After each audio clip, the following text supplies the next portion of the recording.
Who are you? I'm the monster's mother. I think people keep making alien movies in a way because unconsciously I'm convinced people actually are as disappointed as I am in filmmakers' inability to match the quality of the first one. Obviously, we wanted to do something different. I mean, Jean-Pierre wanted to take off, to do something really different from the three first ones. And he took this way of, like the dark comedy. We read their script and we thought, well, this is just going to ruin this franchise. This just doesn't work at all. The first thing I said, it was, why you want to hire me? I don't want to make on a Hollywood movie. And it was exactly the thing they wanted to hear.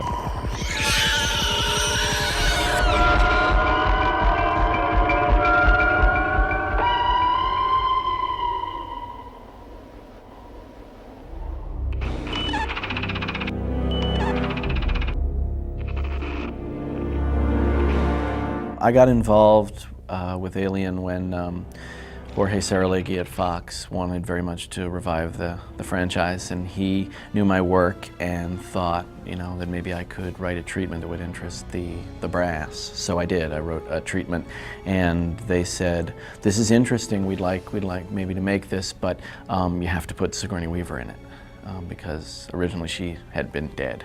I did think Alien 3 was definitely the end. There was never any talk, at least not that we were privy to, that there was a plan, that was ever a plan to go anywhere else with the movie, because it was so definitive with the end of Ripley. Ripley is the conduit to the whole series. So once she's taken out of the picture, there's no point in still investigating that storyline without her. And I do remember seeing there's a feeling of finality to it. I mean, it's a great scene when she finally kills herself, and it's a moment of becomes a moment of sacrifice to be able to take that queen embryo and take it into the fire with her. So that just seemed very very definitive. We were very surprised to get a call years later and say it's going to be an Alien 4. We opposed Alien 4, actually, Walter and I. We tried to stop them from making. We didn't like they developed the script on their own. From an idea that was kind of ours, but I told Sigourney at the Alien 3 party, she said, it feels kind of bad to be out of this movie completely, out of the franchise. What are you talking about? I can see them going to a drawer and pulling out some old fingernails and cloning you in your back. Don't worry about it. Oh yeah, she's okay. It's always easy. I do believe that you should end a film with finality and deal with the sequel later, because there's a million ways to revive a franchise, So it wasn't really of much concern to me, but I was obviously happy when they called us and told us that Alien was being resurrected. They asked for an Alien movie, which to them means a certain thing. It's certain, scary like Alien, exciting like Aliens, But beyond let's bring Ripley back, there was no sort of guideline. So I was naturally terrified and helpless for many months. I remember sort of sitting in one of the execs' offices and they said they were writing the script, and I was stunned, frankly, because one of the reasons I died was really to liberate this series from Ripley, because I didn't want her to keep waking up, oh my God, there's a monster on board. I didn't want her to become like this figure of fun, that no one ever listened to, and kept waking up in these terrible places, one situation worse than the next. So for the sake of the series, and also because I heard they were going to do Alien versus Predator or something that I thought was just sounded awful, I wanted out. They told me they were writing a new draft and that I'd be very, I would find it very provocative how I was brought back. The challenge is finding a clever way to bring back a person who died at the end of the film that doesn't seem corny, to convince people that she is back without making it seem too easy. So, I went back and forth with a lot of different things, but ultimately it seemed that I had to clone her. It suddenly focuses on this particular phenomenon in a very personal way, I think, because it's Ripley, she's back, and there are things about her that she doesn't understand. But the more I worked on it, the more the movie became about the idea of bringing somebody back from the dead. And as difficult as it was for me as a writer, it's 10 times more difficult for Ripley as a character. something has gone wrong in the cloning, and so that she's had a sort of genetic mix with the alien. And so throughout the picture there's this, I think, unease about how much she is of which and where her loyalties lie. The soul of the piece is her process of waking up, finding out she's alive, and finding out who she is, and if she's what she was, and if not, is she still strictly human. I think so much of it is original, while the spirit of it is very much a cross between the first and second. The great part of the script is that we get them out of space and we are moving toward Earth. And I think that gives a focus to the film and an urgency to the film that some of the other aliens may not have had. The script is amazing. I mean, it's really, really, the ideas in it are very moving, actually. I mean, having the alien be, you know, the daughter of or the son of Ripley, and this whole kind of generational thing, and then eventually there's grandchildren running around, you know. And my character, my character's history and what you find out about my character, is really, you know, is actually very kind of touching. So really, I read the first draft by Joss Whedon. I thought it was amazing. When I wrote it, I wanted to make the character kind of strange and edgy, and I was afraid that Sigourney would say, "Can't we make her pretty and, you know, and likable, and can she have a puppy?" And she just kept saying, "Push it further. What if I'm even stranger? What if I have more alien and less human in me?" And she created an extraordinary character. I was quite seduced by it. The fact that Winona had already committed to it, everything but the director was sort of there like a year before we started shooting. I really flipped out when I remember the day that they brought it up to me, you know, and I just, you know, they said, well, they figured out a way to bring her back, to bring Ripley back, and that they wanted me to play another character in it, and it was just like, and you know, they were tentative. They thought I was going to go, "Are you crazy?" You know, but it was like the opposite. I mean, I love these kind of movies. Because it was a good script, because this regime at the studio is very committed, and they're very proud of the Alien series, and they weren't going to just rip off the Alien series and make a lot of money. They really see that the reason the series seems to work is that they always pick a very good, brilliant young director who takes the Alien elements and makes them his own. Every story needs, you know, somebody to latch on to, and the difference between a good and a bad horror movie is whether or not you care about the people, believe in and care about the people in it. Ripley is so much the anchor for the Alien series, and we've gone through so much with her. And in the fourth one, she goes through something completely different. She has changed. She's not the Ripley she was, and she is absolutely the center of the film. And what works in the film works because of her, because of us relating to her experience of it. It was a big script in Hollywood. It was one of the buzz about it was that it had some things that made it a worthwhile successor to all of these others. And you know, there had been some kind of a fall off, I think, with the third movie for whatever reason. I like them all. I'm a huge fan, but there had been a fall off, and I think that the whole reason Sigourney got involved in this fourth one was because the script was so good. Each one of the movies is its own. I mean, Alien is very different from Aliens, which is very different from the third.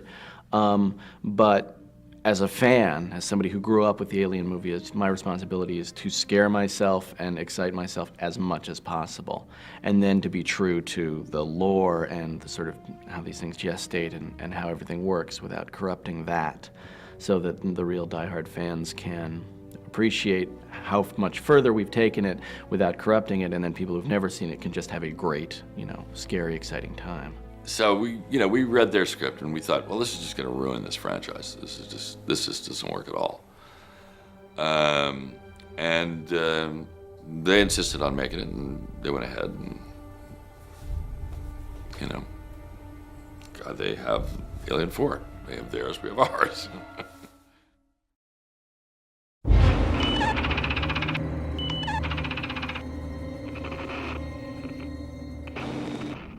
We received the script, which was pretty much the shooting script for Alien Resurrection. There was not a whole lot of changes, some sort of set piece changes and things like that, but pretty much the script that we got was the script that was shot. There was originally talk of Danny Boyle, who did Trainspotting, directing it. Again, a great choice, great idea. And we met with him and his producer.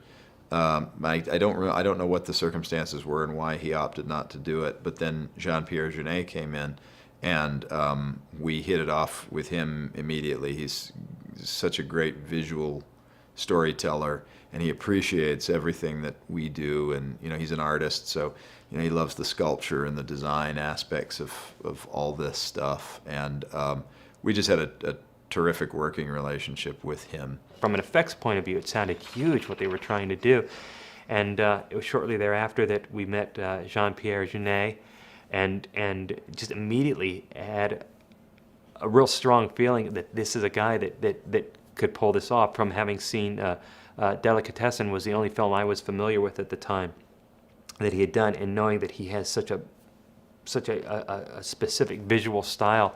And I think that's what the studio was so excited about, having him involved. It was going to be a whole different take, on the Alien series, to go in with that kind of vision as opposed to what had been done before. When I first heard that Jean-Pierre had been brought onto the project, I was kind of surprised, because the lineage of the Aliens, is such an illustrious, group of people, from Ridley Scott to James Cameron to David Fincher. And so, my first thought was, well, who is this Jean-Pierre Jeunet guy? And then, of course, having seen City of Lost Children, I kind of put that issue to rest, because certainly one of the strongest visualists I've ever seen. When you look at his films, you really come to understand that he is one of the few directors that has a real unusual point of view and a different eye. It's like he has a third eye, and he sees things visually very differently than other people. And he will take something, put a spin on it, then put a spin on that. And I think there is a quality of uniqueness about his vision that doesn't exist with a lot of directors. I could tell from his pictures that if he wanted to do it, if he had a passion about the Alien movies, that he would be great, because he had a lot of the qualities I think you need. I mean, I have a very peculiar slant on what I think you need to direct these pictures, and I thought he would be terrific. I remember I thought it's not a good idea to make sequels. And when they called me, I thought it's finished, the series finished now. I actually had the interesting experience of meeting with him on the day he landed in Los Angeles. He hadn't had his first meeting with Fox yet. And I remember distinctly him saying, I have no idea why me, At this time, I was writing Amélie.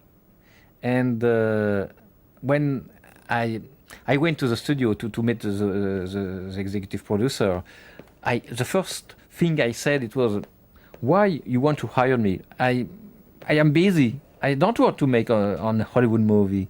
And it was exactly the thing they wanted to hear, He just couldn't understand what they'd seen in his films that made someone at Fox say, let's get this guy. But he was honored by it. He just couldn't understand it. I think if they hired me, I suppose, and they told me, because I had some weird ideas, and they saw it in the City of Lost Children. I knew special effects and this kind of thing, but in first because I was able to bring some ideas. And in fact, I brought a lot of ideas, and they kept it, except when it was too expensive. I mean, basically, I met him as he was getting off the plane. He said, we need to talk again in a few days after I know if I've got the job or not. And when I spoke to him maybe a week later or something like that, at that point he started talking about his understanding of the Fox agenda. But what was more important to him, I think, was his own. And I think his agenda was, for me, this is exactly the same as taking on a commercial, except it's going to be a very long one. But what he meant by that is that he was completely willing to come in as a hired hand whose talent was obviously respected by Fox. But I think he understood his job to really be helping the studio do exactly what they had in mind for the franchise. And it was clear in his mind. He was like, we're going to listen to what they want. They're going to tell us whom they want. And they already knew by that time that Sigourney Weaver and Winona Ryder were in the film. It was presumably part of some package, at least prior to Jean-Pierre being on the film. And I think they already had a script written, which was very close to the script that we ended up working on. It was so an amazing adventure to make a big Hollywood movie. And Alien, it's a nice series. I couldn't say no, I remember. He really wanted to be part of the game. He didn't want to be an outsider. The cliché in France is when you work in Hollywood, you are not free. And in fact, the first surprise for me, I was free in terms of artistic direction. And in terms of money, it was exactly the opposite. They wanted to keep in further schedule and to save money. And I can understand because, you know, this kind of movie could be so expensive with the huge sets, with everything. But I was free and they accept all the ideas. And I brought a lot of ideas. It was very important for me because it was the first time I didn't write the script myself.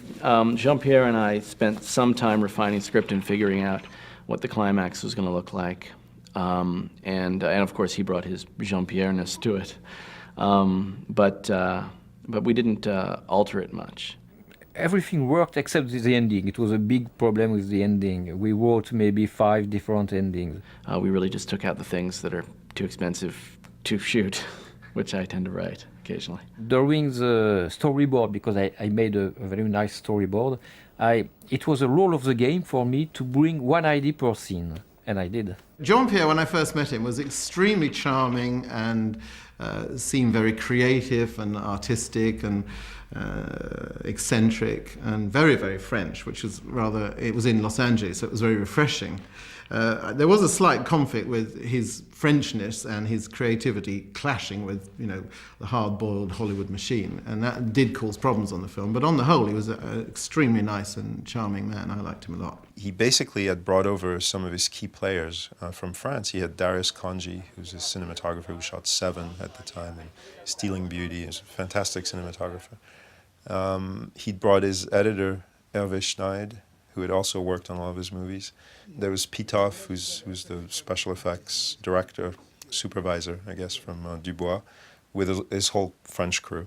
The deal with Fox and Jean-Pierre was to give to Jean-Pierre anything he needed to do his job and to be comfortable with his crew. And so that's why he asked me to come in LA. And then so I brought my people from Paris to do a big part of the visual effects. For a cinematographer, it's a great thing to work with him. He's very exciting person to work with. He really appreciates really a lot the visuals. He creates a lot. He's like one of these very visual director, like Roman Polanski or Bernardo Bertolucci. He really appreciates the look of the film, the lighting. He appreciates the camera, the composition. He's very involved in it, and he's fun to work with. He's not somebody with. He's really great fun to work with. I made 2 films with Darius Khondji before, and it's very like this. You know, it's not necessary to speak a lot with Darius. He's one of those directors that knows exactly how we're going to shoot it. I mean, I don't bring much in terms of the choice of angles. He usually give it. You know, he give me an angle that he likes. This certain distance between the face, the actors and the camera, certain angle, a certain vision of the scene, and then he give it to me to fine tune it to make it, you know, better. And then he gives me the freedom on. Jean-Pierre always gives me a lot of freedom on lighting, on the creation of the mood. He is the prince of darkness, Darius Khondji. He loves when it's very dark. And I thought, okay, it's pretty okay for this kind of movie because we don't want to see a lot the monsters. One of the really school of lighting for me, one of the film with like the conformist, Last Tango and 1900 movies like that.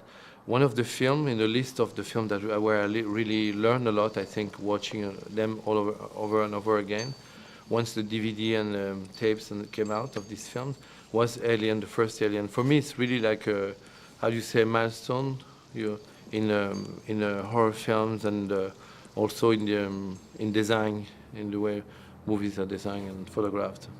What Jean-Pierre was about was his infinite respect for the art direction of the first Alien movie. It was so new. The monster was so scaring. It was so a good idea to hire Giger for the monster. And it was new because the ship very old, with age, with the dust and very not clean. It was pretty new. He also wanted, that was one of his agendas, was to really match the savvy of typical Hollywood movies. I don't think he wanted to come to America to do a sort of Frenchie goes to Hollywood film. And one of the things he did as soon as he landed was rent a bunch of videotapes or DVDs or whatever people were watching at the time. So we watched these things a lot with Jean-Pierre. Of course, we watch all the Aliens. I remember we were going to his house regularly and watching other movies or science fiction, or other science fiction movies, and especially the three first Alien that were all interesting for different reasons. Even though my really favorite one was the first one, which for me was really like a masterpiece. And I remember he carefully watched a lot of those movies and counted the camera setups. And he even obtained production reports on some of these films, including on the first Alien, because I'll never forget that the actual camera setup count for Ridley's Alien was around 859 or 60 shots. Let's say maximum 900 setups. As opposed to something like a typical summer action movie back in 1996 had, I think, a head count around 1,600 setups or something to that extent. And he was very conscious of that and decided to really raise the amount of shots. He really, really wanted to match the rhythm and the sort of heightened tension that typical summer movies would have in America. Wanted to see what was good, what was not as interesting in the first ones, and and how we could really make the whole thing, make an evolution, create something, make the creature different, I think it was very important to keep the Giger style. And the studio didn't want to work with him for a question of money, I suppose. But for me, it was very important to keep the style of Giger. And I said to the crew, I bought the book of Giger's and I gave them to all the crew. Because it's the three movies were so strong, then you're sort of obliged to be in the same mood, because the mood is good. Anyway, the mood is very good, and Giger is really at the beginning of this. So Giger gave his sort of print on the Syria, and then when you're making a sequel like this, anyway, the character of the alien is so strong. And I don't think there's a lot of different way to make it. And then you give your own sensibility on the character and the story. And when you are like Jean-Pierre with a very strong world and strong vision, then you make your own. But you're obliged to have in mind what the other guys did before. So he took this way of, like also the dark comedy, almost, which was interesting, I think, for the fourth one. I can't avoid humor because I love to make the humor, And I was a little bit worried about that because I thought, is it okay in an alien movie?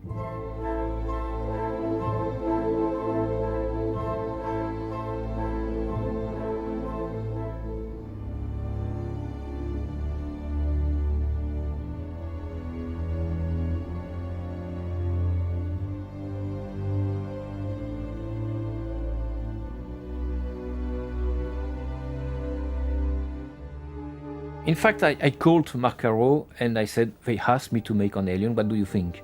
And I suppose he didn't believe they are going to hire me, you know. And he told me if I could be completely free, I am okay, but it's not the case, I don't care. Because, you know, he is very... And I understood he's not ready for Hollywood. There was no distinction as to who did what. It's a little bit like the Wachowski brothers, you know. Nobody's actually sort of stopped the clock to say, okay, who did what? For a long time, people talked about Powell Pressburger without anybody knowing for sure how much Pressburger, you know, intervened. And I think Carol and Jeunet were a little bit like that. It was a sort of two-headed entity. And I got the sense that at the time that Jean-Pierre was offered the job, basically they were both offered the job. But I think Caro turned it down. He's very radical. I love that about Caro, that he's extremely radical, and he's constantly wants more in the look, in the design of it. He's very, very perfectionist to the obsession. So I think they talked about it, and I think Caro said, why don't you go it alone on this one, because I don't think that they'll let me do my sort of turn-of-the-century Jules Verne style of art direction, and if I can't have that, I'm not really interested. Which was probably a good call. Chances are they didn't want that, you know. And Jean-Pierre said, fine. So he flew over to Los Angeles to meet the guys. But because they were buddies, he said, why don't you come out and still do some designs for me, which Caro did. He came out for about 3 weeks in June, I think, of '96, and did some paintings of costumes, which were then adapted into actual costume designs by the costume department. When I actually really arrived on the preparation of the picture, there was some drawings, some inspiration, I think, for the costumes that were coming from Caro. But Caro is such an, really interesting, really like a genius of conceptual of design and things, you know. Caro is an amazing person for twisting things, for breaking things, making things like really things that you haven't seen, that makes it very exciting. At the first meetings with Jean-Pierre, we talked about his concepts, his basic concepts for the movie. And he'd brought some drawings that he and his associate Marc Corot had done in Paris. They were very basic conceptual ideas, and he said, ignore these drawings, but I want you to see them so that you know how we've been thinking about it. And I did take some of the ideas from them, and then I invented a lot of my own. And although when the book of the making of the film came out, I wasn't mentioned, and Marc Corot was credited with everything, which did piss me off rather a lot. Caro is a very big friend of mine, as Jean-Pierre, and I know them from the beginning. The first time I met Jean-Pierre was on the Harry. I was a Harry operator, and he came to see me for music videos because he has some problems with the face of the actress. He has some stuff to get rid of, so it was kind of funny. And Caro, I did all his short films and music videos and commercials. And yes, it's my family. I mean, on the two first films that I did with Jean-Pierre, Delicatessen and City of Lost Children, the impact of Caro was huge in the mood. He came to do some sketches for the costume, and during 2 weeks, but he doesn't drive and he doesn't like sun. LA is a worse city for Marc Caro. Caro knew that because he tended to have more of the sort of art direction responsibilities, and Jean-Pierre Jeunet had more of the director's responsibility, dealing with the actors, dealing with the actual framing of the shots, if you like. I think that Caro sort of knew that he would have a very hard time working in an American studio environment. And that's sort of a reaction that you'd get out of most typical French, filmmakers, or would-be filmmakers, is they like, it's a pride issue. I think they like to act as if they're very suspicious of the American studio system, as if they've got it figured out or something. And I think he just didn't want to be part of it. He just didn't want to have the sort of size, the bigness of what his idea of an American studio is hovering over him. Whereas Jean-Pierre welcomed the opportunity because he's trained as commercial director. And he's got that whole part of his personality licked, and he had it for a long time. He knows how to be very efficient and how to be a good businessman where needed. And for him, that wasn't a problem.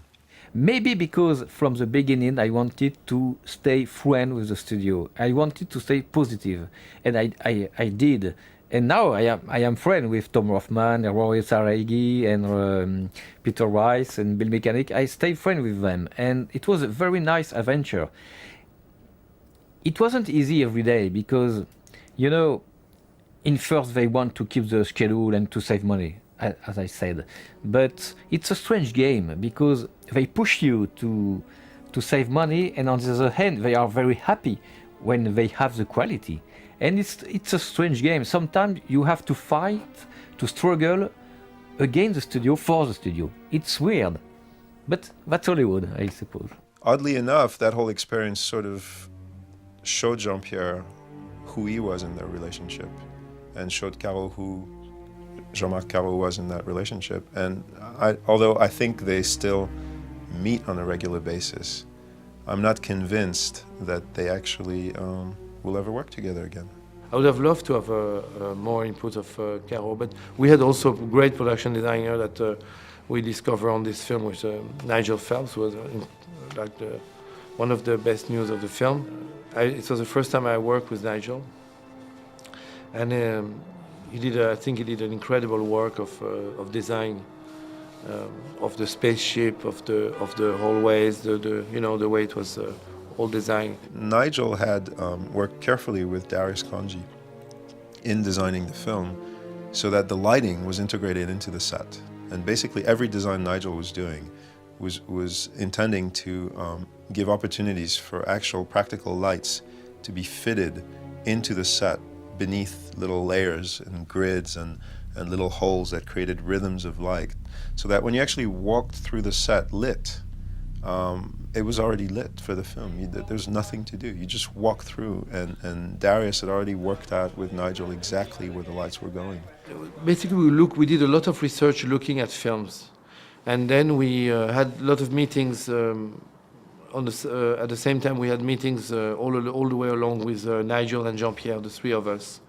Especially the three of us were thinking about how we would design things, how we would make an evolution of the tension on the film, with the lights, with the practical lights, with all the siren lights, the red, how do you say, the like police lights, with searchlights, with things like this. And we made a big, like a big preparation on this. Nigel came up with very complex sets. They were very, like Chinese puzzles, the spaceships and everything, although they were slotted together. At the time, I think Nigel had done Judge Dredd, and I think Fox went to Jean-Pierre and said, "We'd like you to look at some of the people we're thinking about." So when I said Nigel had done Judge Dredd, that's what he'd done as a production designer, but he'd actually worked for many years as Anton Furst's assistant. And as such, he'd worked on movies like Full Metal Jacket and Batman. Nigel Phelps, I met this guy, he's so close to me. When he brought me the first sketches, it was for Batman, I think. And it was exactly a kind of continuity of the harbor of the City of Children. And I had a very good relationship with him, and Sylvain Després was one of the crew of Nigel. Fox was apparently hugely proud of their set because they used to just wheel everyone through that area. It just would bring everybody. Stars, people they were trying to impress, God knows who. People were just constantly walking through and just admiring. And it was beautiful. You had to scratch the paint off the walls to accept that it wasn't rusted metal. I mean, every detail, every bolt. This is the way Nigel works. It's like everything was meticulously looked at. The sets were built a few stages apart from one another at Fox in America. I remember it was pretty difficult to find some stages, but at this time, no question, it was Los Angeles. They didn't shoot it in England because I think Sigourney Weaver didn't want to travel. It was as simple as that. She lives in New York. I think she wanted to go to Los Angeles for the period of the shoot, which was maybe October, November through February of the following year, something like that. and she didn't want to be too far away. So everybody basically decided to shoot the film in LA. All the pictures have been really hard to do. They've all been rough, really hard on the crews. In England especially, where we always did them, we worked till like 11 o'clock every night. We worked Saturdays, and it was really lousy. We made good movies, but I don't like to see the crew exhausted. I think it's dangerous for this kind of movie. It was difficult to find empty stages, because available stages, because it was a lot of big movies at this time, Starship Troopers and The Lost World, if I remember, and Titanic, and a lot of films. And I remember it was a funny story. The Fox studio weren't available because the wife of Robert Murdoch wanted to make a charity sale in a stage. And at the end we got the stages. And I was very happy because I didn't want to shoot in bad in location. I prefer to shoot at Fox. Even it was a construction site at this time. I was very proud to shoot at Fox. I remember each morning when I passed the gate, I was so proud. You know.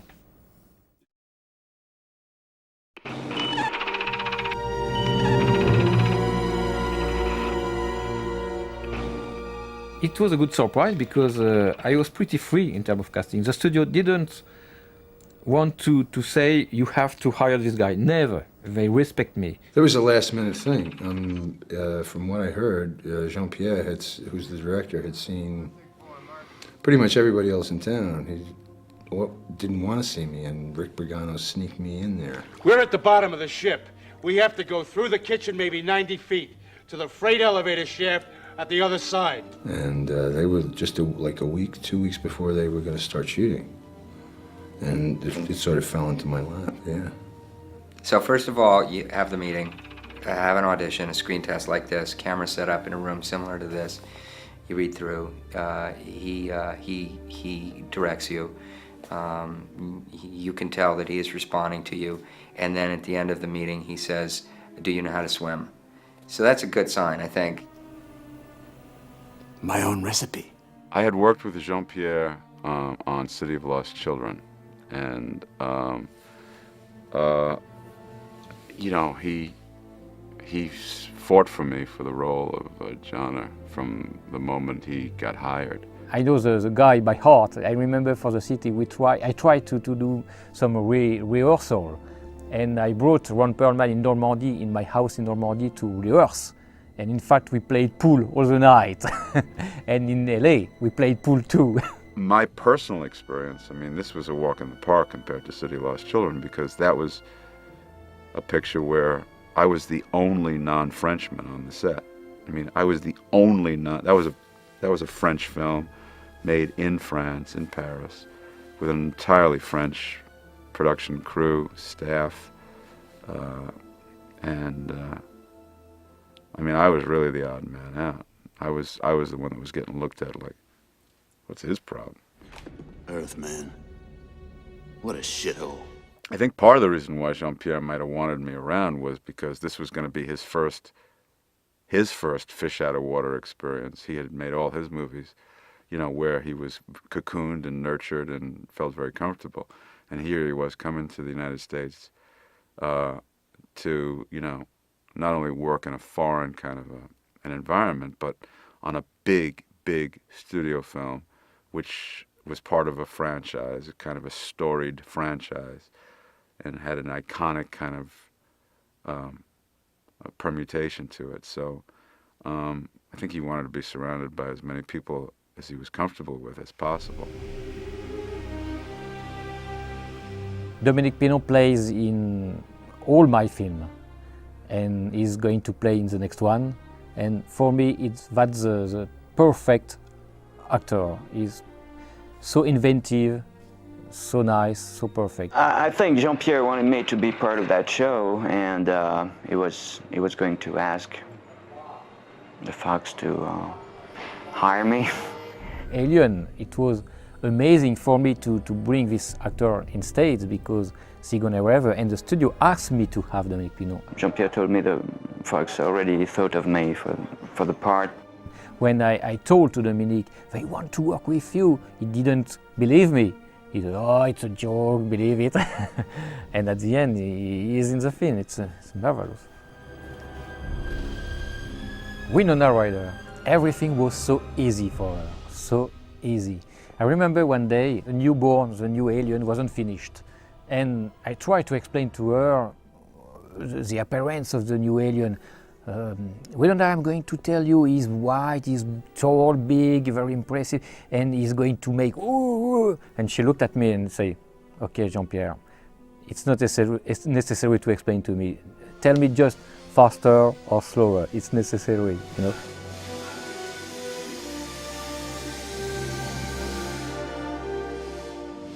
The expressions, expressiveness of the newborn, it's one of the most frightening, but yet feel for this. It's a real character in the movie. You understand it's not an alien. It's like a real character. And she did a kind of different expressions, and everything was perfect at the editing room.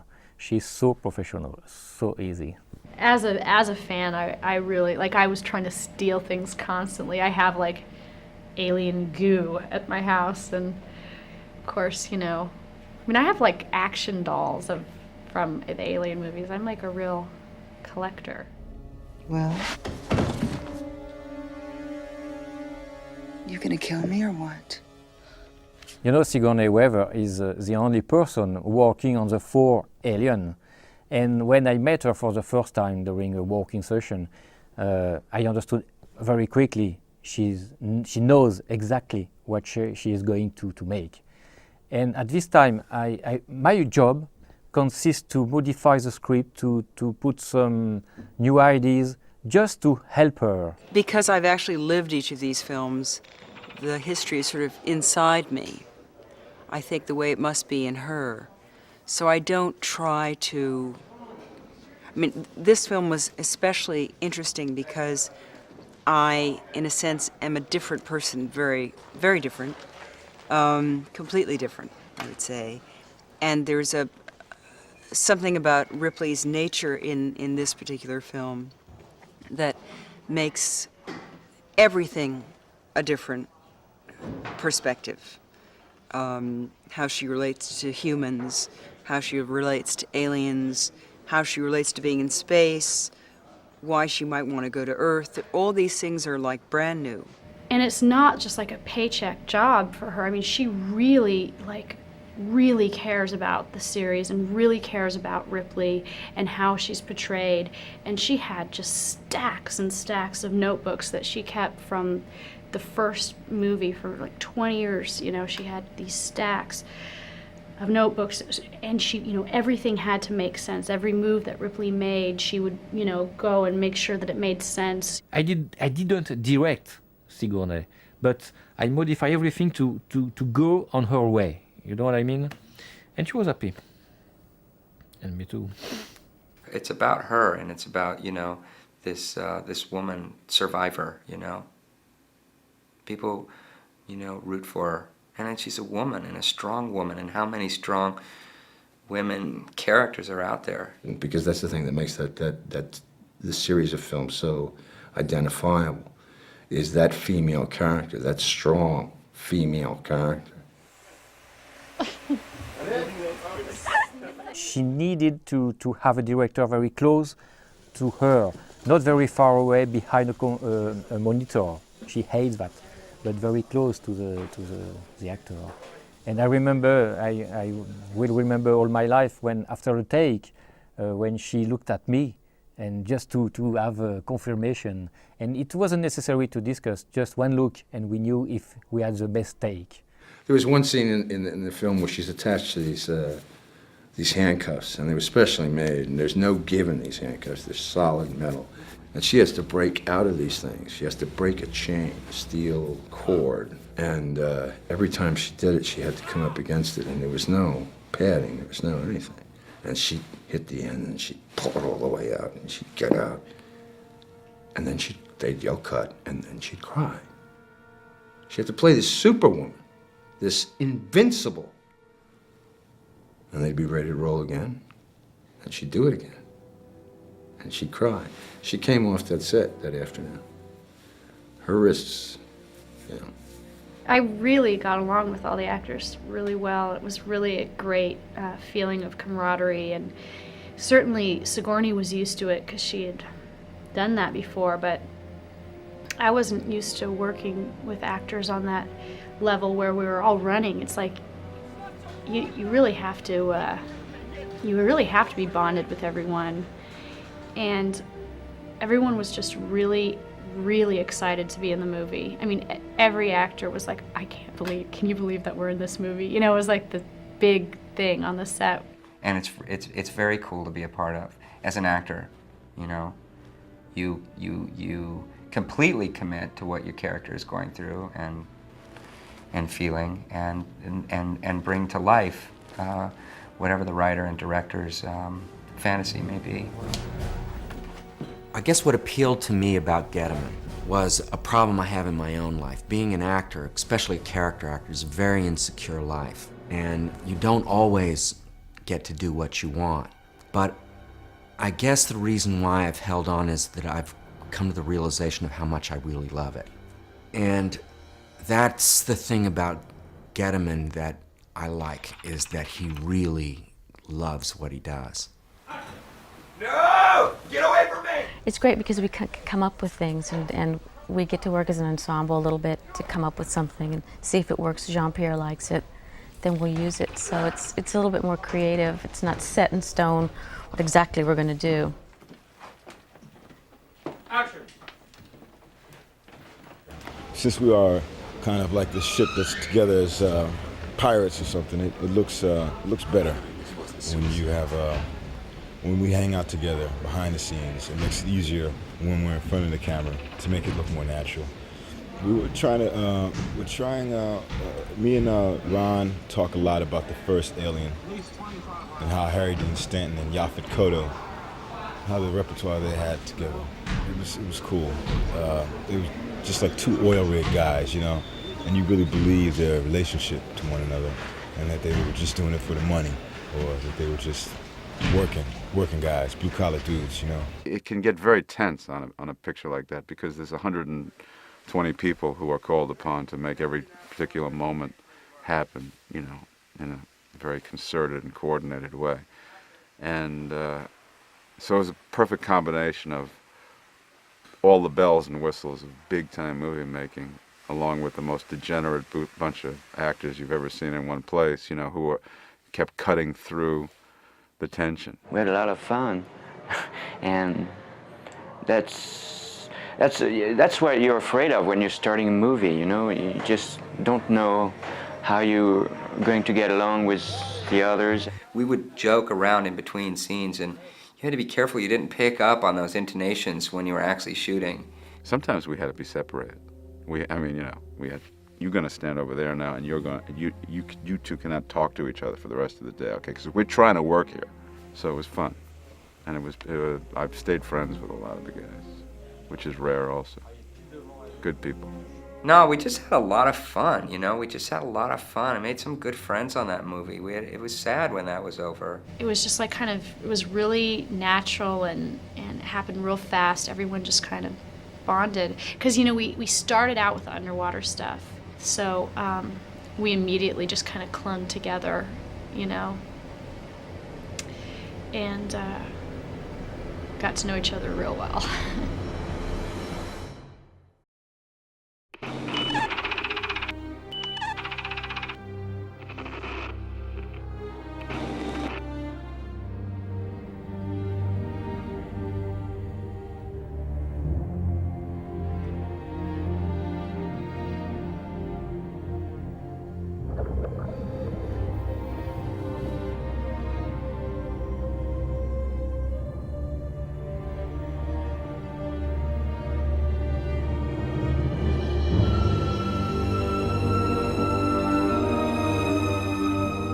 This underwater scene, we shot it at the real beginning of the shooting, and it was the most difficult one.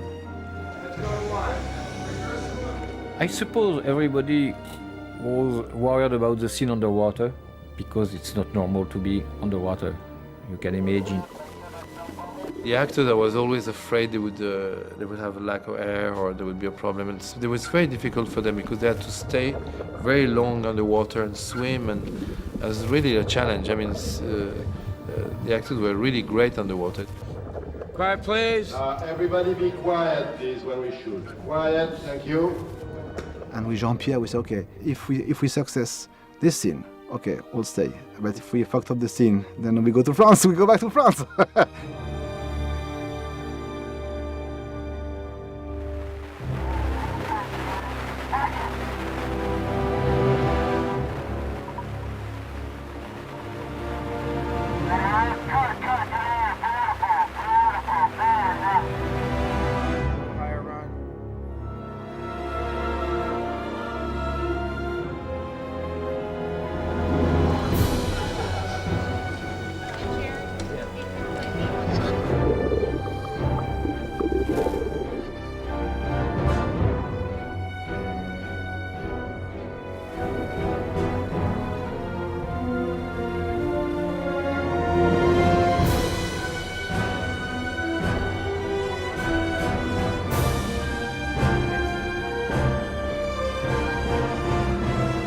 Good. Keep going.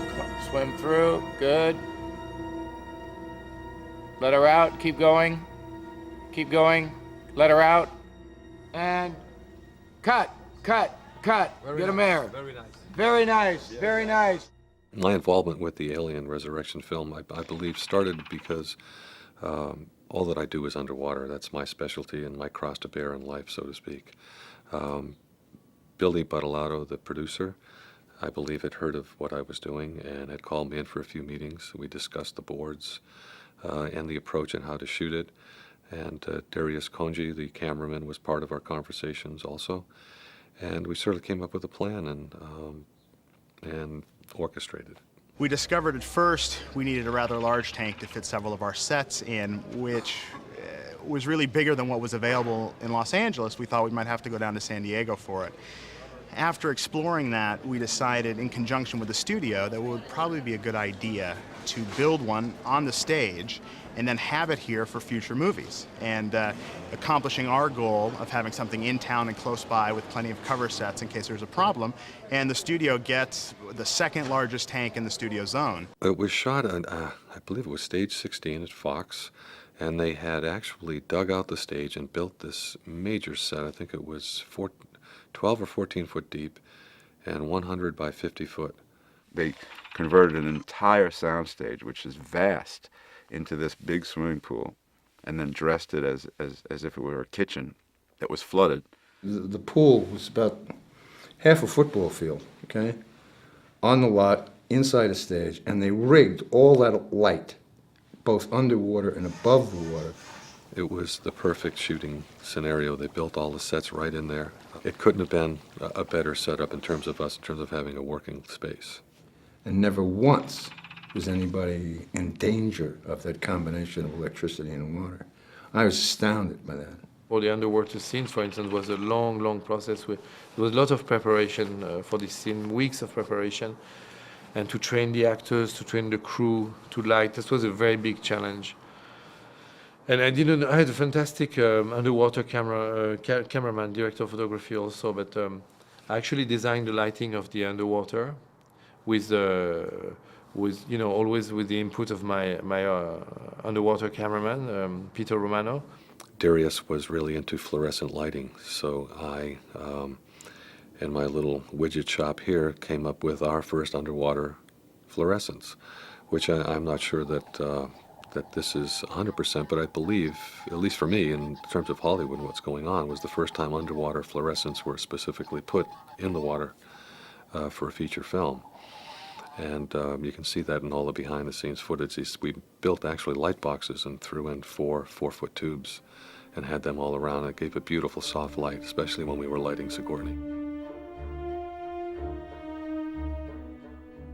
Obviously, fluorescents are a much softer light, and they can be controlled a lot more than dealing with like a 1200 HMI, which would be a lot of direct light coming at us. We'd have to bounce that. This gave us a great soft light source that we could move around the set and not take up a lot of space. We could put them right next to camera. And I went underwater myself, which was not totally a new thing, but quite new. I mean, I spent a long time underwater. I was operating a second camera, and it was very exciting for both for Jean-Pierre and I to do. And Peter let me operate that second camera. It was really cool. It was really fun to do. Darius also wanted to get in the water, and he shot second camera on a number of scenes. He really wanted that hands-on, I guess, and as you know, a cinematographer for a film, you really have to get in there and feel it and feel the emotion of what you're doing, and he was right there. He was very good. Underwater, everything is long. The big problem with underwater is communication. If you have a good communication between the underwater and the above water station, where the director is, sometimes the DP or all the crew, the rest of the crew, and the electrician and all that, and the underwater. If you have a good communication, it goes more smoothly and you can achieve more and more interesting shots. You know, Jean-Pierre sketches out on the storyboard ideally what he'd like to see. We talk to our DP, Darius, and Pete Romano, our underwater DP, and we basically block the shot out like we would on land. Frame right is over here, frame left is right over here. Within the frame, we want to see people swimming from left to right or right to left. We want the camera to pan either way. And we go down there and we practice it. We set up what's called a hookah rig, and basically that's a long air hose to a mouthpiece, which is connected to an air tank above the surface, and the actors will go on frame right and breathe, and they'll try and relax and normalize their breathing so that they can hold their breath for a sufficient amount of time in order to cross the scene. Then above top, Ernie Orsatti gets on the underwater mic, and he'll say, you know, 6, 5, 4, 3, 2, 1, action, and the people will do what's required of them, swim and do whatever type of stuff that Jean-Pierre wants them to do. 2, 1, and background. Go, fire! Cut. Cut. Everything was great, but the rocket didn't go. Cut. In terms of the actual shoot, I believe we went on for 3 weeks in that stage, and it was day after day trying to get through those shots. And I know it was hard on everybody, especially talent, because they could have no scuba gear down there. They were all holding their breath for the shots. So a safety or stunt person would bring them to the set, and they would just sit there with their mask on, breathing air. When everybody was all set up, then they would lose their masks, lose the air, and then we would commence shooting. I didn't think I would do it. When I first came here, and before the shooting, we had some training in a swimming pool, and I was pretty bad. I mean, I couldn't breathe properly, and well, I finally did it, and I'm pretty glad. They really were careful about. I mean, it almost made you want to go, what's up here? I mean, because you read it on the page, and they swim from here to here, and there's an alien chasing them in this shot, and then suddenly you're invited to participate in this safety mindset, and they're taking huge chunks of time and great pains to prepare you for this. It was complicated by the fact that it was a closed set, meaning we had ceilings overhead. Also, we had quite a number of actors who were not scuba certified. Some were, some weren't. But that also, adds a degree of safety and sort of, I guess you could call it, confusion to what would be happening. Was she a little high? I got the part, and was called and told that the rehearsal process would involve meeting with a diving instructor in pools in the LA area. I can't remember where we went, but somewhere in the city, somewhere in the suburbs.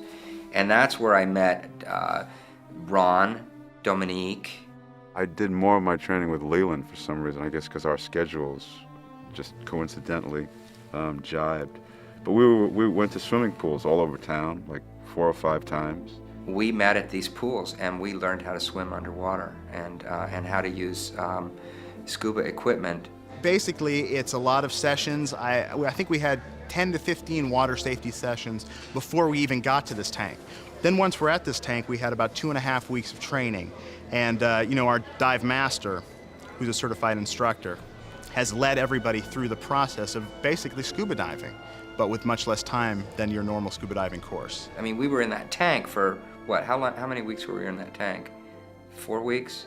4 weeks. We were supposed to be in there 1, I think, and we ended up being in this tank that was, what were we, 15 feet underwater? 15 feet underwater, and in sets that you couldn't swim to the surface on. We spent the first month in a pool.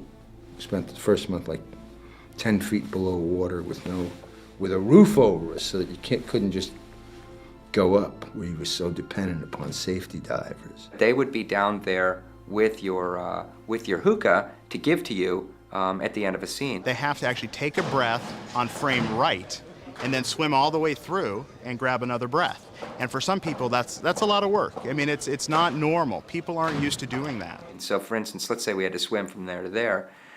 We would get down, a hookah would be dropped. Each one had a color on it for whoever, you know, pink for Sigourney, red for Leland, whatever.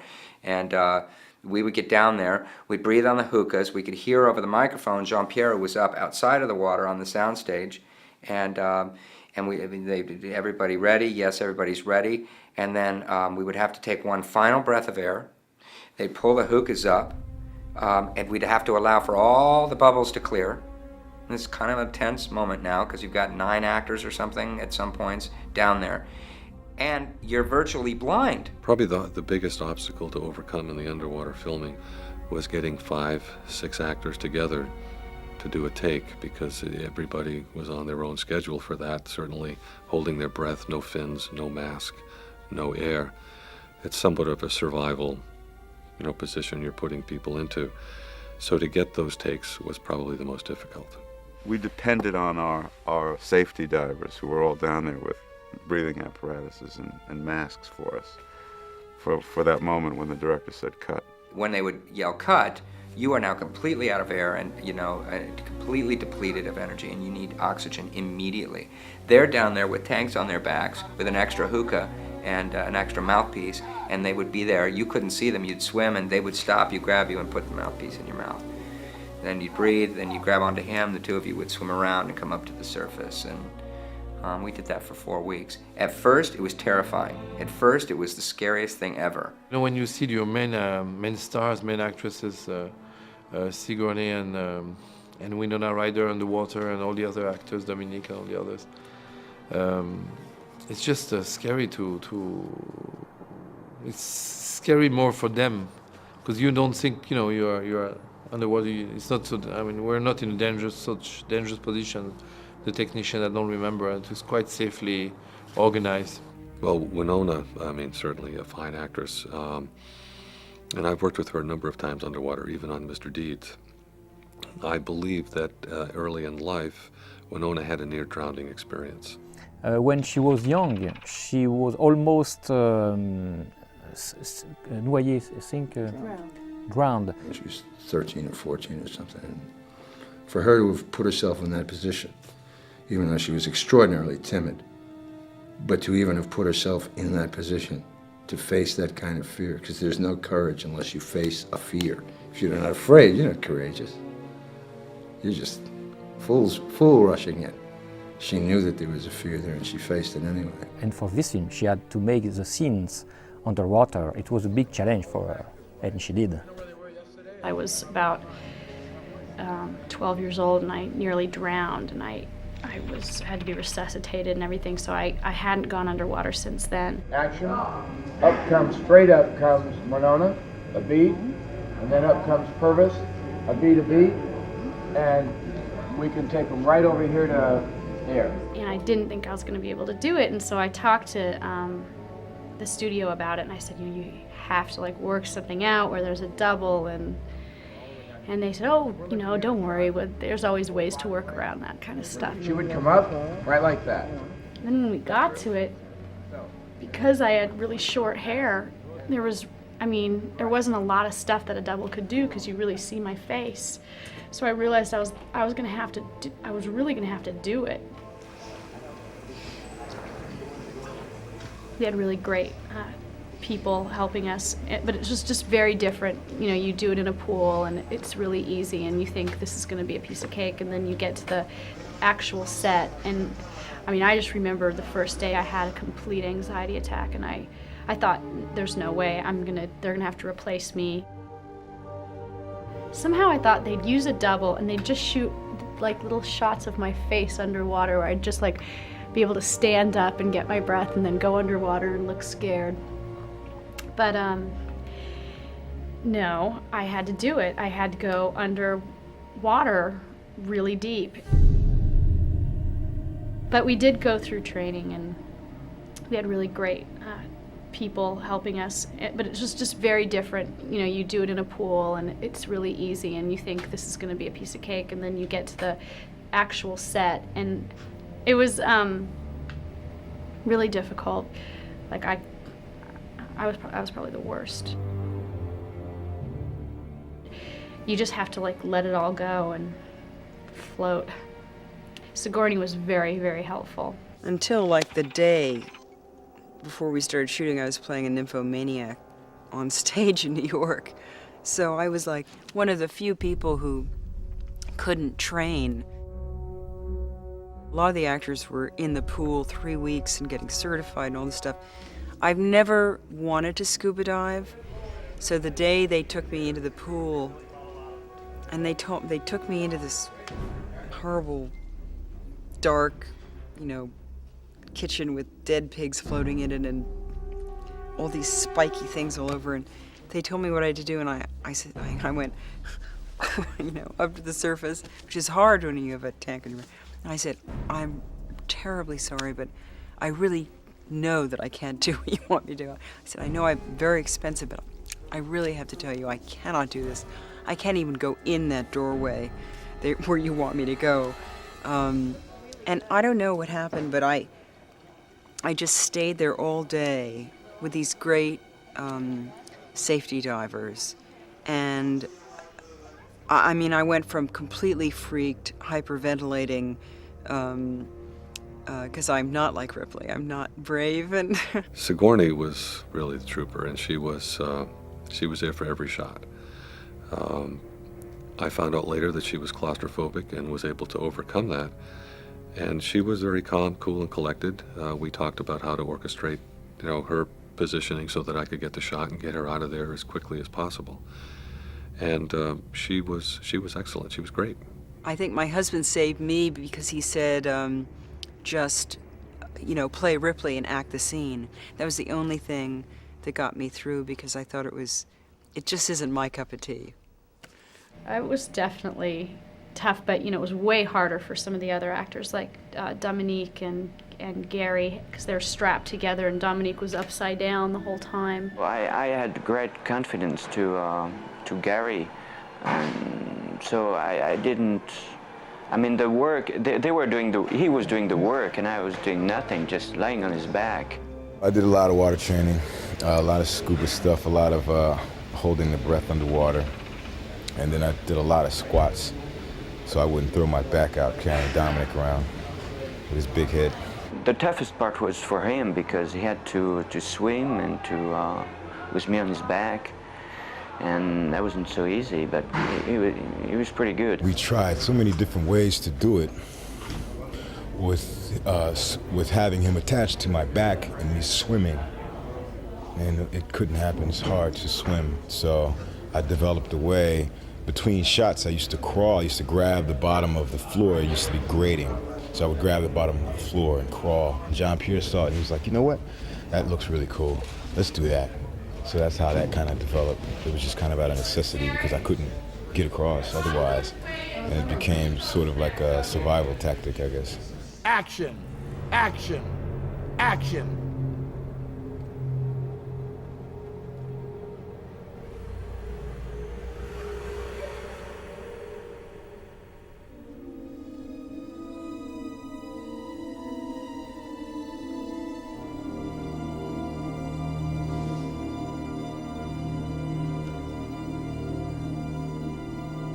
Get him there, cut. Make sure Dominique's okay. Ernie Orsatti was the stunt coordinator on Alien Resurrection.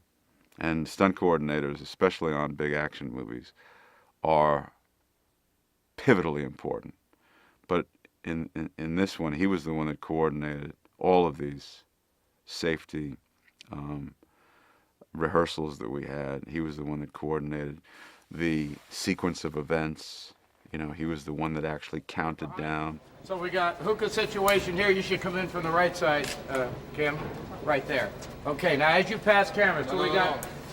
Camera's behind. Camera's behind. Yeah, no, I meant she's gonna just go past This Pete. is camera. She's gonna get past the step back. Okay, from the window. This could be. So, and who's got a hookah situation here by pole number 2? Right here, right Pete? Right out here. Correct. Okay? You swim through, he grabs your ankle, you're gonna swim up to. And when you look back, get to there, lean down, bang, he's gonna catch that. So I go in on the foot. So, you get that. So what may be good is if you try to see how many strokes in before you get that. It's gonna be hard for him to grab an ankle. Ernie Orsatti, our stunt coordinator, who was truly instrumental in being the voice, above the water to keep us going down below, letting the actors know what they should be doing, letting me know that I'm okay.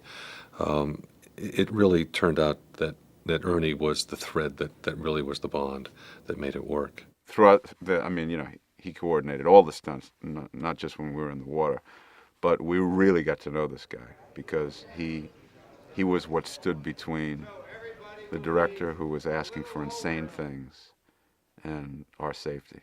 2, go divers, go clear. 1, background action, go. And lower on the gun, lower, and left, left a little, and fire. No. Sorry. Non, il était pas en bonne position là. Tu attends que je dise. Air, cut, air. Reload.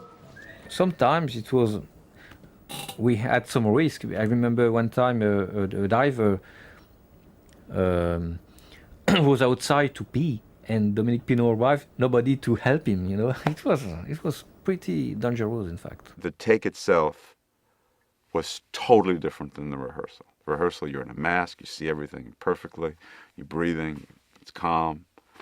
They say action, and holy shit! There's an alien chasing me, and you're out of air in 3 seconds. Not only do you have to time yourself to know where you had to be, but you have to emote also. You have to act on top of it. So it was really, really tough. I was very proud to work with you. Bye-bye. Yeah, you die today. It's the end. The beginning of my end. I'm dying today. I had to have a lot of patience with myself and my performance too. I mean, I had to basically pretty much go for a ride. And action. 1, 2, 3, 4, 5. And don't, you know what I mean? You got to make it on that thing to make it boom. Boom, and that's the cut. The minute he hits you, stay forward and blow bubbles. Let's try one more time. I got tangled up at one point. There was a technical problem that no one could foresee. I was connected to the alien, who was a person. I was latched to him, and he was latched to a ratchet pole, and then it was connected to a rope, and that was up on top of the platform where the guys were pulling us. Ratchet pull is basically a character swimming through frame, and then when they hear the word go, she's drastically pulled back to give the appearance that she's being dragged away by the alien underwater. Do it. My best to the family. Let's clear out of the way when time comes down. Something had happened, and I had got connected to the wire, and I kind of got slid back on the wire as it was cutting through my leg, and I was pulling at that and kind of got a cut in my hand. Nothing major, nothing big, but enough to go, oh my God. I'm like, nobody knew anything was going on. So I had no air, and there was nothing I could do. I couldn't get loose. I was sort of stuck there. It lasted like that, mind you. I mean, it was probably 30 seconds, but for me, I really saw that I have to really take care of myself and watch myself in these, in this kind of action-packed stuff, because it's real. I did get left hanging once. They brought somebody. My double had to go do something else, and they brought an extra guy in, and I came to the end of the scene, and I mean, when you're out of the air like that, and you are out of air, and there was nobody there for me, and I want to say it was Ron and his double saw. I mean, what is it? That sign that we did was think the sign was this, was, you know, fucking help me now. And these guys swam over and we shared until we came up. That was scary. Their job was to keep a keen eye on what condition we were in, be very sensitive to how we were going to feel when that cut was yelled, and what they would have to do in order to find us, because we couldn't see without the mask.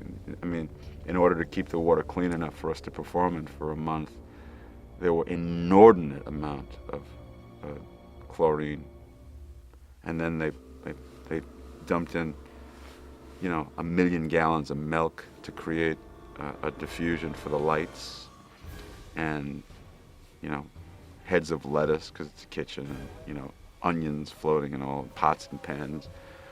I mean, you know, it was like a, you know, an obstacle course. For me, it was easy. I was outside, you know, but for them, it was, they didn't see anything underwater because we put some milk to get water more white, you know.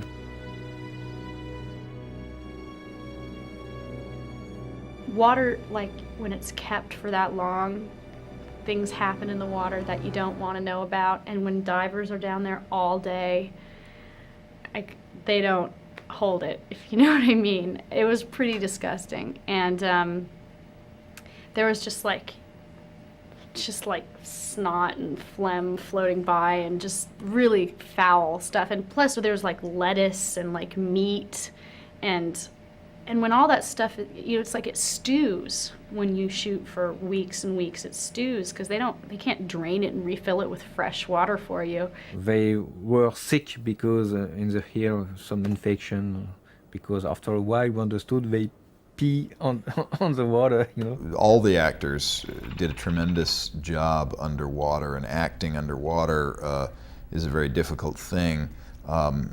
Tom had the added burden of wearing an alien suit on top of that, and we had a puppeteer in the water with him to control the facial functions. You've got a hookah in his mouth. He has no hands, so you've got to look there to get it in.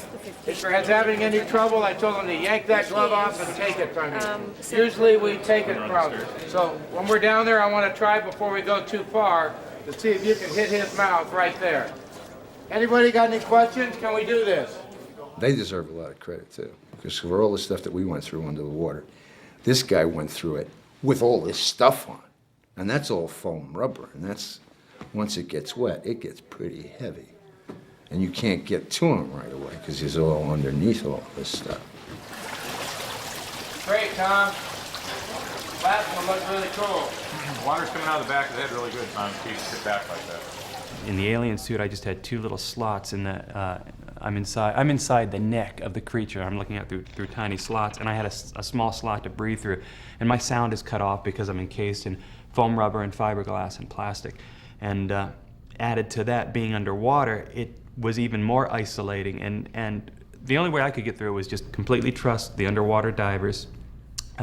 Rod and his crew of divers had all the necessary breathing apparatus because we were in 12 feet of water. And in most cases, the set had a ceiling on it, so if we needed air, we couldn't just simply swim to the surface. And on top of that, in the suit, the way it takes on water and the way the whole head fills with water, I couldn't have done any swimming anywhere anyway. Lower, like that, swim, and give him the hookah, he's sinking, give him the hookah, get him there. For my part, my contribution to the underwater sequence is that I stayed as far away from the water tank as I could so that I could be nice and dry and watch on TV and cross my fingers that 50% of the company didn't drown before my eyes. So it was really all Tom. I mean, it was communication was very difficult under the water, and I sure as heck wasn't about to get in there to help him.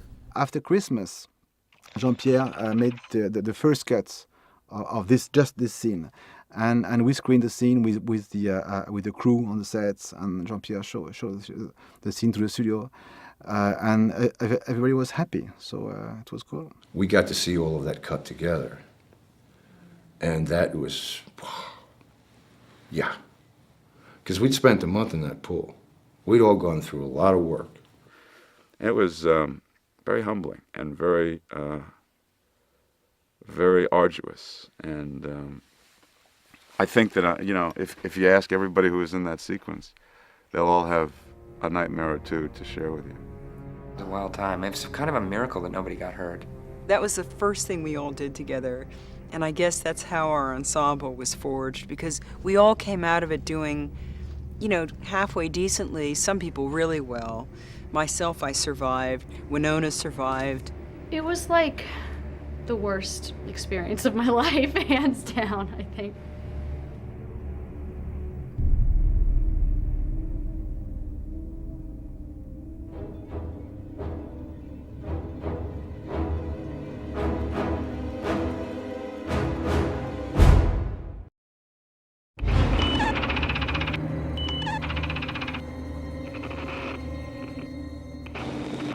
There's a big fight sequence in the movie. Sigourney kind of decides that she's had enough with all these people interrogating her, and a bunch of people come in to take her away, and she, you know, does a nice job of cleaning their clocks.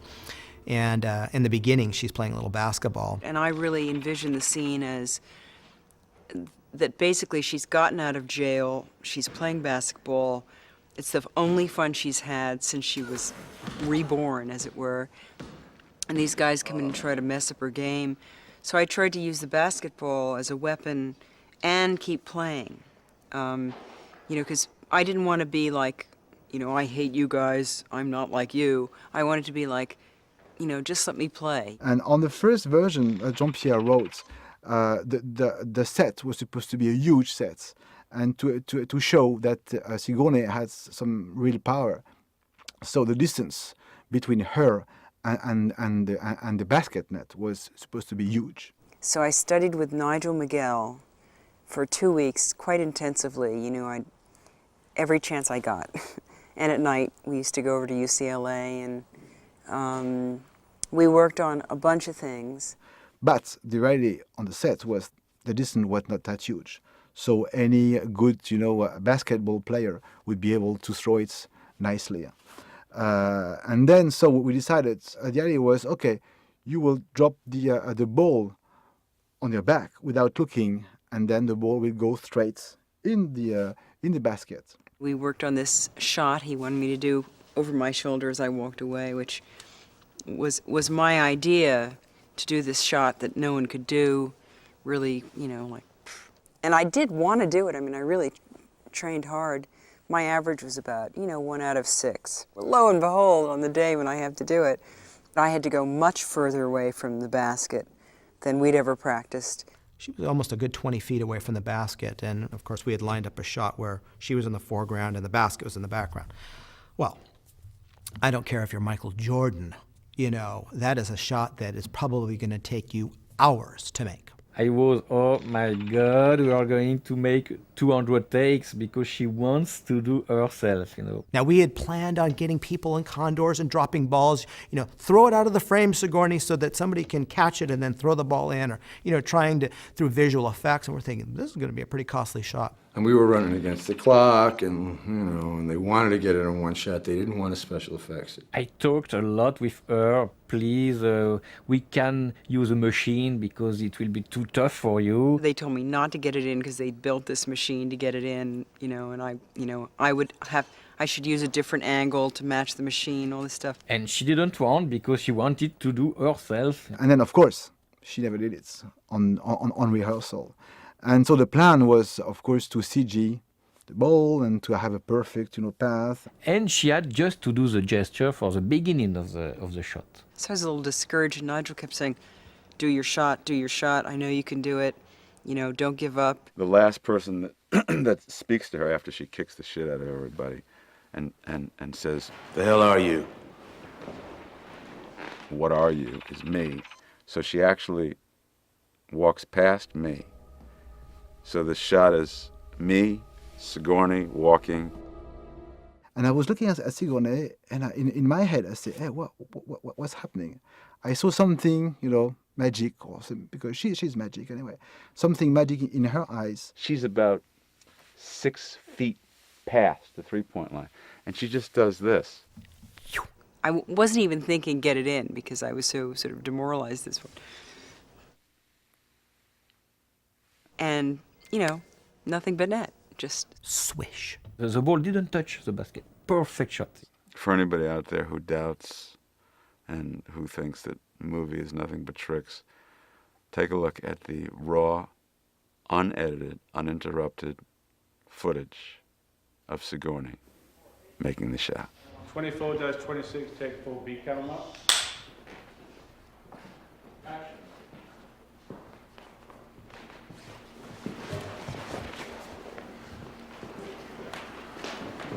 The hell are you?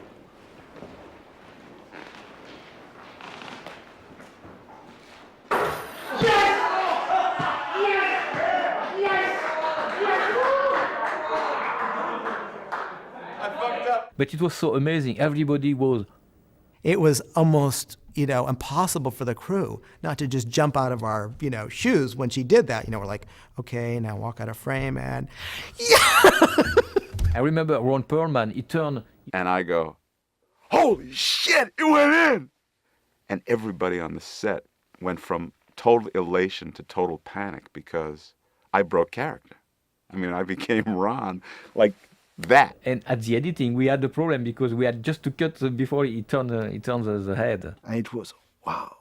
Everybody was you know, was completely blown away on the set because it was just impossible, and she did it. You know, this was like the greatest moment of my life, except for, you know, maybe my wedding day and when I had my daughter. But it was just one problem for me, because Sigourney, of course, saw the ball, and the ball went out of frame and then back in frame.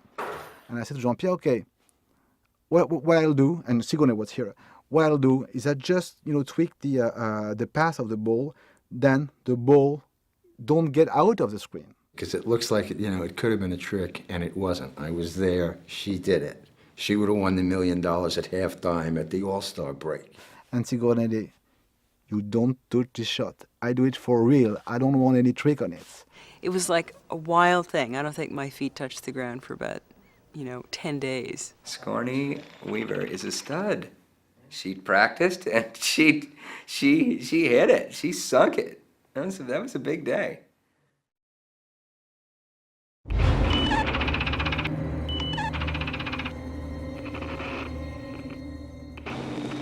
Tom and I both worked on Aliens, the second in the Alien series.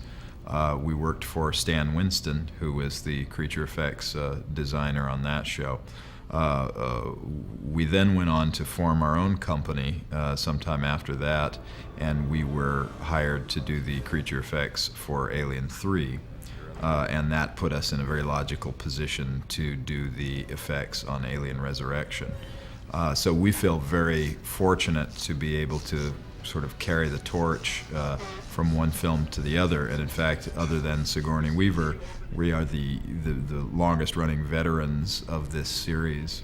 I've worked with Tom Woodruff and Alec Gillis now for 3 pictures. They do the creature effects, and Tom, in fact, is often the guy in the suit. The biggest changes we did to the alien was that we wanted to make him seem more cunning or more vicious, and in terms of a way to do that design-wise is, you know, you look for more directional lines, sharper angles, and a lot of the art elements that went into it. We have the dome, for example, is more pointed this time. The chin is more pointed and brought forward. We've exaggerated the shoulders and some of the elements of the rib cage up here to make it stand out more and help reduce some of the forms around it. So again, it's like a process of totally honing, refining something each time you go through it. The swimming aliens were a whole design issue, and we let the fact that they swam influence the design of the new warrior creatures to a degree. We put a sort of paddle-like blade on the end of the tail. Yeah, there was an element of the warriors when they're swimming where they were going to be seen at the surface of the water, and they have those four tendril things, those tube shapes that come up off of his back and then the back of his head, and then we did increase the spines along his vertebrae and even down into the tail, so that in swimming you'd be aware of this tail that's propelling him through the water. And ultimately we didn't really get a look at him at the surface of the water like that in the film. He was almost always underwater until he finally broke through the surface.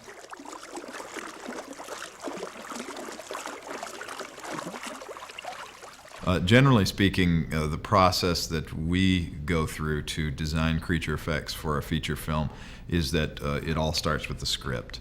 Tom and I will sit down with the script, read it, then we will compare notes, kick ideas around, and come up with what we feel is the essence of the character that we're creating and the angle, what makes this show different from other shows that we've done.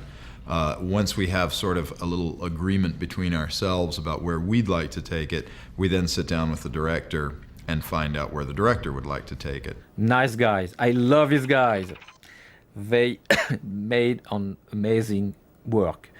They are very professional and I love them. We knew what the style of the alien was that had been established earlier, and we knew how to improve upon it, but we wanted to take it in new directions that would give it even more life. And then from those initial meetings, we started doing sketches and paintings of the various creatures and incarnations of the creatures. And ultimately we went through a sculpture phase where we did small scale sculptures or maquettes. And we produced a whole shelves full of these little sculptures for Jean-Pierre to look through, and some of them were just, again, merely meant for inspiration. And all of this was done in preparation to full-scale sculpture, and which led us into the full production of the foam skins or the silicone skins, the mechanisms, and finally the paint jobs, and down to the performance on set. There's a certain amount of the alien that people are very familiar with and they want to be able to recognize, and you have to be true to that. But within that, there's a certain amount of latitude in creatively making some alterations to the sculpture, to some of the materials we use, to the way we mechanize it, even to the way I perform inside the suit, that gives it something a little bit different while still honoring what the audience is coming to see in terms of the creature alien effects. Tom and Alec never wanted Jean-Pierre to see the alien before the alien was ready, because and they were very, very right with that. And so Jean-Pierre never saw any picture, anything of the alien before the costume was done. I remember the first day when we saw the alien on the stage during the test. Of course, he sees miniature, he sees model, and he sees a lot of things. But the real alien, the first time he saw it, it was for real. It was Tom inside the suit, and he appeared on the stage. With Darius to do some really test, camera test, lighting test and stuff. And it was a complete silence. Because it was like an alien. And everybody stops. We had the goosebumps, you know, it was amazing. Kind of scared. It was really, because it was really an alien. And it was very cool. Profile.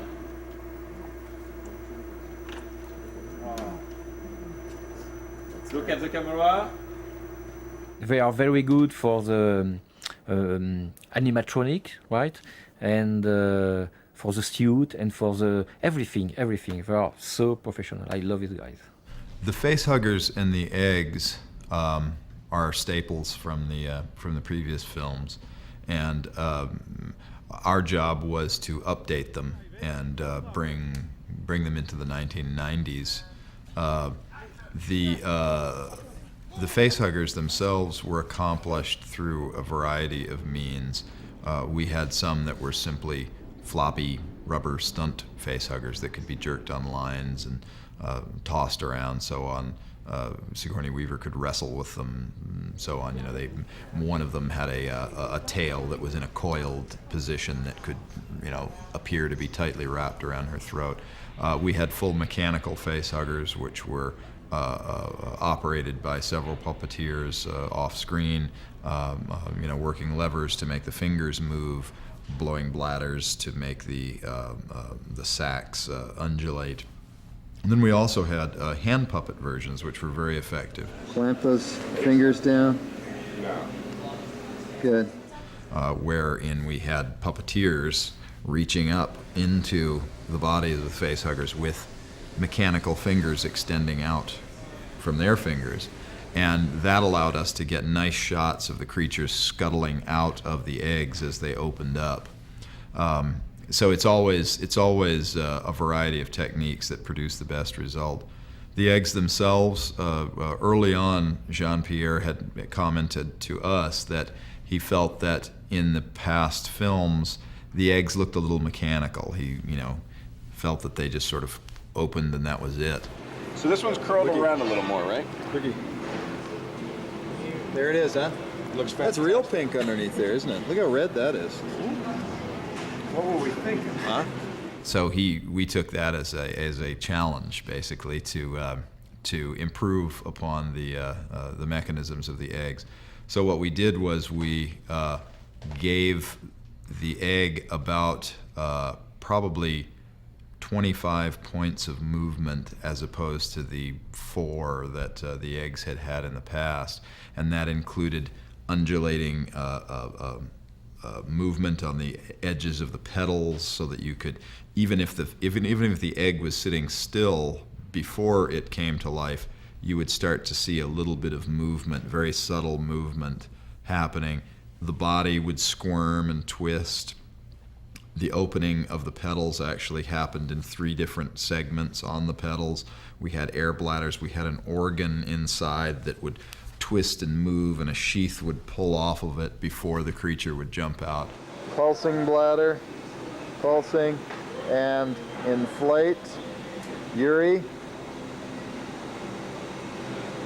And tail. Tony. So when we finally saw it, I mean, we showed up to set with about 7 puppeteers to operate this thing, and we shot it, and Jean-Pierre was absolutely ecstatic. He came to us and said, I didn't think that this, with his interpreter, talking, I didn't think that this would be possible, and, thank you. So we knew we had succeeded there. There's certain aspects to the aliens' life cycle that we've seen before, because this is the 4th movie, so we do want to still give it something new. And of all those stages, I think the chest burster is probably one that is seen in the briefest amount of time. It is basically, it's an active creature. It's bursting out of its human host organism. Ready? 1, 2, 3. All right, let go.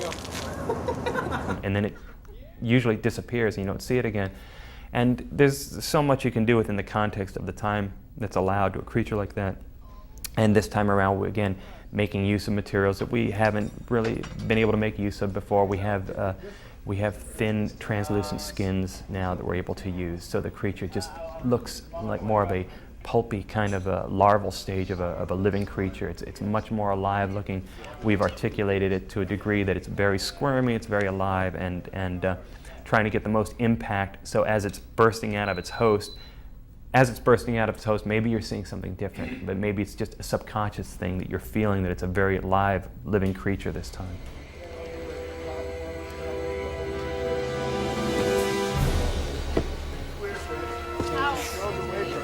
When Ripley disappeared on the nest, it was an action scene on the script, and I prefer to modify the scene to have this strange thing much more than bigger word.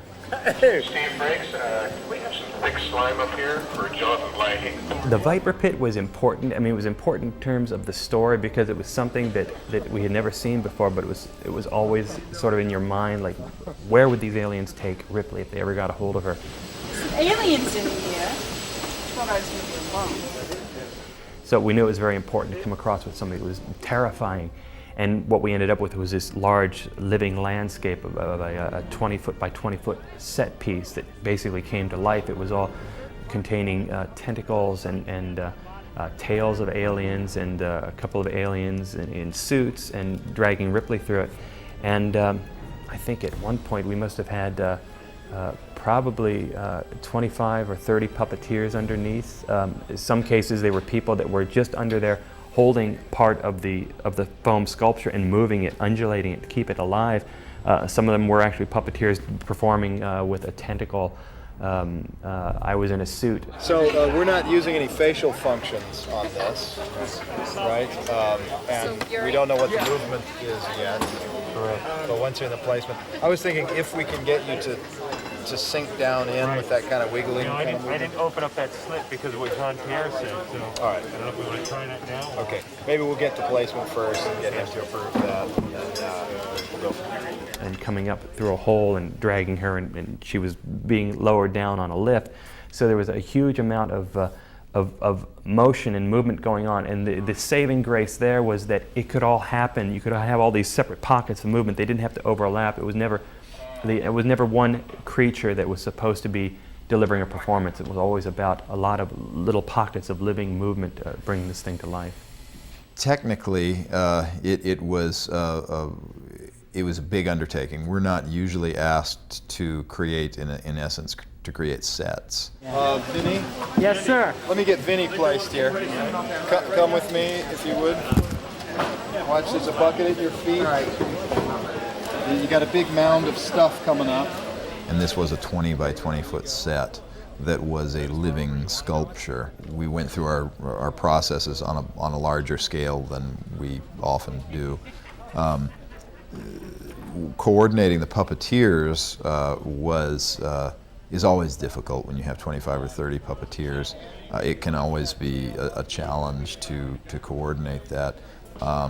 We sort of took our cues off of Sigourney because she was the focus of the scene, and everything else we were doing, while it was a background, was also a character in essence, and it symbolically showed her sinking into the world of the aliens. So we talked a little bit with her about what her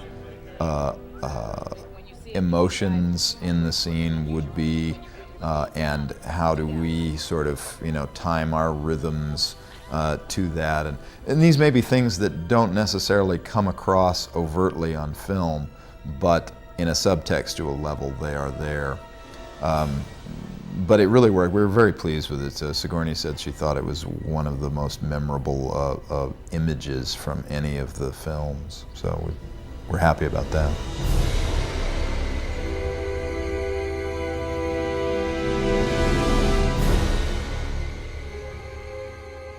So all of these things, it's very, very difficult to say, boil it down to what are the one or two things we did to make any of these characters more alive, because it really is many, many things. And it's rare to have an opportunity to, on a film, to be able to explore the full potential of animatronics. For the beginning of the movie, where it shows her successful cloning process, we had two replicas that were built, one of Ripley as a full-grown woman, and then one as a child of somewhere around 10 years old.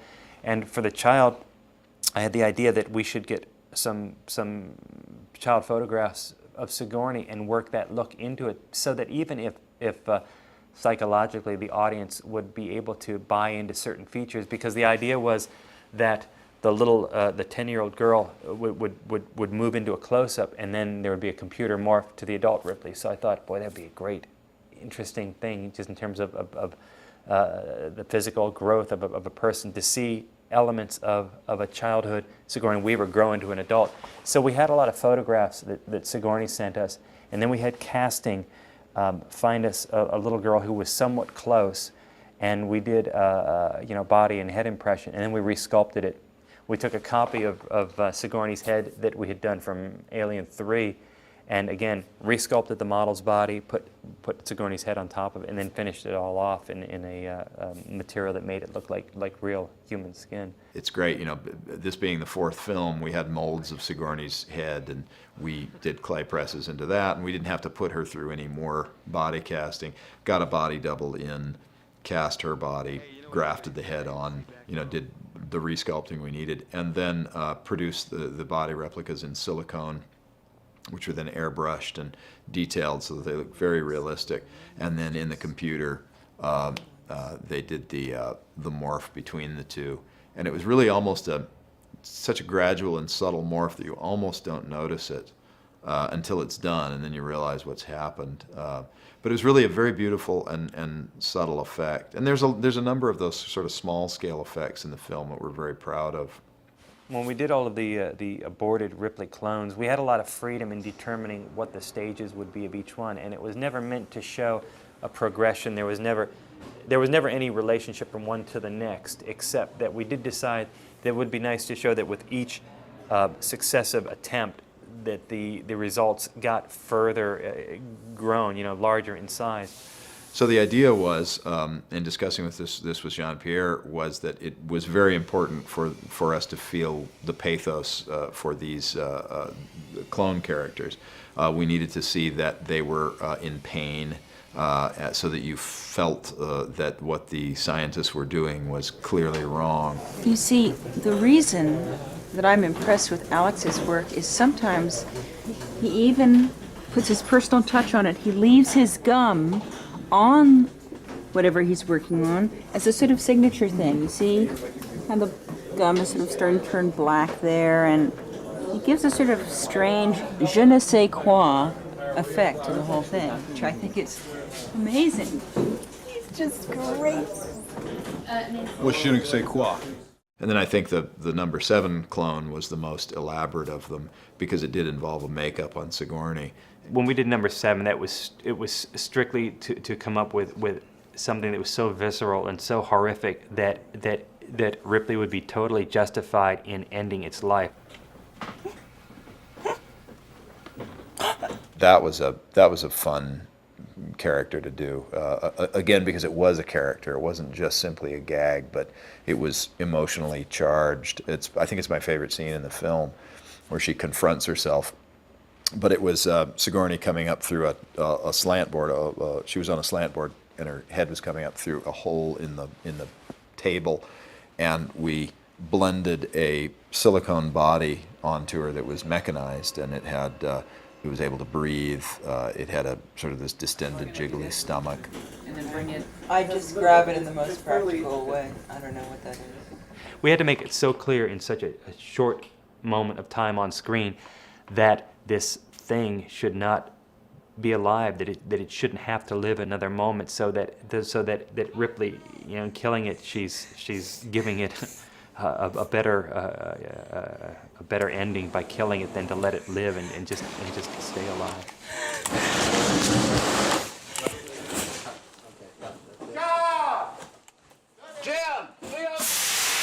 Jean-Pierre had definite ideas about what the newborn should look like.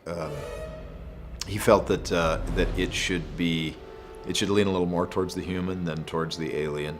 At one point, there was a concept that it would have Sigourney's face, which is a very difficult thing to do because you're talking about a sort of a blending a horrific monster face with a beautiful woman's face. You either slide the beautiful woman towards the monster and it's no longer a beautiful woman, or you slide the monster towards the and it's no longer a monster. So and also we were very concerned that it not look like Syl in Species. Because it had just been done, so why go there? But I think what Jean-Pierre really wanted was to give it a little bit, edge it more towards a human. He wanted it to definitely have eyes because he wanted the expressiveness of the eyes, and he wanted it to be sympathetic. So that really guided much of the design of the newborn.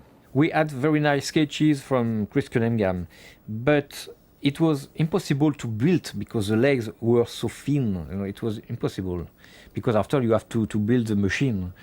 And at the end, now I am a little bit disappointed about the newborn because we did some choices, because also he had to act, he had to play, he had to move and to give us some different expression. We're doing sketches of other alien-type creatures. Just in developing the look of the warrior, there were some loose sketches, and one day Jean-Pierre came by and he saw a sketch that Chris Halls had done of an alien creature, and he looked and he said, "Oh, this is it. This could be the newborn." So then we spent a lot of time trying to capture the essence of what Janae saw in this drawing and transcribing them into some kind of a sculpted form. I know some people don't like the noise and the feeling because he looks so sad, but if he couldn't, what I can do with him, we had to tell a story, and he wasn't in CGI, he was just a puppet, and I was very happy because he was able to act, and Sigourney too, because we made some scene like an actor and an actress, and we needed some expression for that. Got it.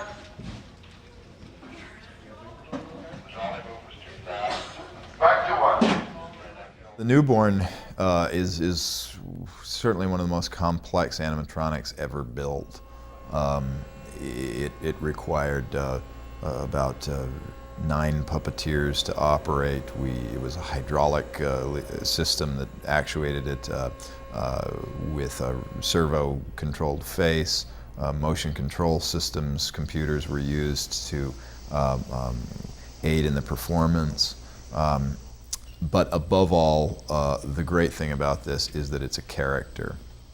I think that one of the things that Jean-Pierre was going for in this film, which we were thrilled about, is that he wanted the newborn not to just be a killing machine. He wanted it to have a little bit more depth of character than that. And where this depth of character comes from is the human DNA that has been mixed in with this creature. So it has some human aspects to it in terms of certainly its look, but also its performance.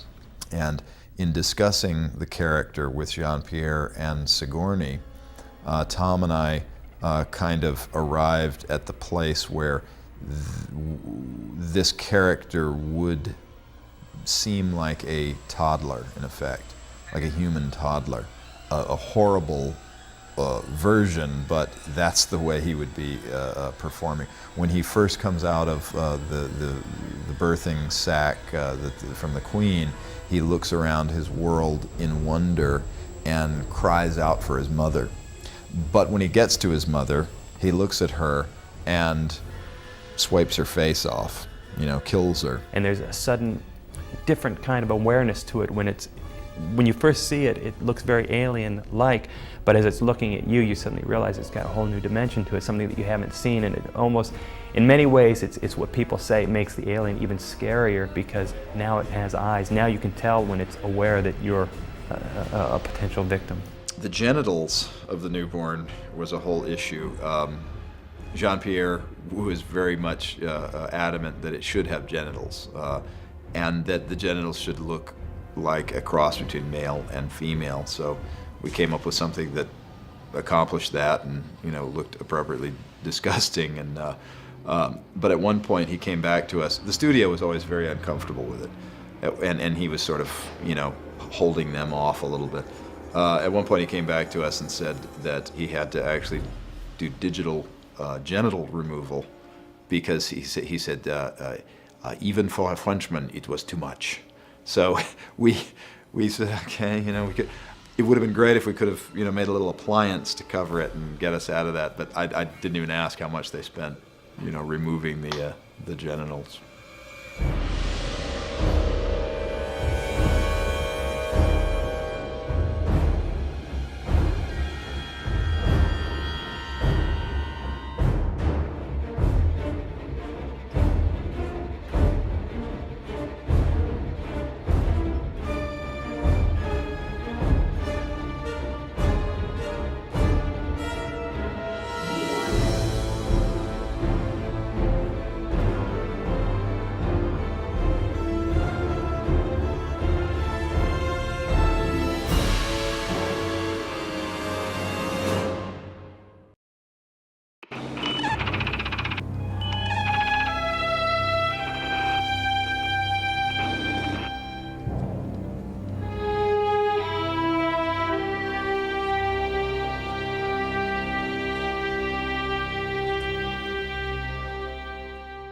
Getting hired on Alien Resurrection was sort of what led everything off, and it was one of my very first films, and I was extremely fortunate to get picked by Jean-Pierre Jeunet, and I had sent in quite a few cassettes, back in the days of cassettes we're talking, to his attention, and finally one made it into the cassette machine, and a meeting was set up, we spoke, and I was hired. I remember all the musicians from Hollywood wanted to make this film, but they gave me a tape, and I thought, that's the guy, and I was the first one to hire him. And the studio was very happy, and it was a dream. It was perfect. When I saw City of Lost Children, I just simply said to myself, I must work with this man. He's a good guy, he's a good friend, and I'm very, very fortunate to have worked with him. It's hard to read a script like this for me, but when I read it, I could understand how Jean-Pierre was going to be interwoven with his style and his character into the film, and that's what I found so exciting about his view of this.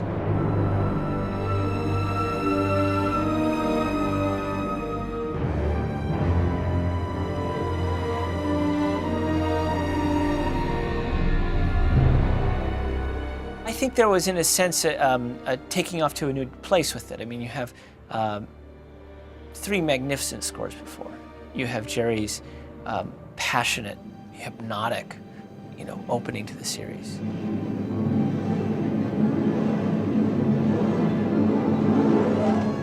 And I think James Horner's militaristic, action-driven, wonderful score the second time out.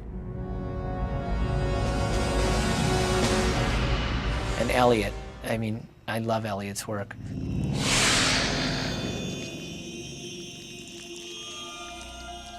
With his 20th century view of harmony and his fabulous orchestral techniques that I think really shaped the sound of the third one. So I think there's elements of that, of all 3 of those in mine. But then there's a unique sense of perhaps Jean-Pierre's Frenchness and the romanticism and this eroticism, which I tried to bring to this film.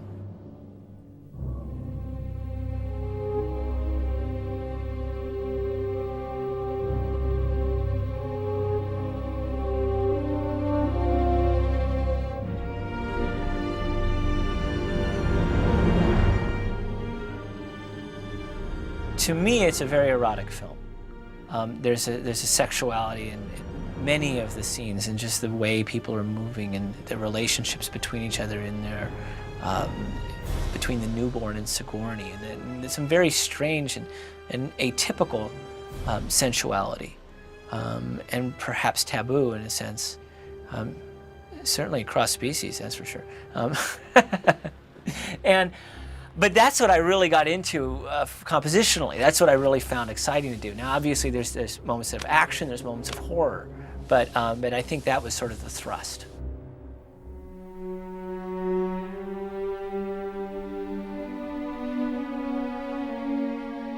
There were certainly themes. Call has a theme, which I think is wrapped up sort of when we find out what she really is. And there were certainly themes, but I try not to be that literal with that. Again, it's really about shaping the picture, the film, and telling the story with an overall arc. There's an enormous amount of music in Resurrection, and so within it, it had to have a certain shape. And I feel that in the final print of the film, I think we do have that shape that I had constructed.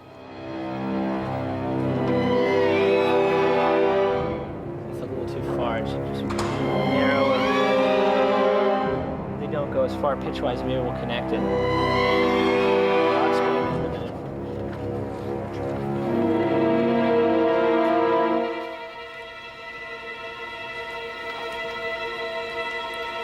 Let's have some subtle pitch variation in this game. Like, just start that. Yeah, that's good. Yeah, start it a little early. On Alien Resurrection, I worked for quite a long period of time. It was, I think, 7 months. While they were shooting dailies, I started sketching themes. The first theme I sketched is the scene, the cue called The Sack, where Sigourney is in the recovery room, and she's in that meshing, and she emerges out of that.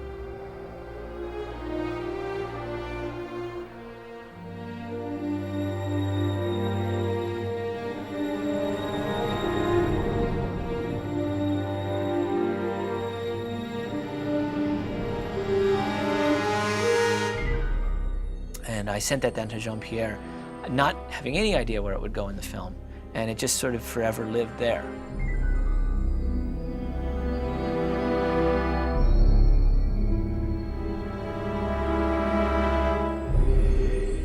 Certainly pervasive, and certainly I think wraps up this sort of the romantic / erotic side of what I wanted to express. But there's many others. And the finale is a theme which I worked extensively on.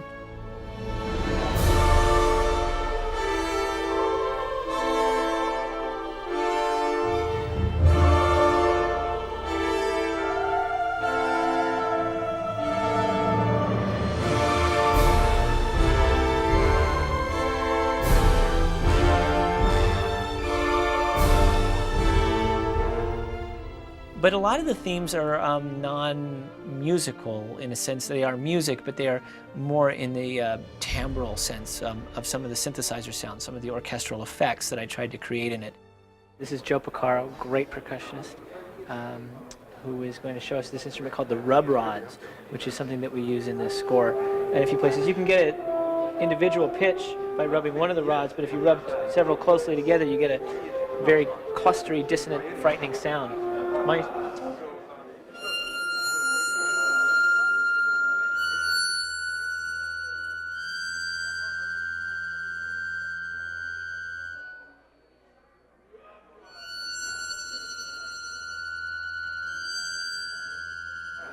to do some Super Ball? Yeah, this is, we're going to rub a Super Ball on a gong here.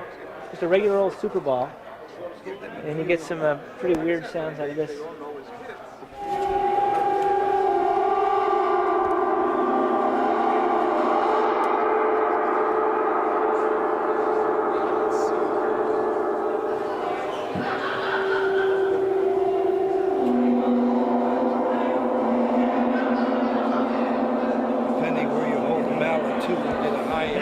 Place to add this into the score, actually. Great.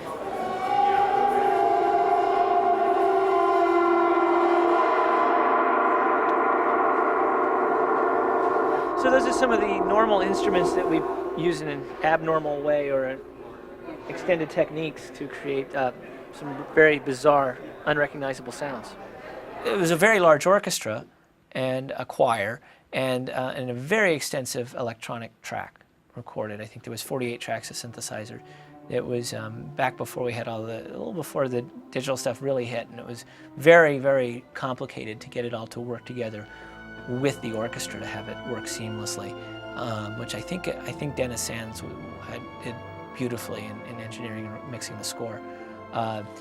So a lot of that was about defining, trying to take, for instance, there's a few places where there's a line maybe in the horns, which slowly undergoes a decrescendo and gets taken over by an electronic sound. If you have to look at an implication of what I'm trying to say with that, and what Jean-Pierre and I were talking about in that, is a line between the natural and the unnatural, and blurring it, and really melding it to where there is nothing separating, where you can't tell where it is, which is a great theme of the film.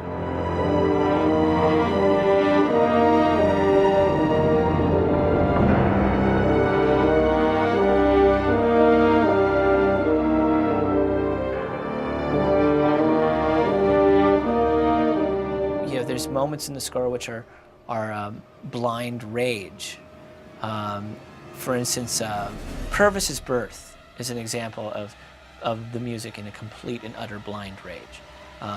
And physically, I kind of hurt my body even writing that stuff.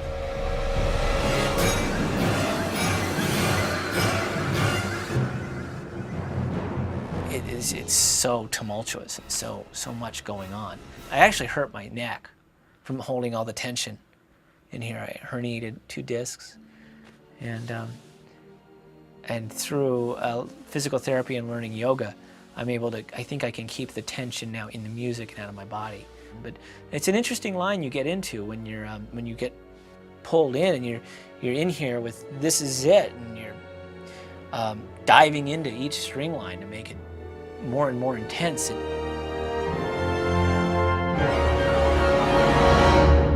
There was some challenging areas of the score in writing. The underwater scene was quite an ordeal.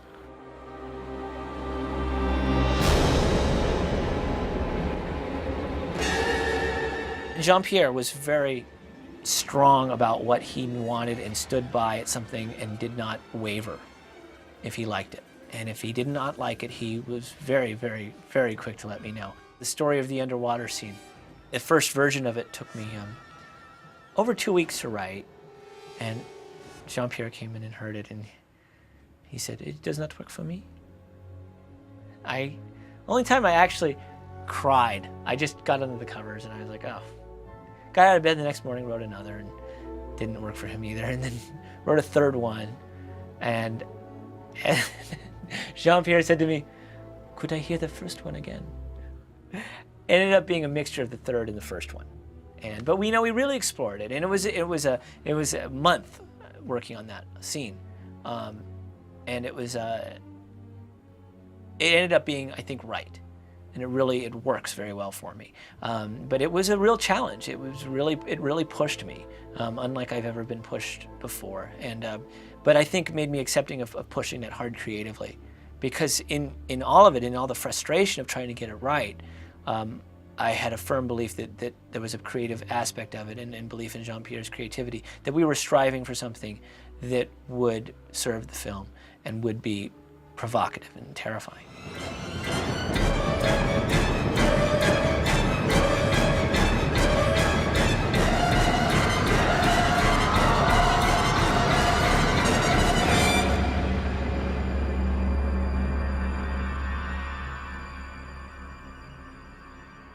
I think he wanted me to go through as much pain as the actors had done. I know that scene was very trying for them.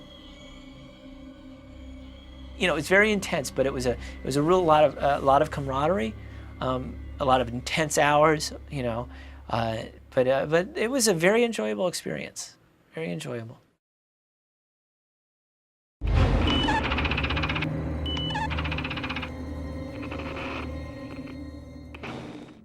The first thing we do is we get a script, and we get storyboards that the director puts together, and we break down the script into scene numbers, and as you can see, this entire storyboard is this particular script. Well, the first thing that jumped out at me when I read the script for Alien Resurrection was that it was constructed more like a comic book than it was a script. It was over 220 pages, I believe, and the entire left-hand side of every script page had storyboards, and the entire right-hand side had the script notes and the dialogue. So immediately I understood the importance of the visuals in this movie, because how many scripts do you know that are constructed with the visuals attached to the actual text? And not just the visual effects in the film, the entire, all dialogue sequences, virtually every angle that Jean-Pierre intended to use. So it's to break down everything and to sort out what should be CG alien, what should be on the set piece, what should be CG for the set, or what is puppeteers. And we figure out with the supervisors what the methodology is. Some methodologies are CGI, some of it's matte painting with miniatures, or plate shooting with other kinds of animation. You split the work and to find out what is the best regarding the idea of Jean-Pierre, what was the best for him to make the shooting as simple as possible. Those decisions are made, and Pitof and I made them early on, and really we made them in a closed room. It was up to the two of us to decide how we would do something. Because as I said, the script had been broken down into a very detailed storyboard, we knew what Jean-Pierre wanted. And we actually make a list what it is, have the director approve it, and then we actually put it in some type of Bible format, which we have all the shots and scene numbers labeled with a different methodology, who the vendors are, and we kind of track it. And this is basically our Bible of all the different types of shots on this particular film. We were able to save a great deal of money by bringing in the company from overseas, Pitof's company from overseas, and do things in-house. That had been tried on a couple of other shows around, in the years preceding Alien Resurrection, and had seemed to work out. So we didn't feel like it was that we were taking a big leap of faith. The French company Dubois was selected because they did the City of the Children, and a lot of this stuff, this matte painting stuff, the compositing stuff, and all that. So, and we, Jean-Pierre and I, of course, we know very well Dubois, so we were very comfortable with them. They ended up compositing all the miniature shots with backgrounds and star fields, and we said, well, they'll do all of that. But when it comes to things like the alien, we have to go out. We have to get someone who's really good, who has 3D experience in creating characters. You know, the Alien series had never had a computer-generated alien. So this was going to be new. For the CG, we select Blue Sky Studio in New York because they did this movie called Joe's Apartment. It featured a lot of cockroaches. And the character animation that they got into some of those cockroaches is what impressed us the most. Which was really well animated, and the interactive was really good, and we are really impressed by the work on this movie. So we were really happy to work with them for that. They certainly had the talent, and except for their distance, which we had to figure out, you know, what we were going to do with, you know, talking to them on a regular basis. Except for the distance, everything seemed perfect. And ultimately, what we did to fix that one problem was there was something called sprint drums at the time, which is archaic now, but it was a way to have a camera on our end and a computer screen where we could see their animations, make comments on them, you know, scroll on right onto the screen. And they would be able to see what we're writing. You know, we'd say, well, on this area, you know, you could improve that, and you see how he moves like this. You know, take this path would be better. See if that looks. Creature has no texture maps. It's almost like a kind of a window dummy performing the action that we'd like the alien to perform. And then we had other assorted 3D shots that that VIFX was going to do. VIFX in Los Angeles for other CG stuff. We did a really good stuff too, and the last company was Vertex, a company from Taiwan, who did all the roto. I mean, to all the wire removal and all the retouching on the image. And so it's funny because there's one Californian company, a New Yorker company, a Taiwan company, a French company. It's a word movie. The reason that we broke things up like that, it made sense for the strengths that particular companies have. It's the way we all, you know, supervisors will always work. You work towards the strength of a company, try not to give them things that they're going to struggle with. At this time, it was kind of the beginning of the CG creature. I can't remember, but I think it's kind of 30 or 40 shots with CG. It's a lot, yeah. This is probably one of the biggest visual effects films that I've done in my last 10 years of working.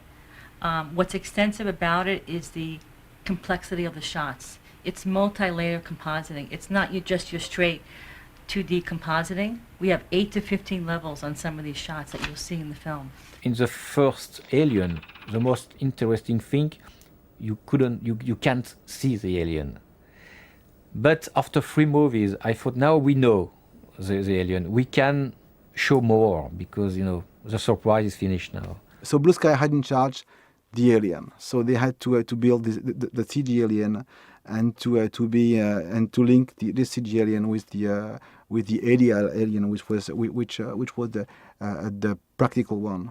There was some great nature footage that Jean-Pierre found that he was using with Blue Sky, who was doing the CGI versions of the alien, and there was some of it was crocodile, some of it was marine iguana, because of the way they wiggled their entire body and not just their tail.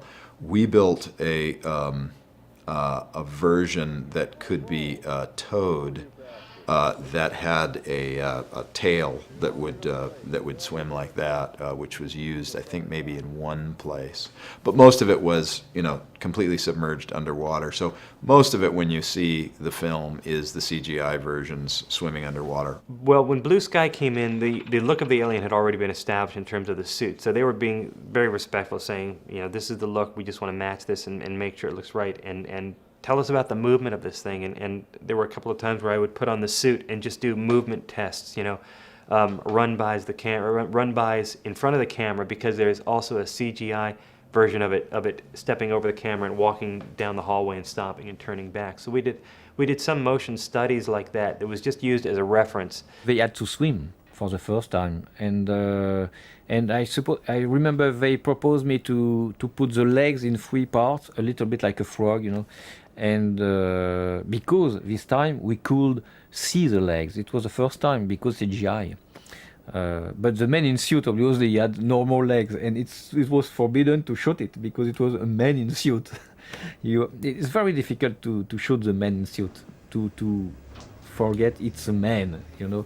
You have to make just close up, very close up. With me in a suit, just walking with you know, normal configuration of a human leg with a knee and an ankle and a hip is different from the alien. It has an extra joint. It's got that extended foot pad like a dog leg sort of thing. So they had to transcribe all my movements into matching that kind of physical structure. What we provided for Blue Sky was a small-scale sculpture of the alien, so that it would be exact to what we were doing. We scaled it precisely. It's a beautiful sculpture that Steve Wang did, an interpretation of the full-scale suit.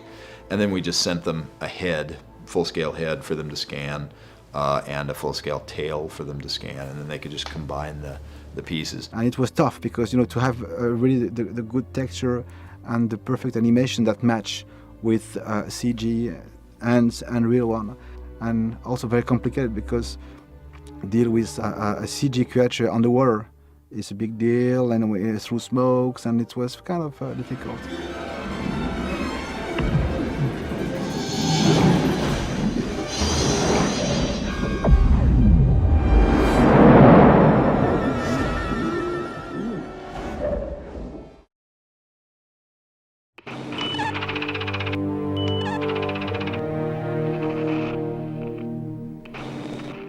All of the ships are miniatures. The Betty, the Auriga in all of its iterations, the interior of the Auriga, which is it's a pretty substantial, it's supposed to be a massive ship. At the time we felt like the only solution was miniatures because we had so many shots, and because we felt that the CG technologies available to us at the time for recreating miniature-like environments was still not quite as good as we wanted. Pitoff and I decided that, and so we went with miniatures. We went with HGI. Our big goal with any miniature or I should say with any visual effects, is when you cut from live action to the models, it should be seamless. It should never be, okay, here's the live action of the guys running down the hallway, then cut to the exterior where the spaceship is docked and, oh, it's an obvious model shot. This stuff, we really tried to make it seamless. I mean, 3 times a week I was going down to Fox and taking photographs of the sets, and we worked very, very closely with the art department, so it was never an apparent shot. There was a visual effect shot for us.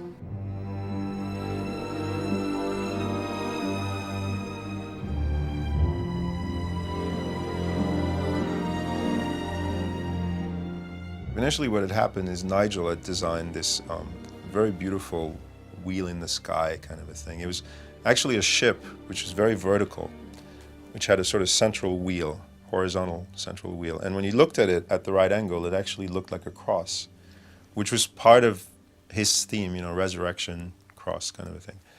And he really liked that design, and Jean-Pierre, I think, was always ambivalent about it and used to always say something in French to the extent that not sure about that when we were doing the storyboards. And originally it was a vertical spaceship with these 2 outstretched arms, and it looked very much, I would say, like almost like a gigantic medical instrument. you can imagine some really high-tech combination of a dental tool and a MRI or something like that. It looked more like a space station, frankly, and it was this huge floating space station that sort of looked like it was bobbing through space. Really a very nice-looking design, very reminiscent, actually, of the ship in Planet of the Apes, the new Tim Burton Planet of the Apes. The problem with it was there was, at the beginning of the movie, there was supposed to be this incredible pullback shot, this sort of powers of 10 shot, kept pulling back, pulling back, pulling back.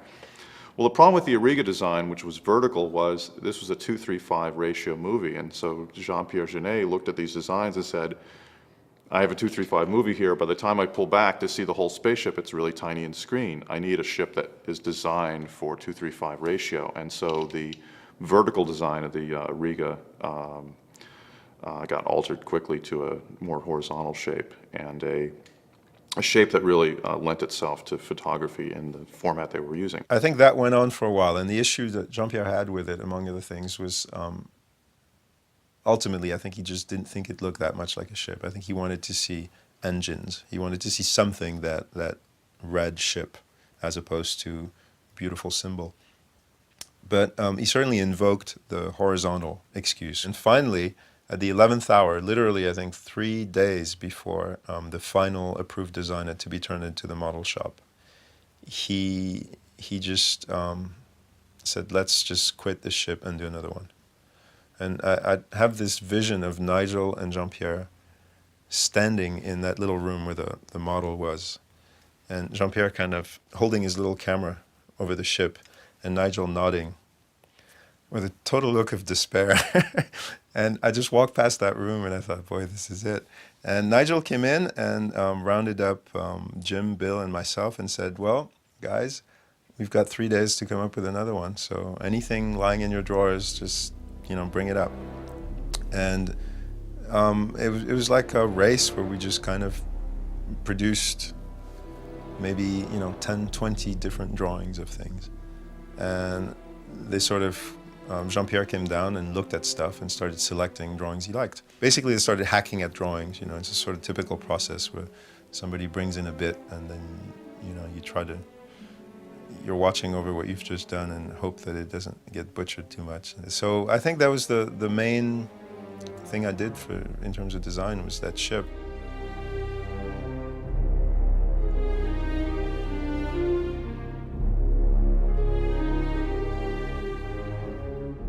Because the schedule was so short, we ended up getting for like the Betty and the Auriga these very quick blue line sketches, and says, we're here, this is what it looks like, but there were no blueprints, there was no working drawings. We generated all of those. And there was a lot of incidental details that hadn't been fleshed out. We worked very closely with Bill Bowes, who's one of the art directors, and he'd do these great pencil sketches and say, well, just make the detail look sort of like this, or we have references in books of blast furnaces or oil derricks, and we're trying to get stuff tied in that was sort of real world, but still science fiction, I guess. The big part of a new look was Alien, probably in Aliens, was a more sort of military tech. It was the future, but it was sort of an achievable future. You could see, it was a Space Marines, or they were in jumpsuits with zippers. It was a very believable kind of future. It wasn't that far in the future, but Alien Resurrection was so far in the future that it was more of a completely designed fantasy. It wasn't as much of guys sitting around with styrofoam coffee cups talking about how they got to kill the aliens with the big machine guns. It was more like this, the cloning involved, and you had this whole united military system. It was a lot different, and it was something that we had to achieve through the design of not only the miniatures, but of course the production with full-sized sets. It didn't have it wasn't like go to the surplus store and get a bunch of military equipment and then paint it weathered, and all that stuff looks cool. But for Resurrection, it had to definitely have a much more clean designed look. So we set out to, after planning all the shots, to build a stage where we could do all the motion control miniatures. It's not done as often anymore. Obviously, CG's come a long way.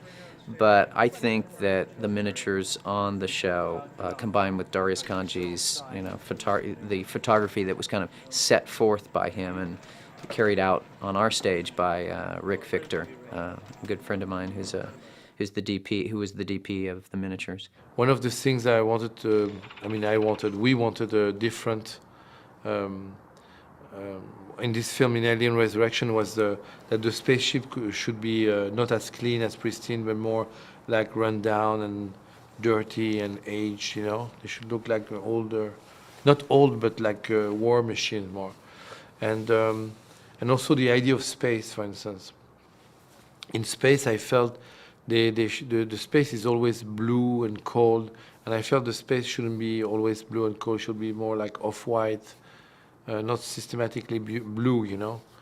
And I felt the planet should be warmer, everything in the space should look warmer. And the idea of light also, I felt, I remember shooting some tests and trying to give the feeling that the light is always like bounce light, you know, there's almost no light, it's a no light situation. The challenge of lighting this particular ship is to, since we're wrapping it, as I had said, Darius wants wrap it in light. You can see that we have to light it from underneath, but it can't be too sourcey, so you have these silks over it. We want to make sure that larger surfaces don't get so hot that it gives away the scale, because there shouldn't be, this whole surface shouldn't turn to white. It blows the scale of this miniature. Very early on in the production, Darius spoke about this wrap of light, this space light that would occur in deep space, where your eyes would just adjust to the light.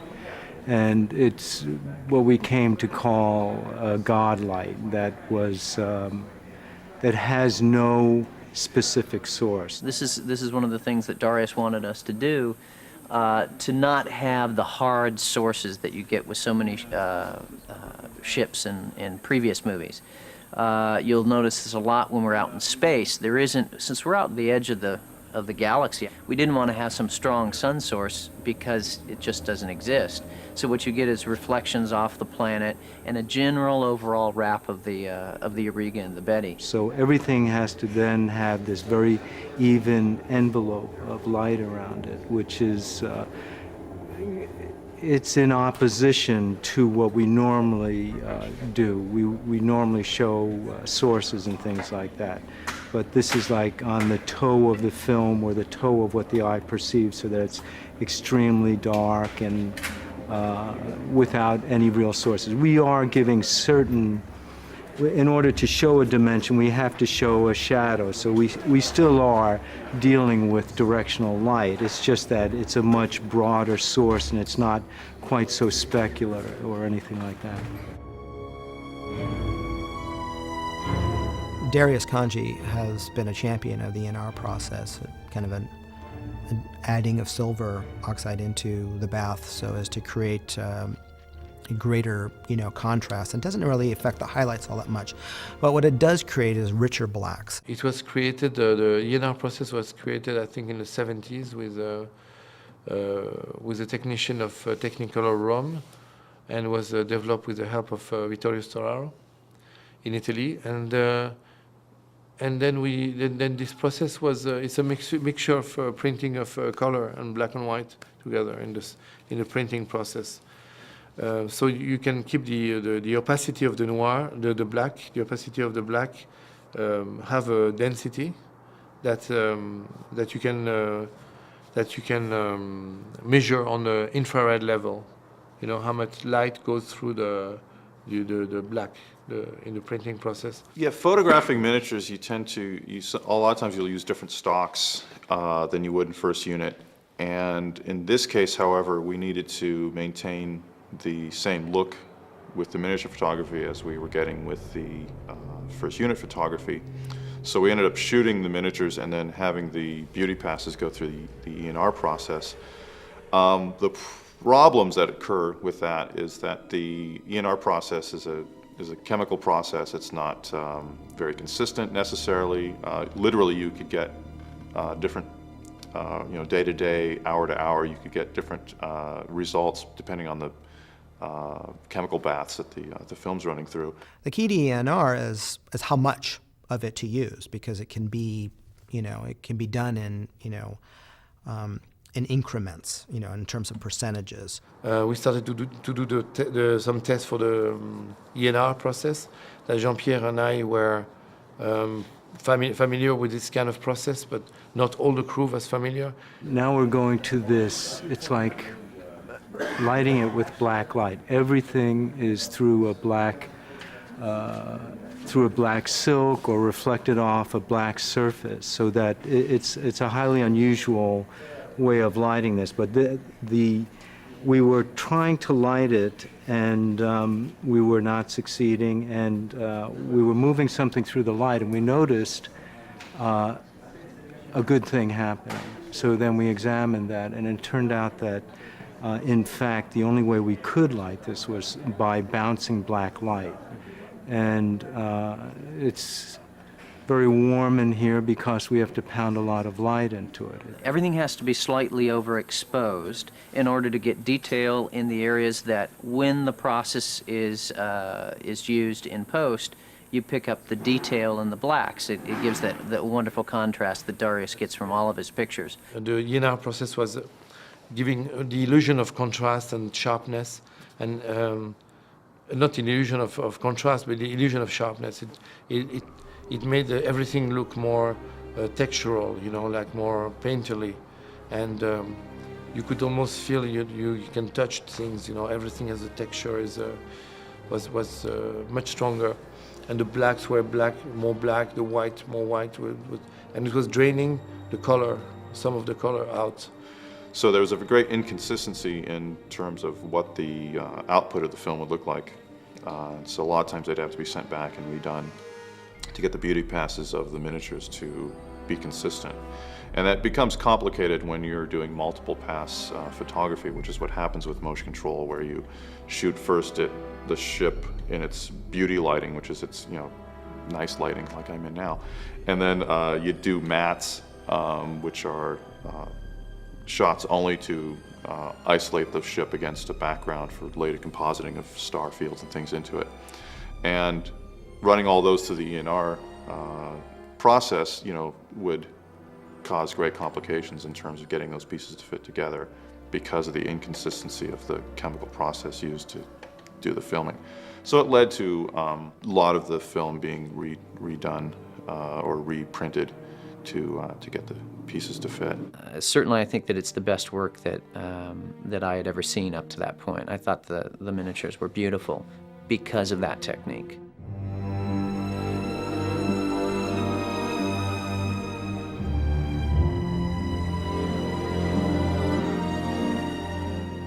Nigel designed actually the really great design of the film, I think, which was the little ship, the Betty, which appears not enough, really.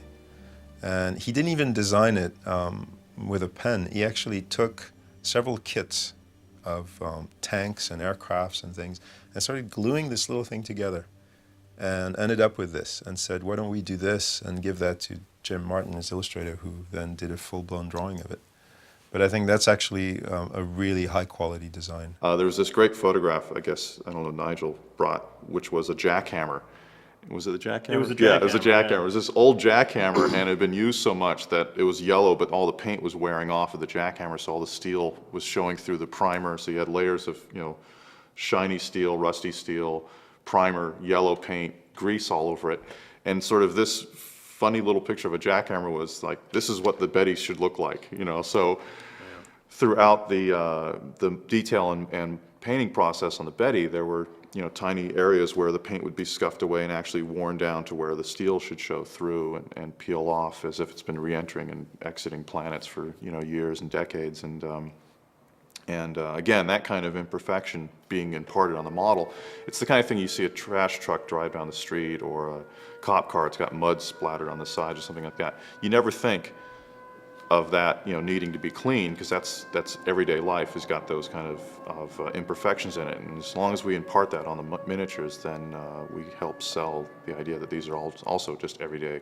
objects and not movie props. And it's a constant battle to make sure that stuff happens. You see that the Betty also has a number of little practical lights. What we do for compositing reasons is set everything up so that we have control over various sections of lights, both here on the docking bay and on the Betty. And if we wanted to, for instance, turn up this light in post, we could do that. With the motion control rig that he has, we can turn these pods. The arms go up and down. So we have a number of different things that we can move and lights that we can control. And in this particular shot, the Betty is about to leave the docking bay completely. Yeah, the docking scene with the Betty was a really, really simple approach to filmmaking. The background is in fact a matte painting, what you see. So it's not 100% in camera. The background's a matte painting which is generated from other components of the docking bay that we had built. The matte painter on the show had taken a number of still photos of everything we built, and that was incorporated into some of the matte paintings.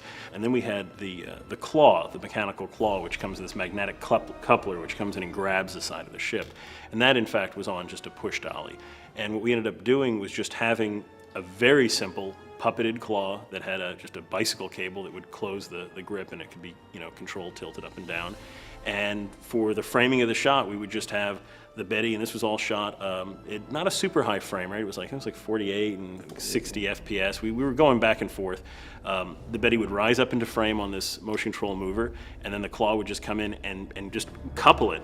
But below camera, which you didn't see, were the dolly with the coupler and the static piece with the Betty just had a metal, literally a physical, I think it was like a door. It was a door. It was a fence. It was a gate latch. Yeah. It was a gate latch, and they would just slam together, and it would latch. But they both were on wheels, so what would happen is you'd have this coupler come in, grapple the Betty, and then it would kind of the lower section was coupled together, and then by pushing both of them, it kind of gave this sort of zero-G feel. We didn't want it to be.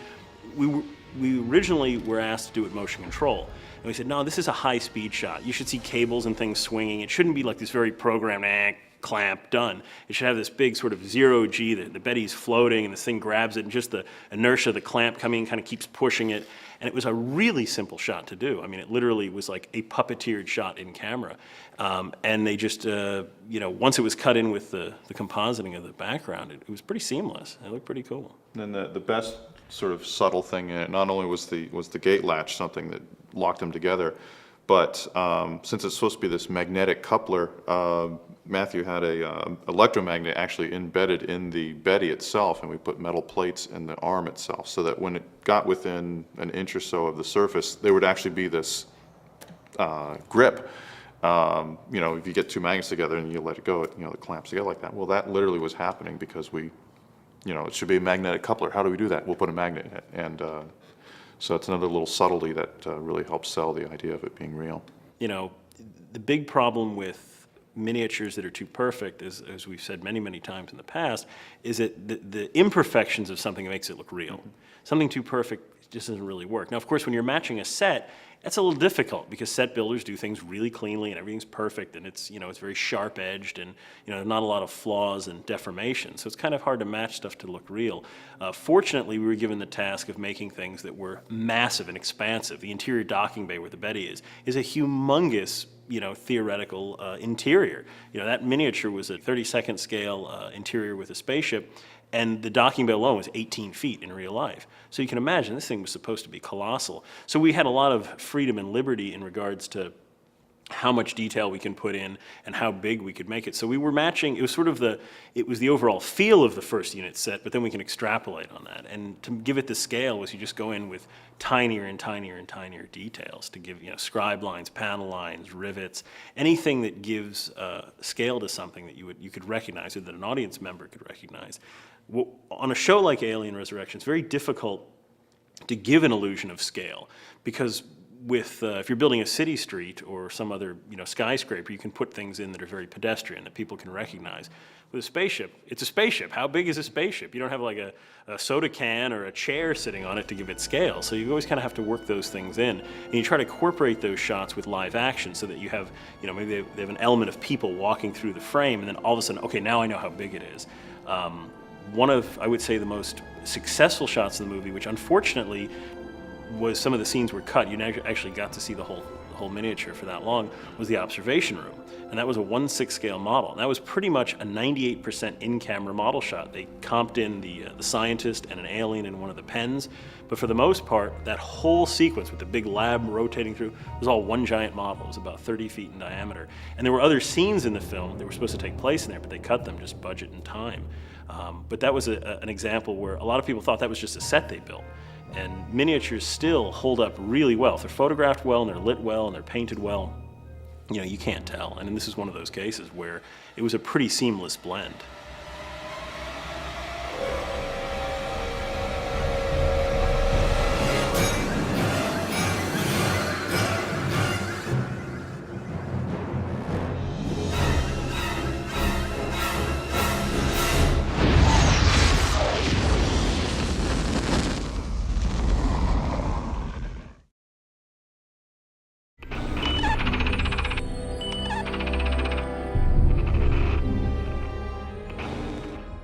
There is a very good thing, as I don't speak English, even I pretend, I didn't read the English critics.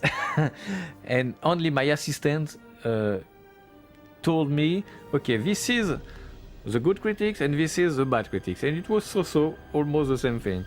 And in France, it was very good because they were so proud to have a French director making a Hollywood movie. It was very good critics. And I remember the first test screening and the second test screening in Las Vegas.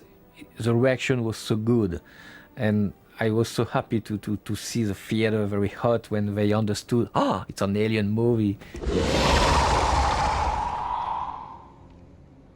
And for me, it was a dream. And I suppose we had some bad critics, but I don't care. I don't want to know. For me, it was an amazing adventure. And I am very proud about the film because I put my own preoccupation, my own visual, way, and I'm very proud about the film. No regrets. To be not fired, that was a big challenge, because we were here as aliens. We were aliens ourselves, and we knew from the beginning that the studio could fire us any time. So we have a contract, but myself, I had a contract for 1 week. They could fire me with just a week notice, and so I was scared, of course. And yes, the really big thing I'm proud of is to do the whole thing. And that at the end the whole thing is exactly what Jean-Pierre wanted and what the studio wanted. That's for me I'm really proud of it. I'd never been in a movie like that before, and the trailer, Winona came up to me and said, "You got to come to my trailer to see the trailer." So we came and we sat down in front. It was just these slow images, and then boom, boom, boom, boom, boom, just this collage of images just fired at you one after another, and then it just stopped, and there, like on the screen, the whole screen is my face looking up, and I say, "Who are you?" to Sigourney. And so of course we went, and when was it? What did it play during it? But I went to the movies that weekend, some big weekend that the trailers were first launched, and the audience went nuts. She's back. I thought you were dead. Yeah, I get that a lot. My own reaction to the film was that I thought it was really extraordinarily pretty to look at. I think the visual department did a remarkable job. I also thought that the music was absolutely wonderful. Very spooky and melodic, which is very hard to actually get melodic scores in films. And I thought it was a really nice touch. Other than that, I don't think the film really necessarily left a deep groove, but I think it's a continuation in that little string of pearls, I thought the finished film was great, but always in sequels, you're going up against the originals, and the original is a hard one to overcome. I mean, you're always looking at that and judging against it. But I think all in all, I think they did a great job. it's not the first film for me, but who am I, you know? Well, when I first saw Alien Resurrection, I actually thought it was a very good version of the script, and I thought it was a very good film. What I like in Alien Resurrection as opposed to the three others is its difference. And that's really Jean-Pierre, that's really the work of Jean-Pierre Jeunet. For me, it's my own film now. And the inspiration was Giger, and he's very happy about the film, I know, because I met him recently in Paris. And I'm very happy and proud about that. And you know, sometimes sequels, or you know, the number two, you're always expecting for the number two to be better than the number one, and sometimes it's not the case.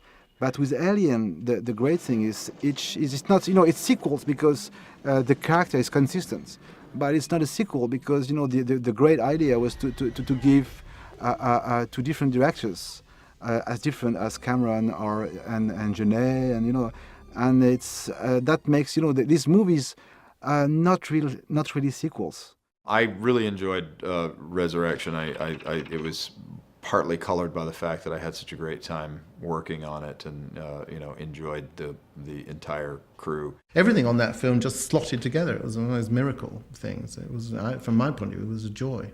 Everybody has opinions about all the Alien films from first to the last, and good or bad, it was a tremendous opportunity to be a part of the whole series, and I think that was our approach. We were excited to work on the show. We were excited when it came out, and we're excited that they're doing this fine DVD collection. So, and it's a cool series. It's a lot of fun. I actually enjoy more and more watching this film. From the time I first saw it, and now I enjoy much more the film, I think, and its humor. I'm okay. Really. Where does the Alien series go from here? Well, I suppose I could think of several directions, but it's a franchise question. It's a question of you know, what is the continued value of the series? Because as much as these films have a following, when you look at their cumulative totals, they're not on the scale of you know, Independence Day or you know, even Godzilla. So they're smaller scale movies, so they probably won't warrant huge budgets. I feel that there still needs to be some way to conclusively wrap it up. I feel like there's sort of an emptiness to the end of Resurrection where you've got Ripley and the others, and they're on the ship, and Ripley she's not on Earth yet, but there's this element that here's a character that has traveled through time because of being cloned, and there's an element that hundreds of years have been spent and she's not able to get back to Earth, and we're going to end with her this close, and we're not going to see her actually get back to Earth, and I just feel I'd love to see the whole thing conclusively tied up, so you feel like the audience who's journeyed with you through 5 movies, if there would ever be a 5th one, would totally be satisfied that there is some kind of resolution, that there's some good that came out of the fact that she died, and then she was cloned, and she came back with a certain amount of knowledge and insight, and was able to make it all worthwhile and make it worth our while as an audience to have traveled with it. Personally, I think that there's still something very interesting about the idea of alien DNA mixing in with human DNA, and I think there's almost a place that you could go with that for smaller films that could capture some of the claustrophobia and tension of the first film, but almost on a more internal level.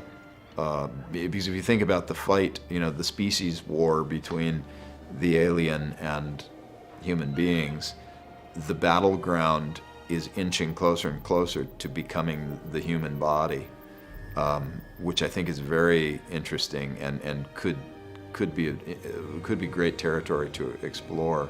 But it's not my franchise. I certainly think there's a lot more to say about her and about these, you know, creatures and about the world they inhabit. I think there's a lot of places to go. I proposed an idea for the studio, I remember. For me, I would like to see the alien planet. The hospital, the supermarket, how is it, the school, the cars, how is it on the alien planet? Can you imagine? Because on the first one, I remember all my life the spaceship, the Giger's world, and I would like all the planet designed by Giger. That's my dream.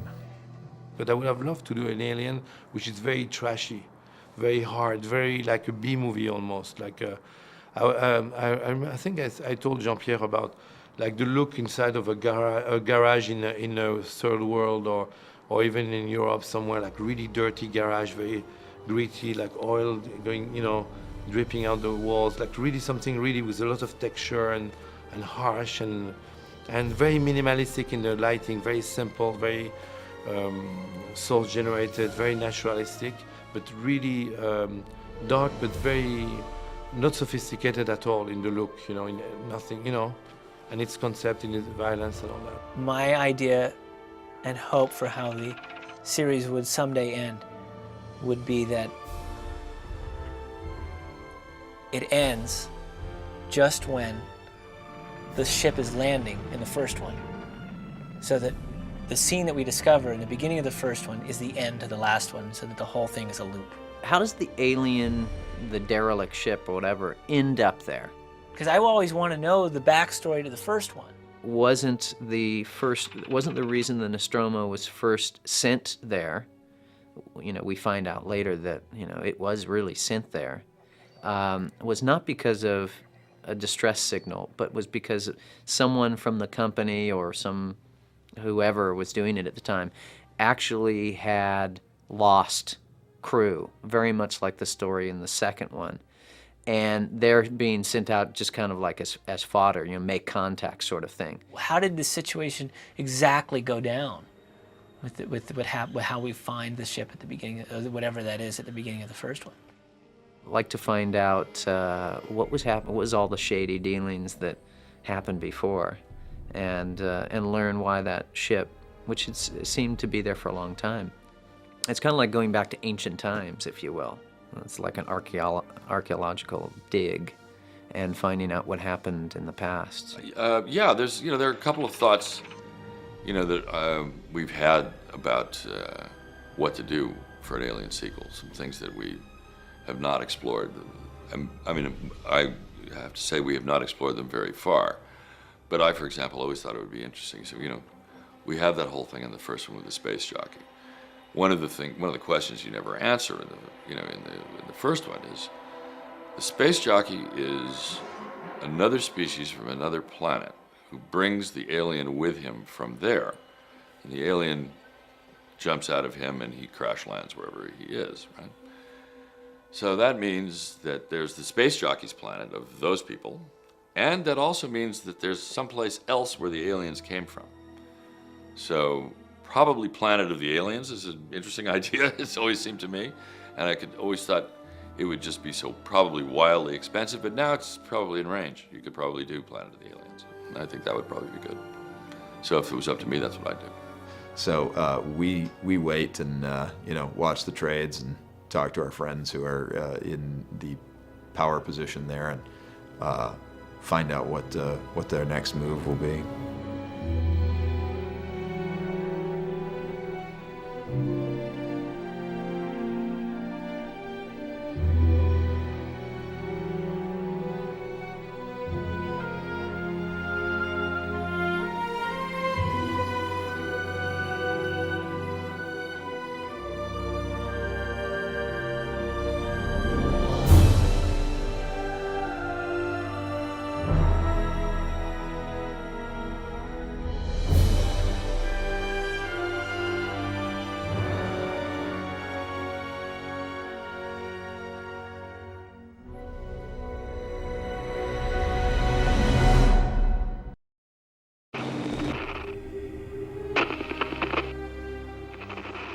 I thought it was like dressing the Marx Brothers, dressing the crew for the Betty. I thought these were very strange, eccentric characters, and I thought each one has to have the character they're going to play pushed to the limits. And so I talked a lot to the actors about how they were approaching it without them realizing I was sort of pumping them, and tried to catch the eccentricities that they were thinking of. And in the case of the wonderful French actor that played the little guy, he was so marvellous and so eccentric that it was sort of easy to dress him like a sort of strange doll, and that's what I did.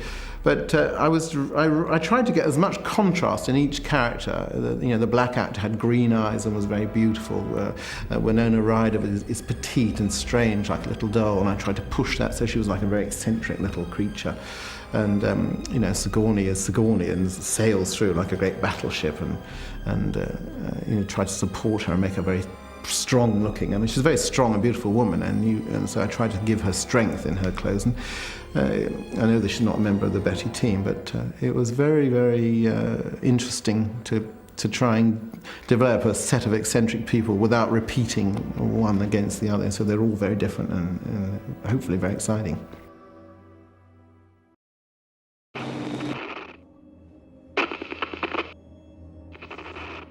Costumes can empower actors in two ways. One, if they feel comfortable in the costume, it can support them and help them develop the character. And sometimes if they feel the costume isn't quite right, but because of circumstances they're wearing it, fighting against the costume can sometimes make them give a performance which is better. So sometimes it's good if you're giving them something that isn't quite right. And sometimes I've done things where I've made costumes purposely uncomfortable, because I felt it would, I won't tell you where, but I have done things where I've made things too short and done things where the actor isn't aware you're doing that to them.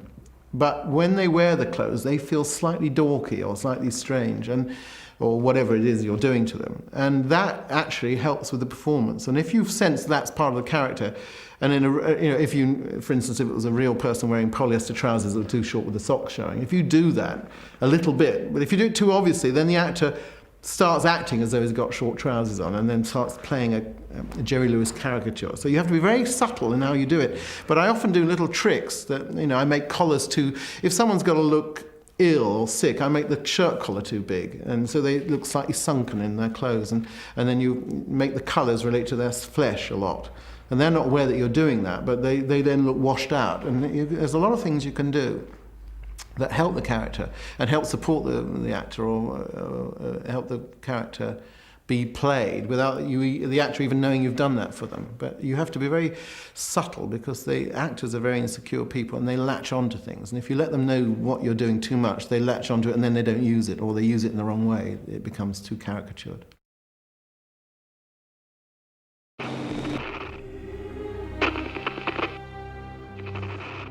When I started to talk to Sigourney, I came up with some conceptual ideas of that her costume, what she wore, would have echoes of the alien, and should be made in leather and be quilted and be the same color as the alien, so that when she was with the alien, because there's elements of the alien in her, she doesn't look as though she's dressed like the alien, but there's a relationship between the way she looks visually and the alien.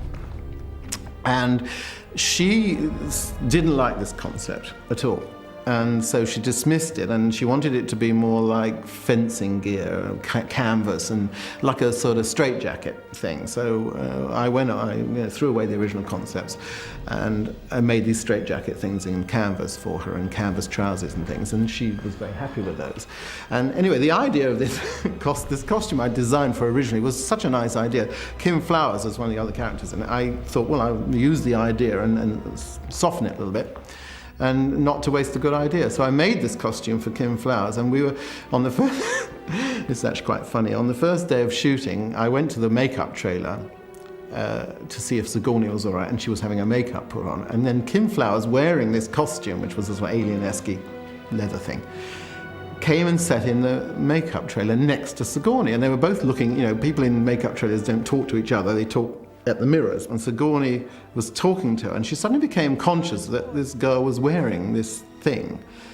And Kim was carried on talking and trying to be nice. It's the first time she met Sigourney Weaver, I think. And Sigourney just went into a trance, and her eyes went out of focus, seemingly, and she just stared in this mirror. And she slowly rose out of her seat and turned to Kim and just took hold of the costume and just said, looked to me and said, I want that. And I said, well, what do you mean you want it? I said, that's the concept that you didn't want, you rejected. She said, I want it, and I'm not going to shoot unless I have it. Anyway, Kim Flowers is, tiny, and Sigourney's, big, gorgeous, 6-foot lady with a wonderful figure. And the clothes wouldn't have fitted, so I had to leave the makeup trailer, go to the producers and say, we've got this problem. Sigourney won't shoot in the costume she's wanting. She wants Kim Flowers, the original concept, and I'd have to remake it, and it will take us 3 days. Anyway, so they said, well, that's fine, but you haven't got 3 days, you've got 12 hours, because we'll cancel today's shooting on her, and we'll shoot on something else, and tomorrow morning it's got to be ready, you've got to shoot on it. So overnight, we had to remake everything, not only for her, but for Kim Flowers, had to redesign Kim Flowers' clothes and make them all. And you've got to remember, because it's a special effects movie, we make 20 of everything, so it was like throwing out a lot of stuff and starting all over again. Anyway, we did it, and I got it made, and we did this leather thing, and then Sigourney came on the set next day, put it on, and we did fitting early on, and then adjusted it, and she went on the set and was thrilled, and it was right for the part, and she accepted that in the end. That idea, that concept that she should echo visually the alien, she was really happy with. I think it worked very well in the movie.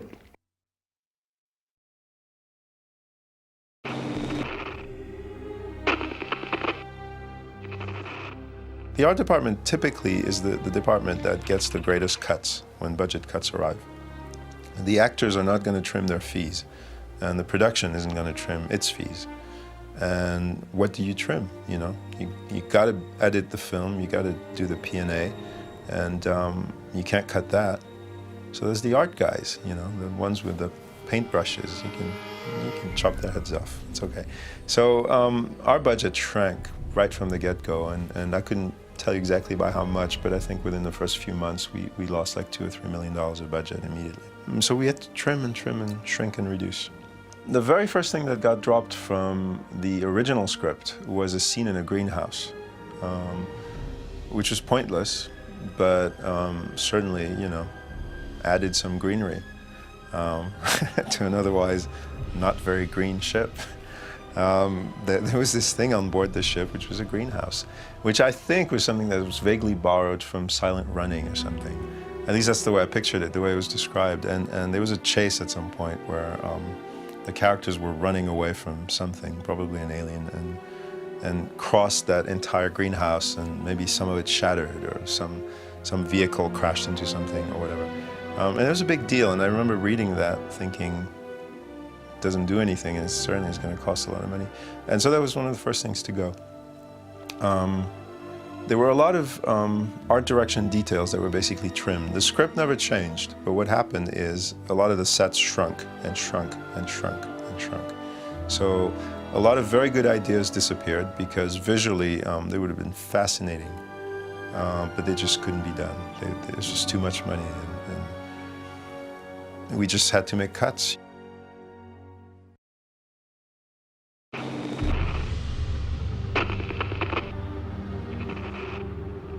The game plan design-wise, as it was explained to me, and it was explained to me from two different routes. There was the Jean-Pierre version, and then there was a Nigel version, which theoretically was created to match Jean-Pierre's version, but in fact kind of departed in some ways, because maybe language was, accounted for some loss in my understanding anyway. But I sort of saw two slightly different perspectives, but certainly what Jean-Pierre was about was his infinite respect for the art direction of the first Alien movie.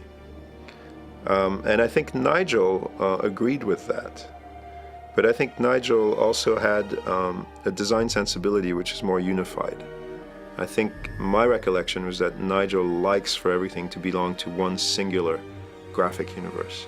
And I think Jean-Pierre was more a little bit all over the place, which is, I wouldn't say all over the place, but I should say he's more diverse. He likes to mix, He doesn't paint necessarily with one broad stroke. He likes to sort of throw a monkey wrench in the works. He just wanted to sort of bring people together and create a chemical mix so that he could pick and choose what he wanted at the last minute. But I think basically his overriding philosophy was that he wanted this film to be an homage to some extent to the design qualities of the first one. And I think he also wanted, that was one of his agendas, was to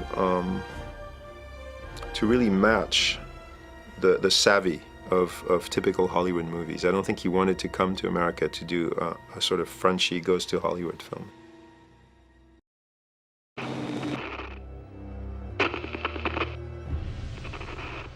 Certainly communication is kind of vital between a director and everybody else, and Jean-Pierre did not speak very much English. Now, I speak a little bit of French, which helped out, but obviously it was a struggle because of the language barrier. We were a little apprehensive because at the time he spoke no English and we spoke no French.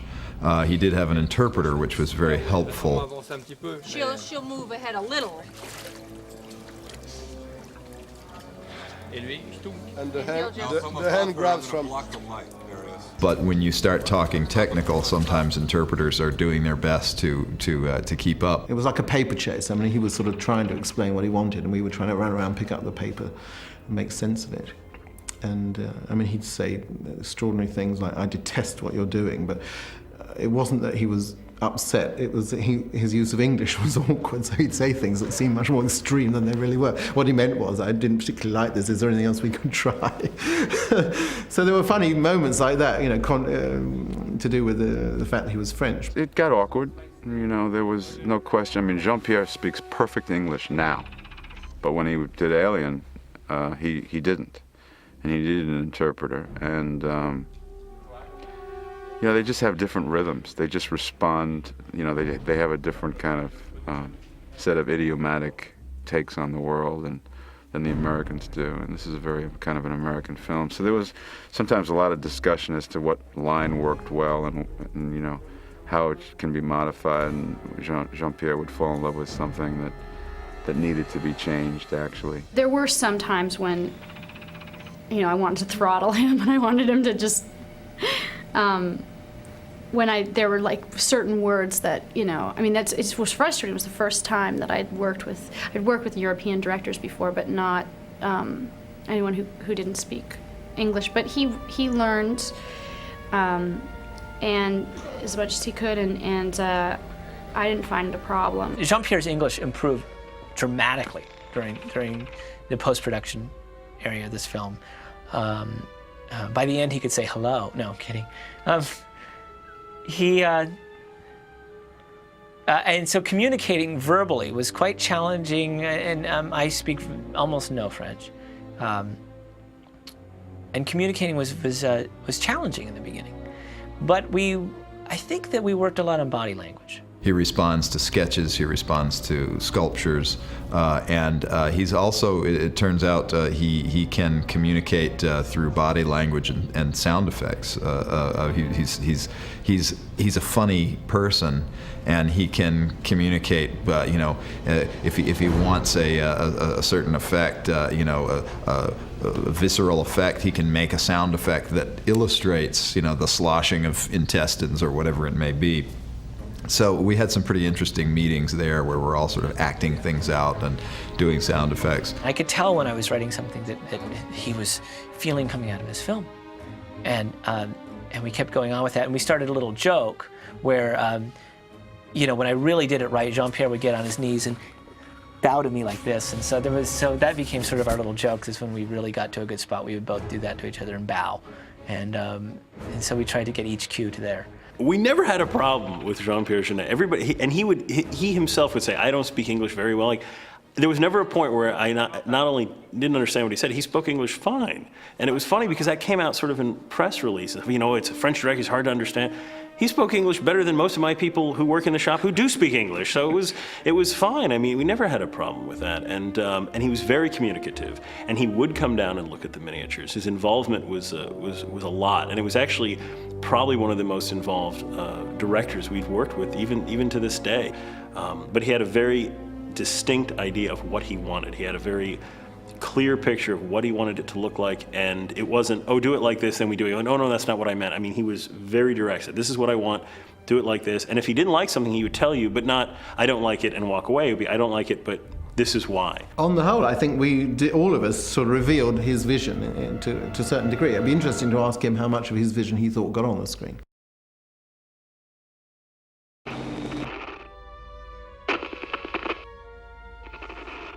One thing I had never seen before was the entire film had been, by the time I arrived, had been put into a huge volume of storyboards. And not just the visual effects in the film, the entire, all dialogue sequences, virtually every angle that Jean-Pierre intended to use. I've never seen it done in the States, and I've never seen it since that. I'd never seen it, and I don't know that we ever will, but I'm one who would say it was a great thing to have, and we used it all the time because he was so specific about what angle he wanted. And if we had to change something because of a technical reason, that was fine. He was willing to accept that. But you went in knowing so much more, and kind of getting a feel. It was like a graphic novel, or like the comic book sort of thing, beautifully illustrated by a group of both Americans and Europeans. There were some people who came over from France with him who had done some of the storyboards. But while they were in black and white, they were still just amazing.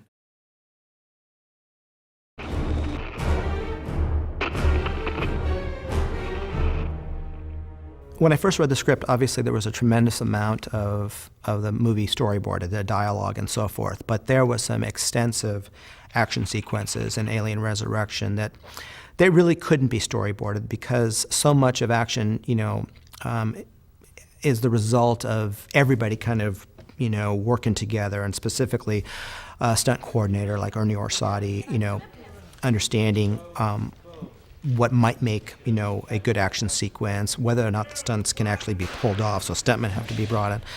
So really the only sequences that weren't boarded extensively were the action sequences, and there were a number of them. And so what we did, I was brought on, typically as an operator, I don't get much prep time.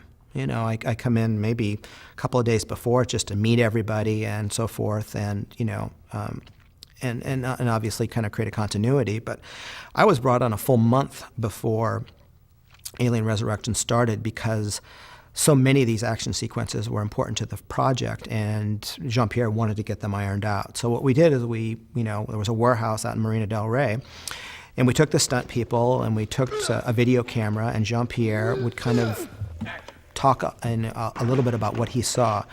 And Ernie would show him multiple options, and we would come back sometimes 2-3 days, and rephotograph these action sequences. And then what we would do is we would block out, individual, shots or whatever that could be, formulated into, cut together footage so that Jean-Pierre could actually see the shots. We would record them on video, and then, later on edited, and he could actually see this is working, this isn't working. And we did an extensive amount of that in many of the fight sequences and action sequences. And I really think it helped out a lot. So oftentimes action sequences are kind of boarded, but the reality is they're so involved that you really can't have everybody doing it. Well, Jean-Pierre said, why not? Why can't we have the people fighting, and why can't we get stunt people in paths down here? Let's just see whatever we can do, And I thought that was a brilliant move on his part, because some of those sequences are really, really tautly put together, and I think Ernie did a great job. But I really look at Jean-Pierre and his vision for, doing some preliminary work in pre-production to just record that, and then out of that he could formulate a list of shots that make that sequence work.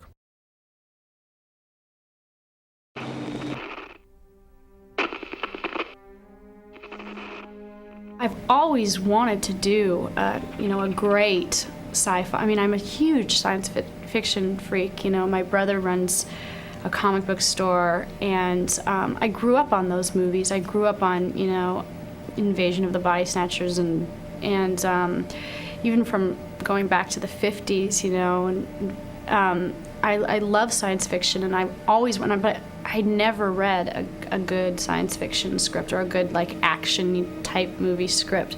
They're always like so incredibly bad, and especially the female part. So when this was when they brought this up, you know, just another alien, at first I thought, well, they can't, you know, Ripley's dead, you know, I would never try to, you know, take over the series, but I'd never do it without Sigourney Weaver.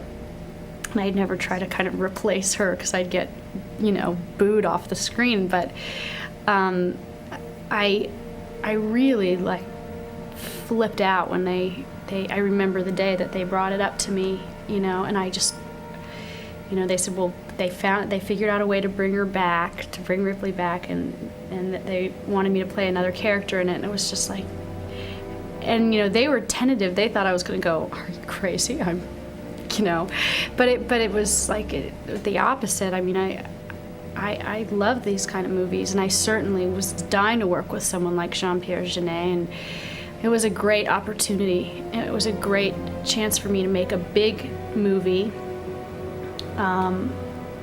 and not compromise my integrity, because it's such a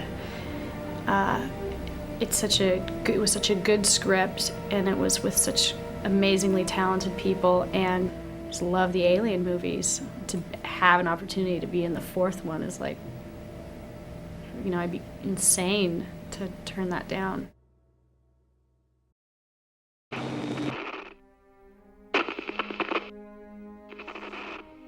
It seemed as if the schedule and the budget for it were going to be tight.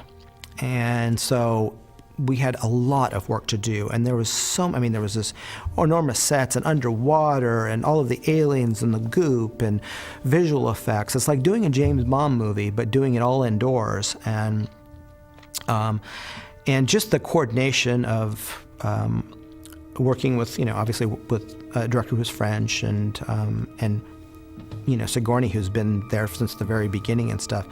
There were so many circumstances which required delicacy and just being, you know, being able to just work through, you know, various problems that came up. Plus the fact that we were inside for, you know, over 100 days, you know, that kind of wears on you.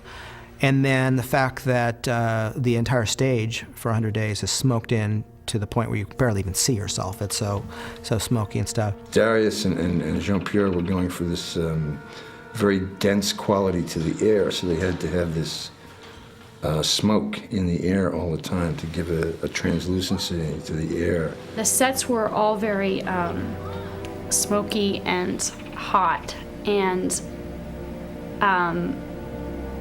so there was a lot of, there was crankiness, I'll admit, but because you couldn't have like air, because he really wanted that feeling of like stagnant, you know, this smoky kind of sweaty hot place. So he definitely created what the look he wanted by inflicting it upon us.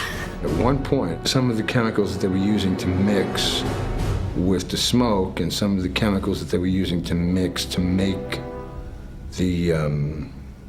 the glues and the epoxies that they used on the monsters, on the aliens,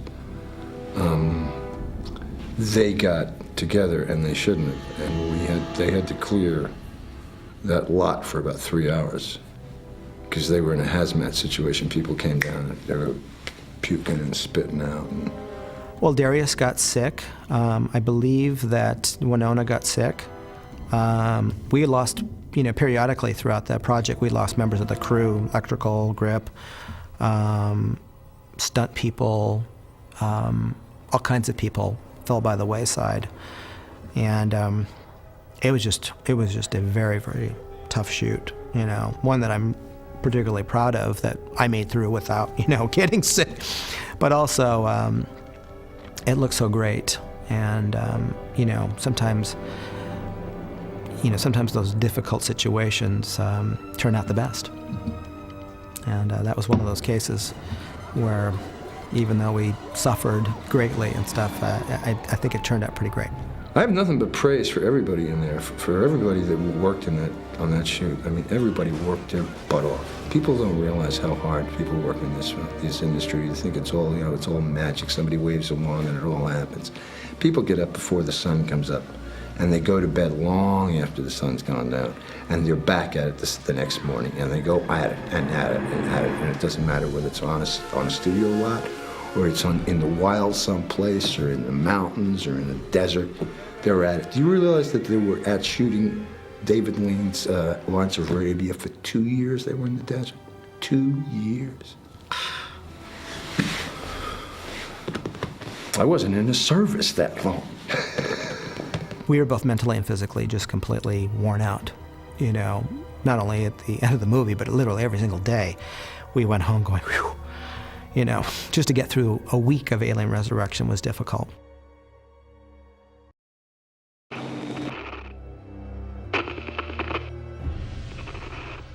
I wanted the alien things to sort of come out of Ripley and surprise her, that maybe she sleeps in a different position or isn't drawn to the food that you would think she would be drawn to. And in the waters, I was terrified of being in the water anyway because I'm very claustrophobic, and we had to swim through this thing that had a ceiling on it. And you just swim till you're out of water, out of breath, and then you hope that someone will find you. And, but I just felt that when she was supposed to be very comfortable in the water, that was in the script. So I thought, well, if she's very comfortable in the water, that means the alien side is kicked in more, so it'd be great to experiment with how she moves underwater. She would bring me over to talk about alien movement and give her my views on what the alien was about and how I was making the suit move so she could incorporate that into her performance, and it was pretty chilling. One of the first things I saw her do with it was underwater, where she turns to see the aliens attacking her party of people that she's trying to save, and she's watching them, and you can just see her suddenly just segue into becoming an alien, and she picks up some of these moves that I've been doing, been talking about with her, and it suddenly is Ripley as an alien, and it's great. She doesn't swim like the others. She swims much more effortlessly and has a lot less trouble underwater. It's kind of the adaptability that the alien has shown, but with Ripley. It was decided that she would swim like a dolphin, which is that up and down motion. And it's a combination of the breaststroke and basically propelling yourself with your feet, which is not a normal human type of swimming. So we talked with the stunt department and with the effects department, and we were able to make it work by having her cabled up to a harness and a monofilament cable, which is a cable that the camera cannot see, go through frame, and we basically just pull her through frame as her body makes this kind of a motion. That really that was the effect that was a winner. That really looked fantastic on camera. We tried to do that throughout, that she would have a different way of doing things, as long as it wasn't terribly noticeable, because I don't think it's, I want it to look natural and not like, hey, look, I'm an alien,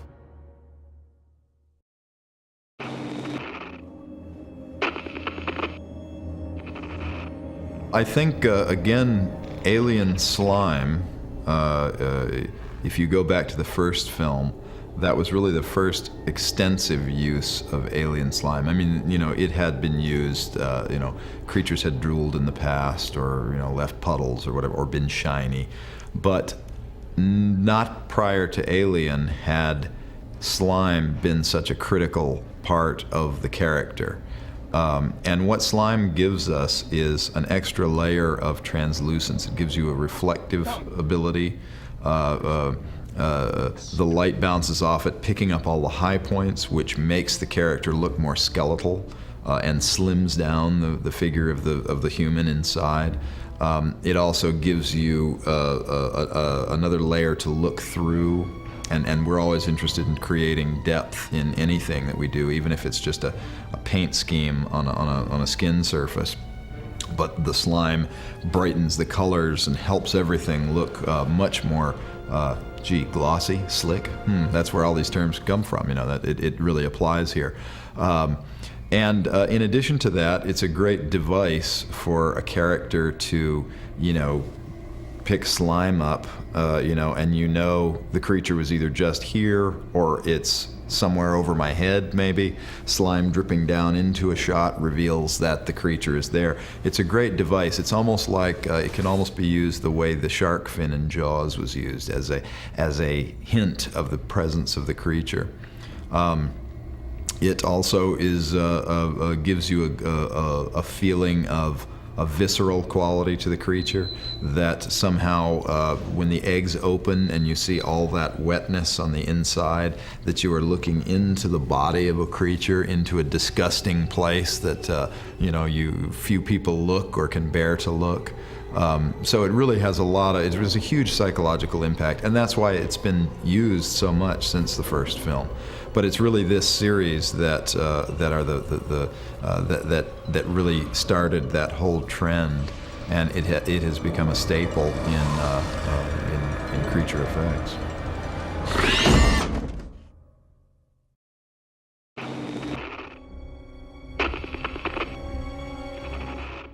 In the cloning process, Ripley is the number 8 clone, the first clone that became successful, and the earlier 7 stages are all kept in a laboratory setting. One of the stages is alive.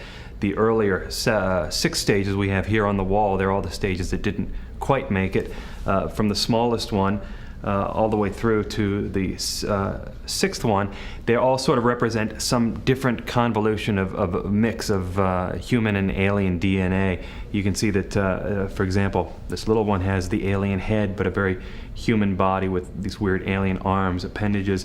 This one is more human in its general approach, although it's also been distorted in very different ways. The whole goal was to make each distortion for each individual creature completely different from any other stage, but yet each one harkens back to certain combinations of physical and alien features. For example, this stage we chose to put the characteristic alien tail and sort of just have it kind of melding right into the back and spine of this particular creature.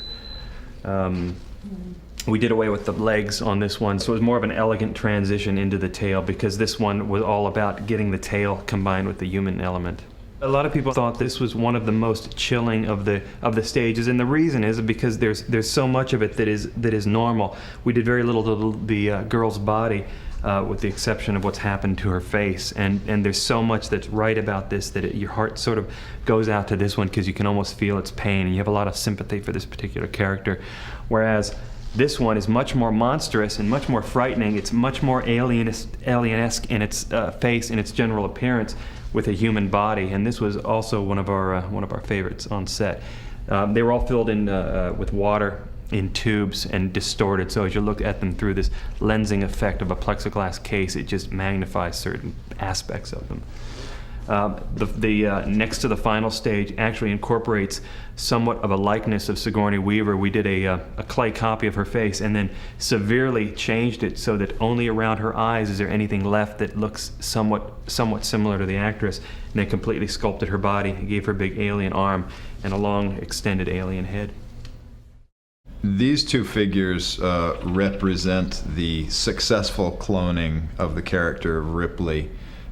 We start off with her as a child and morph into the face of the adult Ripley, and as the camera pulls out, you see that she has grown into the character that we're familiar with. These two bodies were arrived at through sculpture as well as body casting.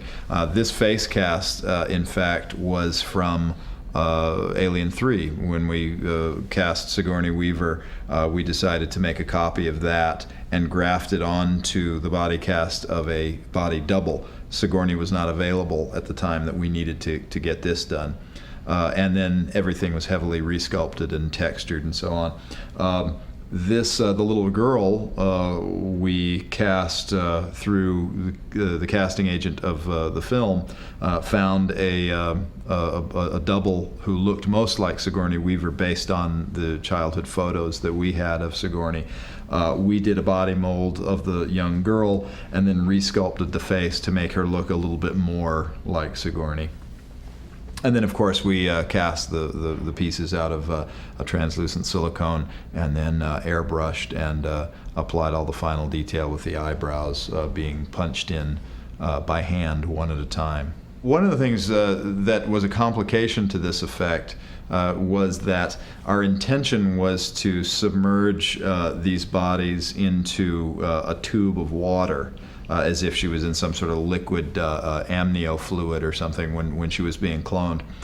In our tests, we lowered the body into the water and realized that the lensing effect inside this tube changed the proportion so dramatically that she looked like something from the Victorian era. She was just suddenly this huge woman. So we instantly pulled it out of the tube before Sigourney could walk by and saw it, and we came up with another solution, which was to smoke the inside of the tube so that it would have the appearance of fluid without the distorting lensing effect.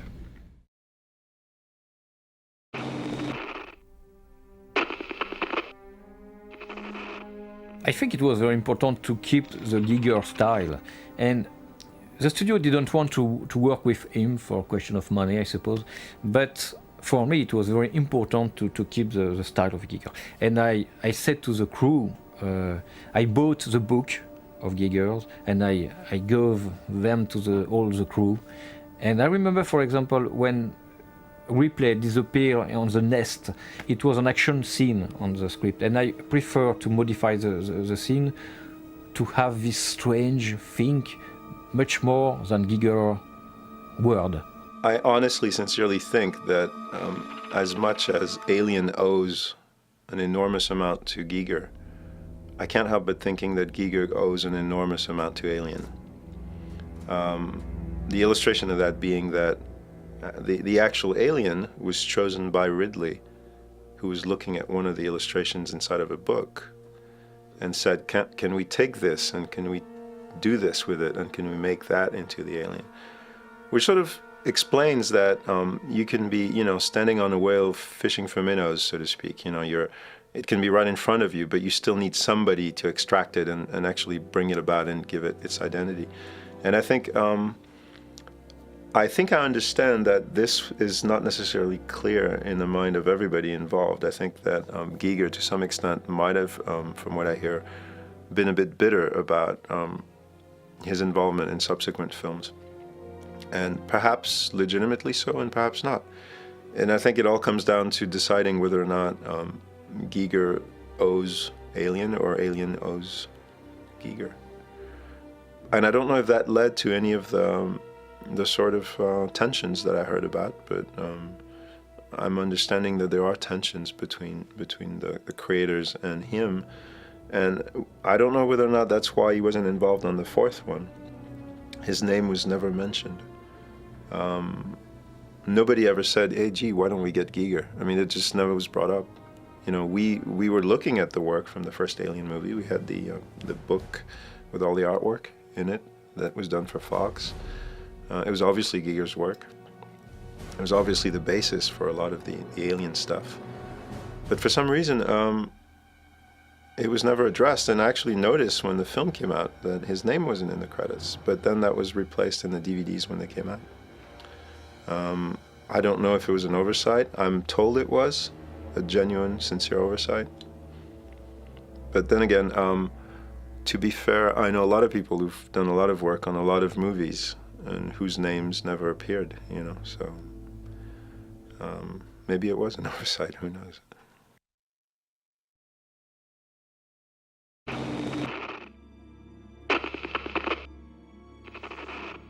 One of the funny sequences, not meant to be funny, there's a scene where Ripley is confronting the newborn, her newborn. And there's a high angle, kind of a master wide shot, but not that wide. Close enough so that one of the ways that Alex and company would move the creature is by moving its feet with rods underneath. And they had,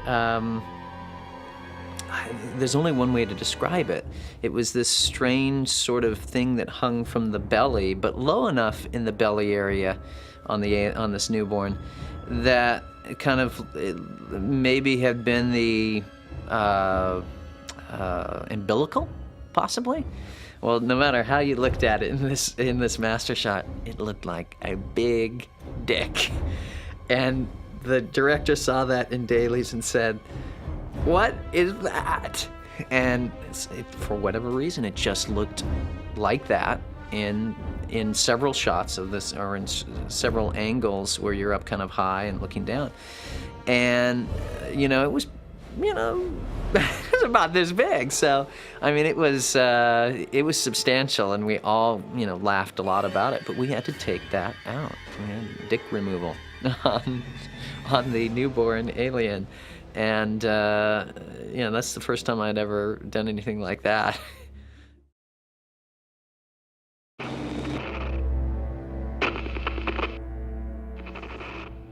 Ultimately, it was never my job to sort of offer a fundamental opinion as to how things should go, because hierarchy in film isn't like that. As an artist, you go in and you sort of keep quiet and do what you're told. But I think that certainly personally, I had issues with the absence of an intention in the evolution of the alien. I think one of the things that Cameron did that was brilliant was that he changed the alien a little bit because he felt like it. Because he felt that the first one answered some things, but not everything. And he wanted to mark the alien with another take, which seemed to have its own logic. I think that Fincher did this incredible thing of having the alien morph into a dog, which is an incredible leap forward. And, well, the other great thing that Cameron did, of course, is introduce the alien queen, which is something brilliant. I mean, graphically, it was like the missing link. You know, it was this thing that everybody went, wow. You know, we didn't know you could go beyond that first one. This is brilliant. I thought that one of the failures on our part in Resurrection is that nobody went in with any kind of a deliberate intention, except that it was thought for a while that the aliens would swim, that perhaps it'd be cute to kind of make them look a little bit more like crocodiles, you know. But it's really the tail wagging the dog, and ultimately there was no deliberate intention. And I think, personally, I think one of the saddest things about the evolution of the alien is that Giger, who's the one and only creator of the alien look, because it's more than just a creature. This is what, again, some people seem to forget, is the way Ridley had hired Giger was to design the planet and all the stages. And there was an incredible language and architecture to his madness, which resonated in the first film. You know, you just got really freaked out by just how alien everything was, in a logic, in a certain inner logic. And I think that what's disappeared over the years is a sense that there's that kind of unity still permeating the alien, which was ultimately a biomechanical creature, you know, in which you felt the metal and the pistons. And you can decide where the machine began and where the flesh started and where the actual sort of gooey quality about it happened. And you know, when that mouth opened and that sort of white stuff poured out, it was almost like sperm. It was sexual and bizarre. And if you look closely at the alien today, you just have a sort of waterfall pissing, you know. And so if you compare the two and you go, well, has anybody stopped and actually thought about this? The answer is no. And that, I think, is a bit disappointing, because you sort of go back to 1978 and you go, okay, here's this little European crew doing something very intense where, you know, they're offering something that nobody has ever seen before, which is backed by incredible body of thinking and researching. And if you ever listen to Ridley explaining, you know, some of the stuff about the bark beetles inseminating eggs on the other side of the bark and all this stuff he'd seen before he got into the whole alien thing. This was thought through in a big way. And I think by the time we got to, you know, 1996, I don't think anybody cared really what the alien was. It was just this thing, you know, there were toys of it in supermarkets. And I think that's a bit sad, because I think ultimately the biomechanics of it, which is the Giger touch, is what the design of Alien really, like it or not, is about. You know, if you take that out of the equation, then Alien is about a set of actors doing the same performance pretty much film after film. And so I kind of regret that.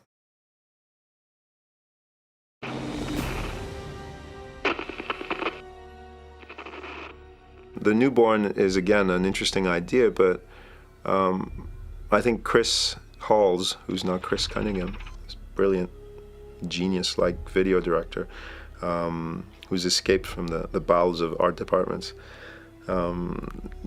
Chris was asked to draw the newborn that appears at the end of Alien Resurrection, and did some gorgeously spooky paintings of semi-baby-like aliens with human skin and bones and rib cages and that bizarre black head, you know.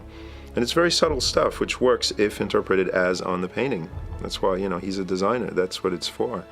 And unfortunately, by the time you saw the final alien, you just kind of got a creature from the Black Lagoon with a terrifying skull. You know, you have to have a skull in there, otherwise people won't be scared. You sort of go, well, where did it go wrong? You know, you've got these beautiful paintings. How hard can it be to just make a model of that?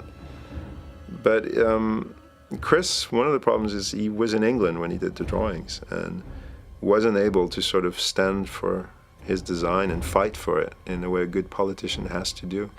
And sadly, nobody spoke up for him, you know, so there go his designs.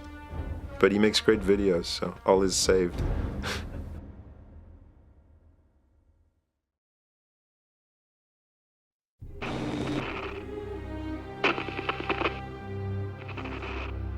Becoming a composer was, I think, the result of my life of being a musician, having always been a musician since my earliest memories, and finding that that's where my talents are. I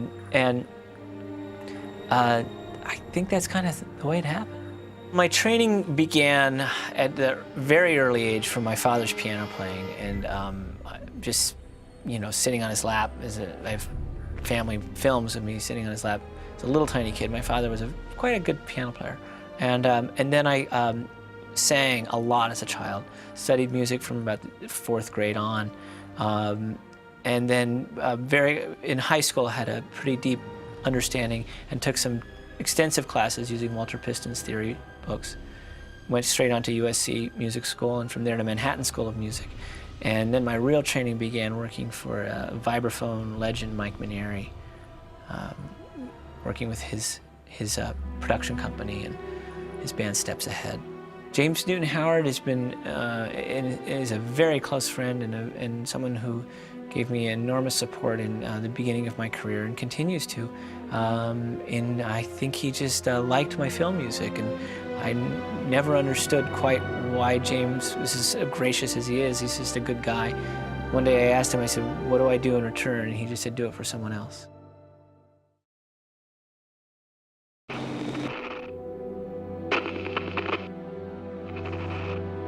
Alien Resurrection had very little temp music in. In fact, 95% of the temp music was my synthesizer demos. The previews, we played my synthesizer demos, and Jean-Pierre really let me do it that way. I really said, please don't go putting music all over the film and let me just start writing. And he was extremely understanding, I think, because he's such a fine artist, and understanding that would give me a way to really shape the film. With that in mind, there are certain schedules in certain films where a temp track is absolutely necessary, and some directors find it as the easiest way to convey what they want. And I think a good film composer accepts the existence of the temp track. It's not going to go away. I can't simply argue it out of existence. And you try to take from it what the filmmaker cannot say with words, but can only show you with music. And you maybe find one thing. Perhaps it's a tempo, perhaps it's a timbral idea, and then you run with that. Most of the time, in my experience, I ignore the temp pretty much completely, and you know, find something that the director wants. And whereas what and I say completely, perhaps I stick with the tempo, you know, which is pretty far removed. There are times, and I'm sure all composers go through this, where someone falls in love with the temp track, and you do go in that direction, and that's the way it is. I think that if you look at a temp track as the Antichrist, it will be your Antichrist. If you look at it as a tool, and you try to let it help you, it can help you, and it can help the film.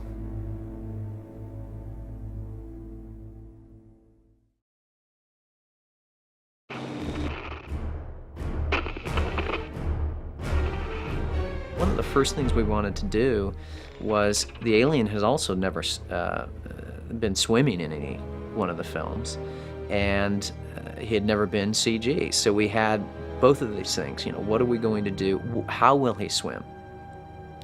And one of the early things we talked about was, well, what happens when the alien has been born, and you know they're born and they grow up so fast, and they've never been in water before. And we wanted to make sure that people realized that these guys were so bad that when they encountered something like a new environment, water being a new environment, they immediately knew what to do. They could breathe underwater. They swam like, you know, experts immediately. There wasn't any trepidation, you know, ooh, you know, is the water cold or anything like that. They had to be, you know, real badasses. You know, it's what the whole series is about. So Jan again came up with something that you know, we all were looking for. How would they swim? What's the most elegant way to have them swim? Because, you know, doing this sort of thing, no matter how many times we looked at it, just didn't seem very elegant. And he came up with a tape that that he showed us of a sea iguana swimming in you know, a little tiny thing. I don't think they're much bigger than this. And we all looked at it and said, "Now that looks like it." And he was pretty convinced too. Obviously, we had to apply it and see what whether or not the skeleton looked good animating like that. But basically, what it was is the sea iguana took it had 4 limbs and a big long tail, almost like an alligator. And it would take its front sort of smaller limbs and tuck them at its side and towards the back, and then just kind of move like an alligator would move. And we did this, you know, with the alien structure, and immediately it looked like that's it. And then I said to them also, what's great about it is it immediately allows us to, when he's chasing one of them, to kind of come up like a alligator or crocodile will. And if you've ever seen, you know, National Geographic specials or whatever, when they get to a point where they're ready to strike, what they do is they just move that tail real fast. I mean, it's like that, and it just propels them forward, and it's just like a big mouth coming at you. And so we used that. You know, we then had something that we knew could swim elegantly, and we also knew that when the time came, it would be very violent and attack. And we used that in all of the shots. That was our guiding light for all the animation.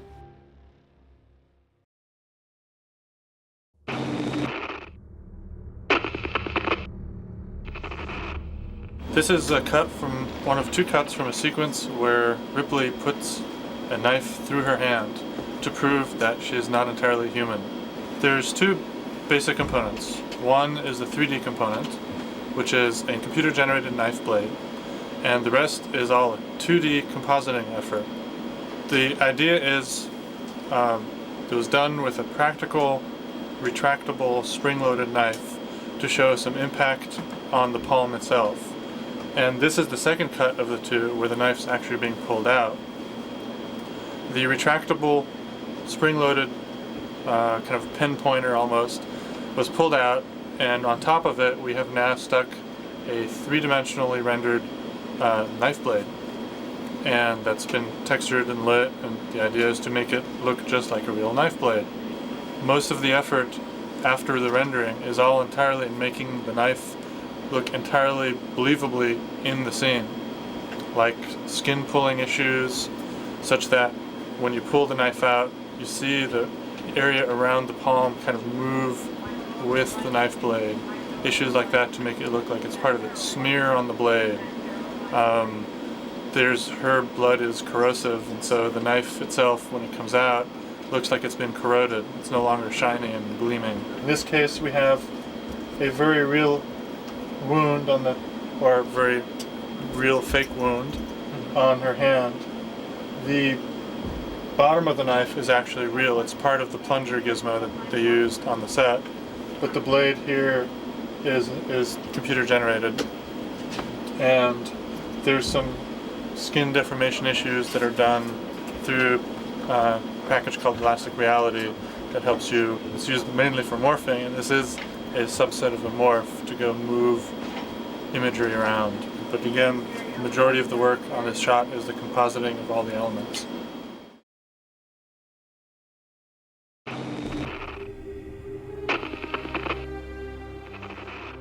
Another aspect of shooting the miniatures that really helped make them feel like they were full-size sets was the actual motion control moves that we did on the docking bay and on the observation room were scale dolly moves. In other words, we never shot anything that was higher than you would place a real camera in scale in the set.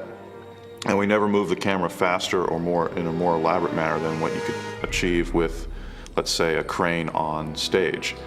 And as a result, it looked like you were photographing a large environment. If you had gone out to, say, a hangar or something and you photographed a hangar, that's the kind of photography you would get based on what we were photographing of the miniatures, as opposed to some very elaborate swirling, flying through camera move that you couldn't achieve in real life. And so the audience, it's a subtle thing, but the audience is not getting cued that it's a miniature because they're not seeing something that's impossible to achieve in real life.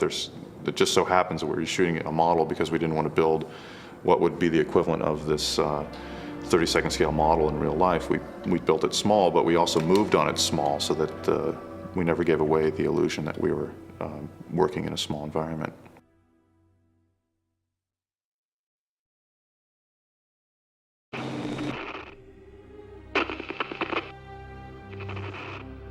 Jean-Pierre once told me that the whole reason he believes that he got the job from Fox was because he pitched them on this opening shot, which is very much, if you've seen any of his other films, his French films, very much in keeping with how he likes to get in and scrutinize things. And it's kind of how he is. When he would pick up a little piece of something at one of the houses we were visiting, one of the visual effects houses, he would always look at that and make little comments. He likes to see things up close, and I think that's one of the reasons why the shot came about in the beginning.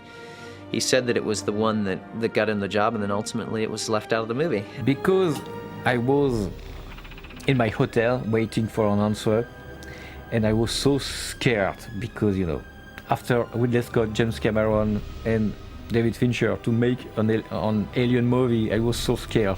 I didn't sleep because of jet lag and because I was nervous. And I thought, okay, I have to think one idea to prove to myself I am able to make this film. Okay, I opened the script, first shot, the main credits. Okay, let's find an idea. And immediately I found a very good idea. There's this whole bit about a little insect, which actually is a set of teeth that the camera is on. And you think you're seeing an alien, and that was the first image of the film. And then the camera pulls out very slowly, and you realize you're looking at an insect. And then you see a finger crushing that insect. And then the finger picks up the insect and puts it into a straw. And then the camera keeps on backing up, and it goes through a window, and the guy holding the straw blows the dead insect into the window, and it goes splat. And the camera just keeps on pulling back. And as you leave the window, you exit and reveal the entire ship. It was this massive thing, and we spent months to get ready for it. And when push came to shove, we just basically ran out of money. It just couldn't be done. The shoot was we were starting to shoot things, and still knowing that we had to do some other parts to it, we said, we're gonna go over. Everything was shot, except for the very first bit with the insect. And I think what happened, quite simply, is the insect was under-budgeted by the visual effects department. And at the 11th hour, Fox said, look, that's it, no more money. So we all decided that, the best course of action would be to pull the plug on it, as disappointed as we were, and the studio agreed that, they didn't want to go that far over. It was a cool shot, but also it was sort of like a subtly comical shot. You know, Jean-Pierre Jeunet is sort of a parody of some of these big effect shots from films with spaceships. While it was really neat, on the other hand, it sort of just kept going and going. I mean, it wasn't going to become like some sort of a, you know, an over-the-top comedy, but nonetheless, it still had that sort of, you know, there was really that subtle kind of inside joke that the shot just will never end. But it was a great concept, and you know, we were actually extremely disappointed that we didn't do it. We built 3 different miniatures that were used for this shot that were never seen in the film, and they were pretty big. We came up with this this other title sequence, which is basically the clones, one morphing into another, and the credits roll over that. It's something we already had, and it's kind of spooky, and you know, I think it worked well. But there was that great signature Jeunet shot that unfortunately got left out, and I know everyone was from Bill and Jean-Pierre to the studio was disappointed in not seeing it. In fact, this is a secret, but I was pretty relieved because, in fact, I think it was a little bit too funny for the beginning of Alien. And I didn't say anything to the people. I said, "What, you want to cut my ID?" But in fact, I was very happy, and I prefer the credit we have now.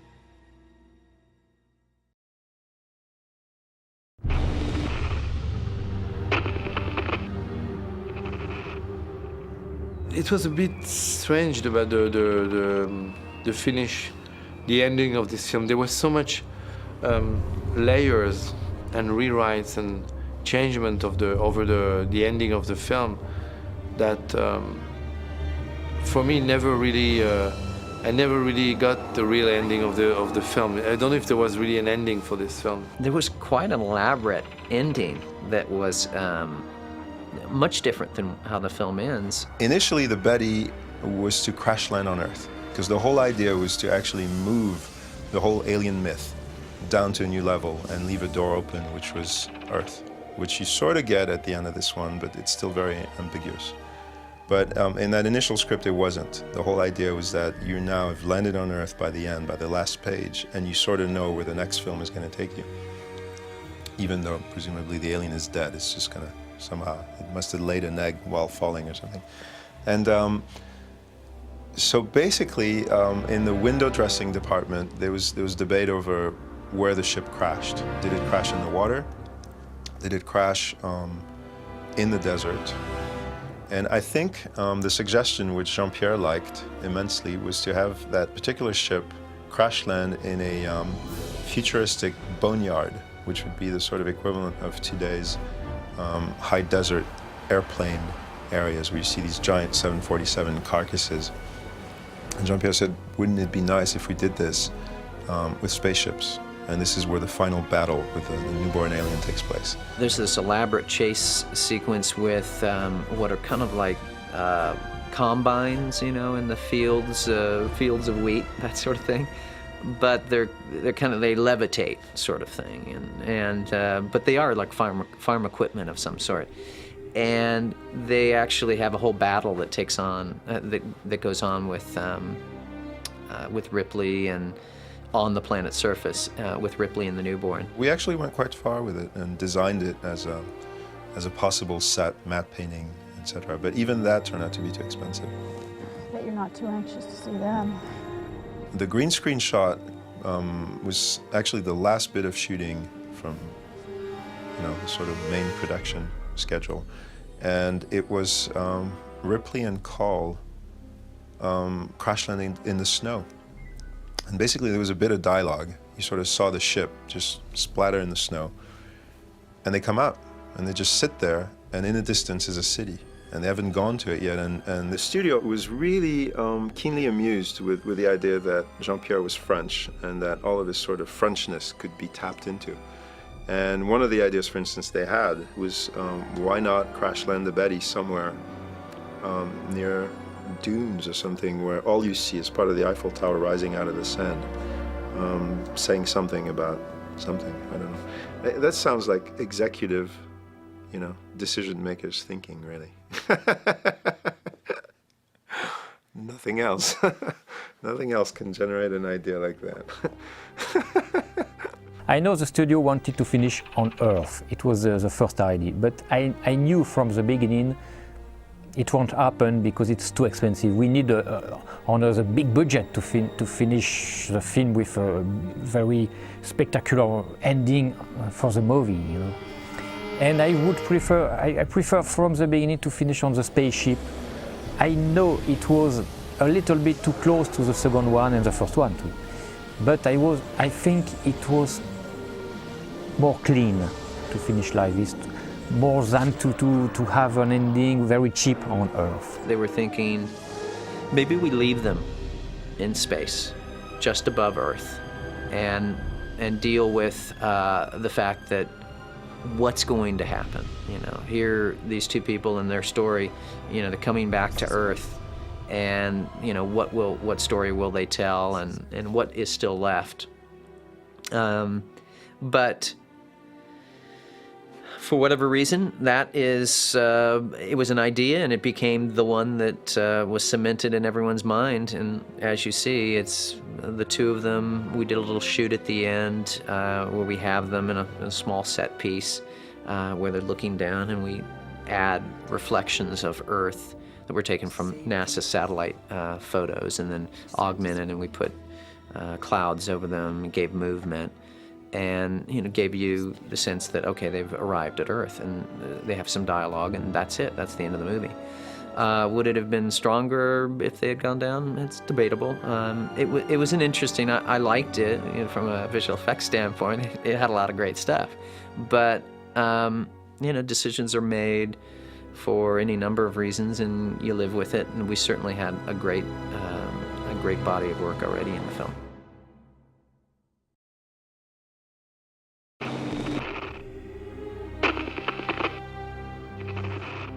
The first screening, the really first screening was in Paris, was for the premiere in Paris, and it was a nightmare. It was, you know, because, you know, it was really the first time, I guess, Fox did a premiere in France. It was the worldwide premiere, and with Sigourney was in Paris and stuff. And then the screening, I was sitting close to Jean-Pierre on the screening room. And so then the screening starts, and I think we were half of the movie.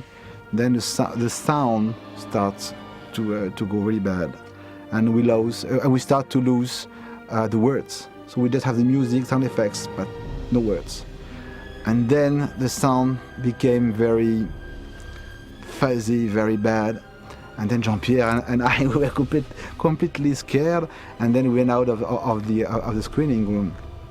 And then they had a real problem. So they stopped the screening, and they discovered that they had problem with the speakers, and the speaker was broken.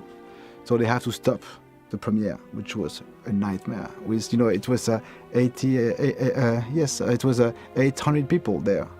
And so Sigourney went on stage with Jean-Pierre, and they start to talk about the movie. Oh yes, c'est blabla for, it was very long. I guess 20 minutes, the time for the people to fix the problem and to restart the screening. But it was impossible to restart the screening 1 or 3 minutes ago, prior to the failure. So it was a nightmare.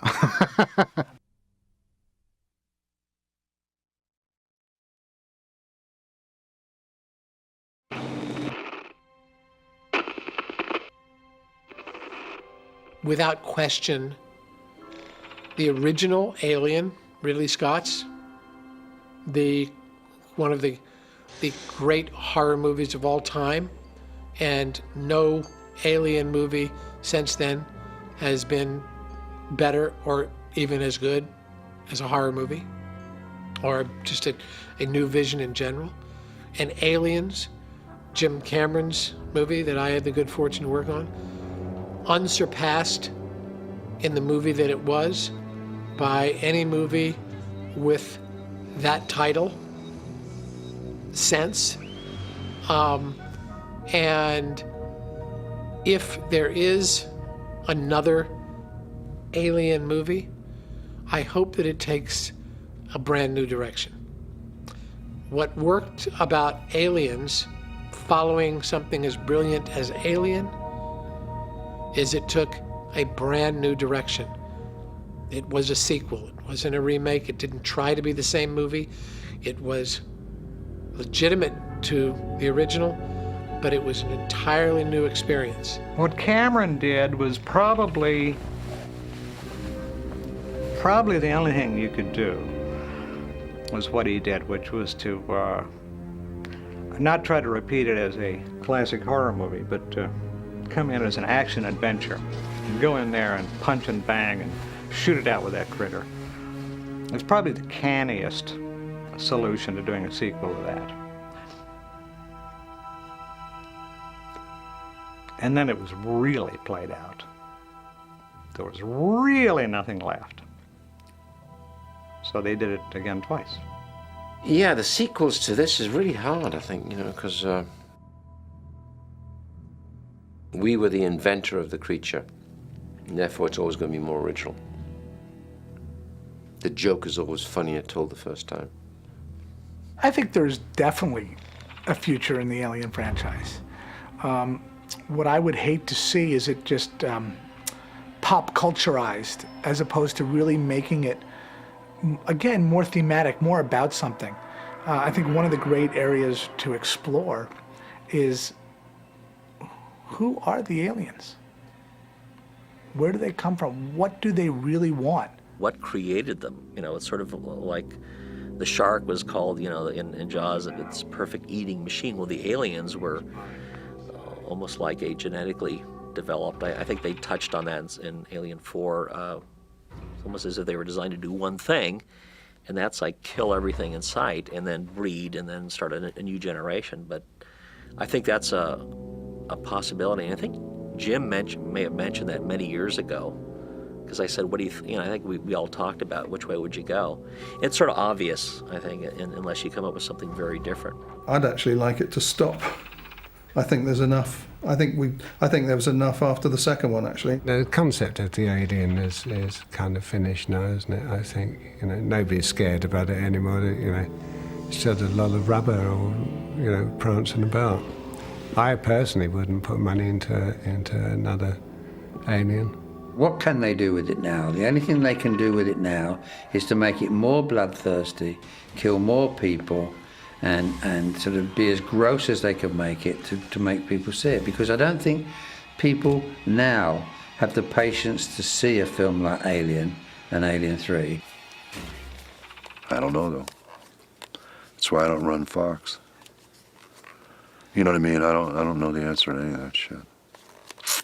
I think you need a visionary writer-director who isn't going to try to remake the previous films, and has that kind of enthusiasm for the series that, you know, has been demonstrated to date. You know, I'm certainly not going to handicap what the best version would be, but I don't think it's a version that I don't think the series should be over now. It's just lived too long and too successfully to give up now. I think, to a certain degree, the studios get a property that is a valuable franchise, and that's why they couldn't not do Alien 4, because it's simply a means to print money, because you know, everybody knows it. So therefore, I mean, artistically, you know, if you know, another kind of Vincent Ward type of, you know, completely interesting, you know, concept comes up, and of course Sigourney wants to do it, then, you know, I mean, I think she's the crucial aspect. But then again, because Alien is the title character, it's like you really don't even need Sigourney, and so maybe the studio's concept is like Superman, you know what I mean, or James Bond. You know, it's like one of those kind of franchises that is endless, and it makes no sense for the studio not to continue to make them, because it is an interesting, plastic, malleable idea that can go in 1,000 directions. So I have a feeling that there will be an Alien 5, and there'll probably be an Alien 10 by the time I'm a real old man, you know. If they'd started sequels earlier, this should have been number 6. And maybe I'd have done one more. Maybe I would have done one other. I may have done 2. For all I know, there may end up being an Alien 20. But you know, I mean, how many used condoms do we have to stack up on a shelf? That franchise isn't dead by any means. Or you could do a sitcom with the aliens, you know, at home with the aliens.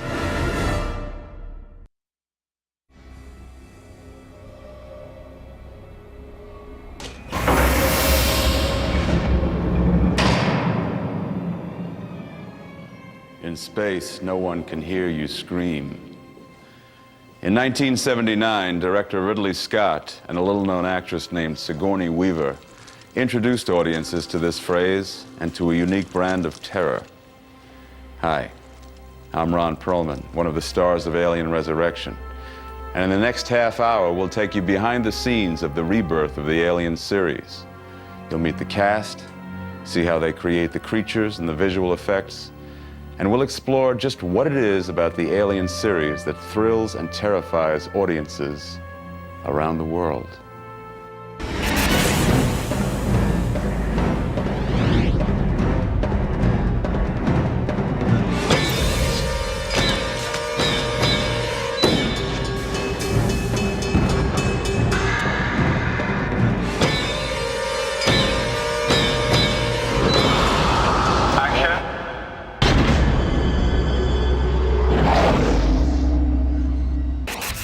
Perhaps the greatest icon in the Alien films is Lieutenant Ellen Ripley.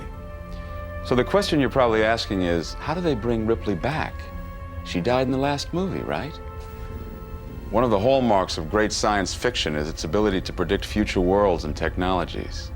Well, in the past year since production began, cloning has become quite the international news story.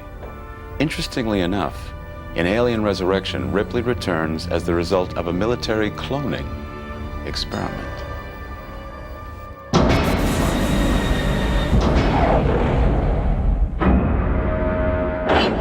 These were very, very hard to come by. So was our cargo. Whatever you got going on here ain't exactly approved by Congress. It's a military operation. Really? Something has gone wrong in the cloning so that she's had a sort of genetic mix with the alien, and there's this unease about how much she is of which and where her loyalties lie. You're gonna make us all very proud. She can't believe that she's back. She knows what's gonna happen. She knows what we're up against. Things have changed a great deal since your time. I doubt that. Well, it won't make any difference. You're still gonna die. She is part of an experiment to see if aliens can be used for military purposes, because the only DNA of the aliens exists in her blood. Well, she's not really Ripley. She's Ripley Plus. It's not just her, it's her and the combination with the alien that's inside her. Come on now, give me the ball. It's the story of her and the group of basically smugglers who come to the ship with some contraband cargo that the government needs. The crew of the Betty is a group of sort of guns for hire. There's Johnner, Christie, Elgin, Hillard, Call, Brees. We will do anything for money. Nice welcome, Perez.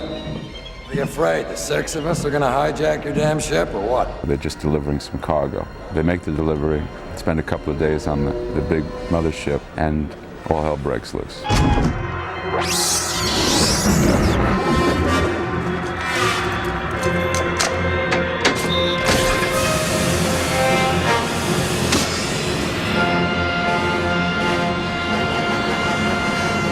The great part of the script is that we get them out of space and we are moving toward Earth.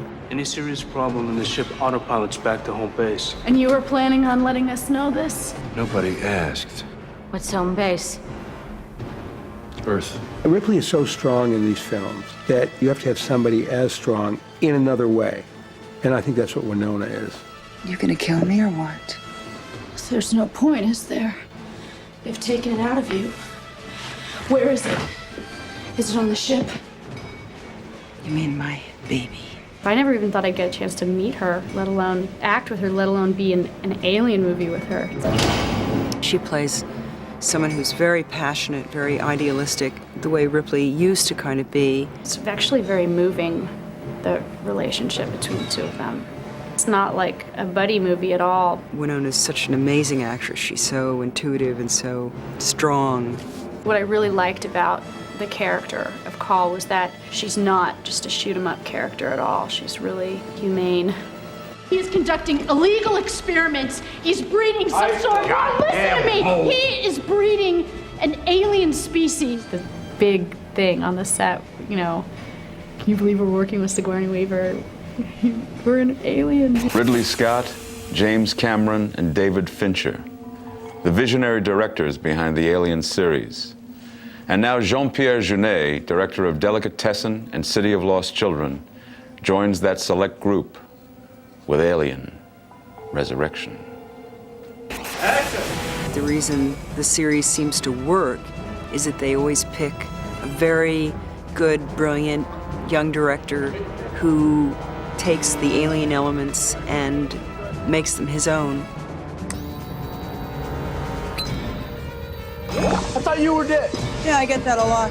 When you look at his films, you really come to understand that he is one of the few directors that has a real unusual point of view. And it's very different from American action movie. It's much darker and scarier. The lights go out, an alien bursts onto the screen, and you, the viewer, scream and recoil in terror. What makes an audience respond to a frightening image? Why do we love to be scared at the movies? And how do the filmmakers behind the Alien series create the fear that grabs a hold of you and won't let you go until the credits roll? Let's take a look back at the Alien series and its unique effect on people. As a fan, as somebody who grew up with the Alien movie, my responsibility is to scare myself and excite myself as much as possible so that the real diehard fans can appreciate how much further we've taken it without corrupting it, and then people who've never seen it can just have a great, scary, exciting time.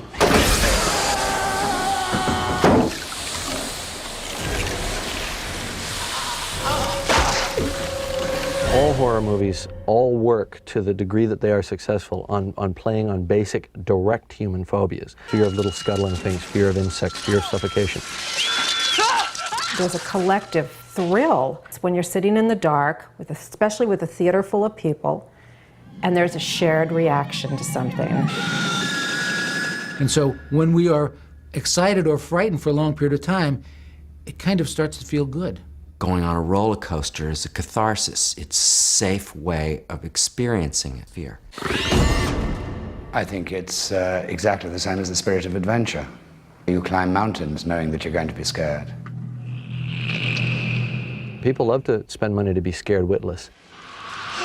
We live in a world that cushions us from the primeval reality of survival on a day-to-day basis.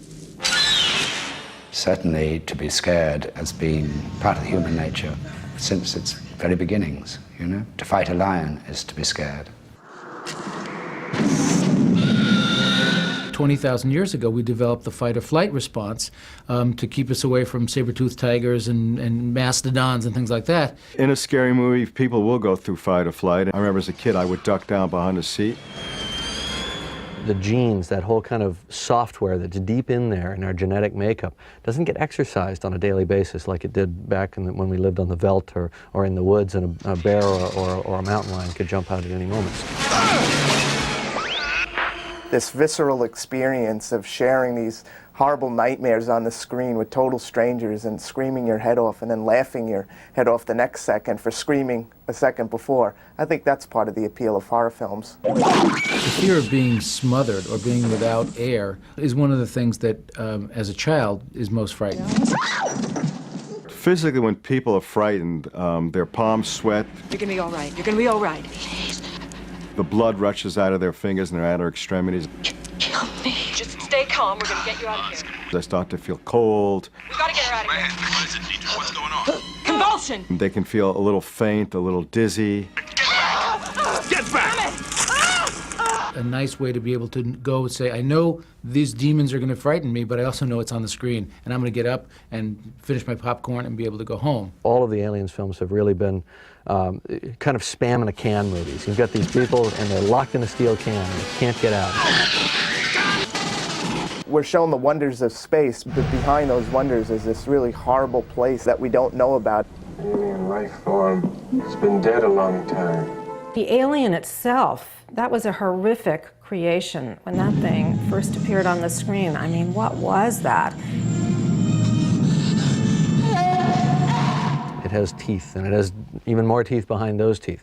So there's something so primevally terrifying about it. The last glimpse that you have in life if you get eaten by a predator is the teeth.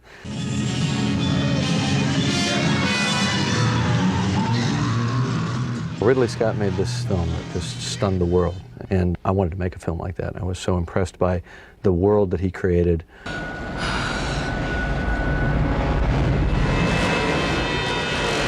your eyes, baby!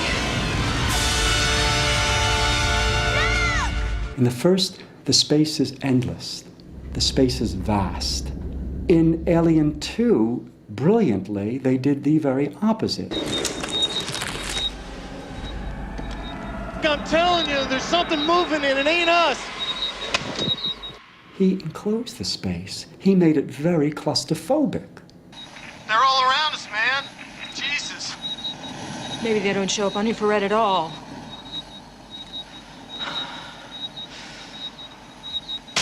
He took all the elements of science fiction, horror, and action, and he put a unique spin on them.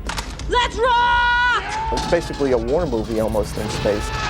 In Aliens 3, we come to find out that she's been impregnated. I'm telling you, it's here! And get that foolish woman back to the infirmary! It was never meant to be like 1 and 2, and I think that was the exciting thing about it. You go to the film thinking, okay, I dare you try to scare me. I don't think of it as Alien 4. I really think of it as Alien Resurrection. Hey, you ran into these things before. Yeah. What did you do? I died. So much of it is original, while the spirit of it is very much a cross between the first and second. Ellen Ripley died trying to wipe this species out. For all intents and purposes, she succeeded. I'm not anxious to see her taking up her old hobby. One of the most important elements in creating fear in the Alien series is the music. The composers of the 4 movies utilize a full arsenal of orchestral sounds to instill terror and tension in movie audiences. Jerry Goldsmith's score in the first film was very eerie and somber. Then they pumped up the volume in the second film. James Horner came up with a real action-packed score.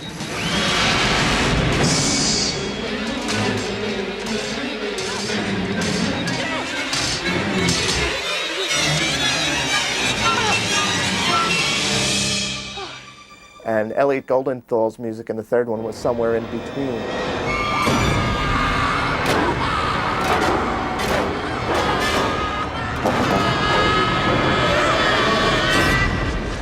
When I first saw Alien, I was terribly frightened with it. Which is good, because that helps when I have to sit down and write the music for it. My first approach was to make the score a bit more romantic than one would think.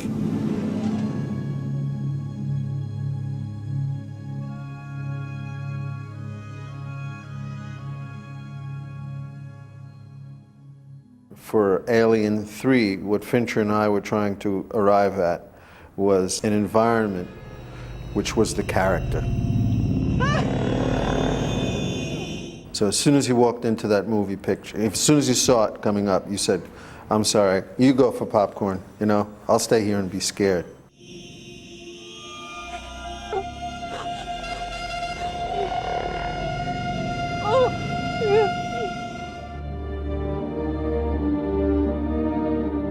This is such a classy series. It's such a magnificent pinnacle of science fiction terror. We have to be real with the audience and bring them into the terror in a way that is unexpected.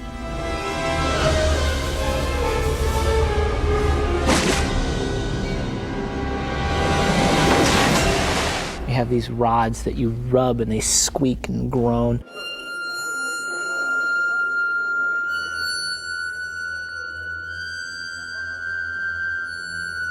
We're gonna rub a super ball on a gong here.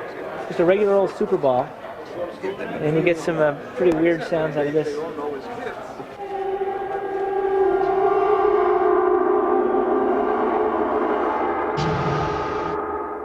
It looks kind of almost silly when you do it, but then you work into the score subtly and it becomes quite ominous and terrifying. Another hallmark of the Alien films are great stunts and action sequences. For Alien Resurrection, one of the most challenging scenes required that the cast and crew spend 23 days shooting in an underwater tank without scuba gear. That's a big breath. There was a whole process of training the actors to work underwater. And then, of course, there was the issue of having to work within a set that's submerged totally in water. Are you ready for us to go down?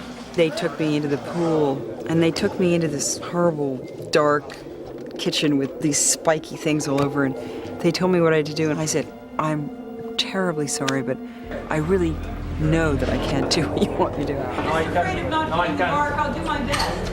It was like the worst experience of my life, hands down, I think. And I didn't think I was going to be able to do it. Action, action, action!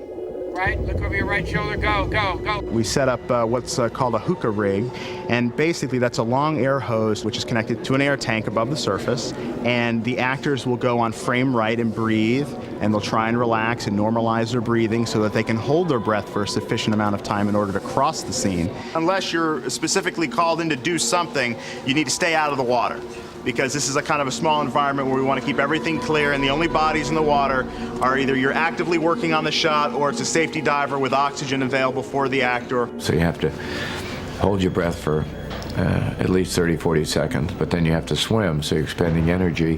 When you're ready. I'm ready. Ernie would get on, and then he'd start yelling, you know, 7, 6, 5, 4, 3, 2, 1. And then he'd say, action, action, action, go, go, go. Action, action, action, go, go, go. Blow bubbles, bubbles, bubbles. Good, good, keep going, keep going. And so you were there, you didn't have air, you had to give up your air, then you had to take your mask off so you couldn't see anything. And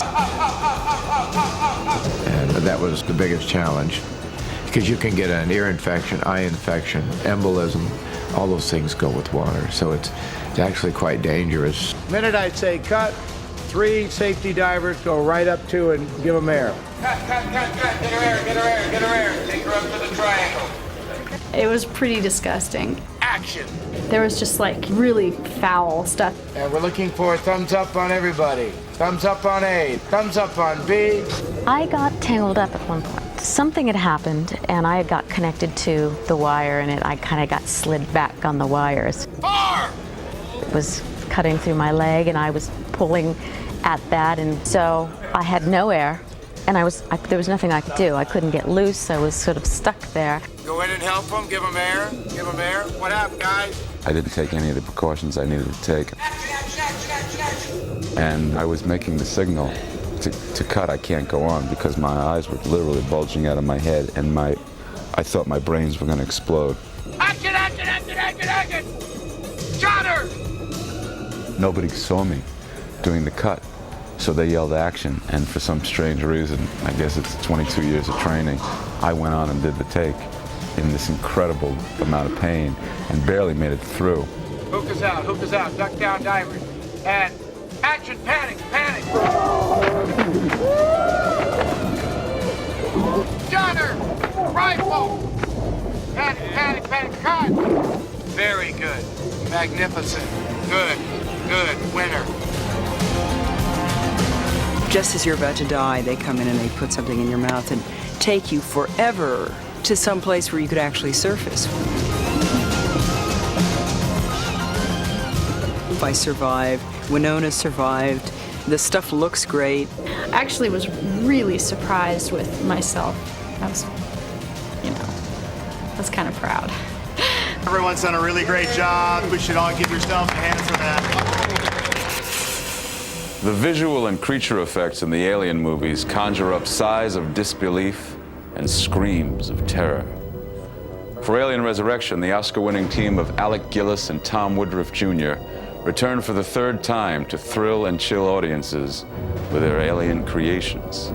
I've worked with Tom Woodruff and Alec Gillis now for 3 pictures. They do the creature effects, and Tom, in fact, is often the guy in the suit. Let's get the style going. Action. We started doing sketches and paintings of the various creatures and incarnations of the creatures, and ultimately we went through a sculpture phase. In the cloning process, Ripley is the number 8 clone, the first clone that became successful, and the earlier 7 stages are all kept in a laboratory setting. We see the new incarnation of Ripley, the cloned Ripley, discover this about herself when she sees containers full of failed experiments, failed attempts to clone her. This is the alien egg. What we did, based upon Jean-Pierre's request, was that we gave it a lot more points of movement. We have body movement through this section. We have the inner petals here all undulate and flex. Is that a goddamn trap? Face huggers and the eggs are staples from the previous films. Careful, Burke.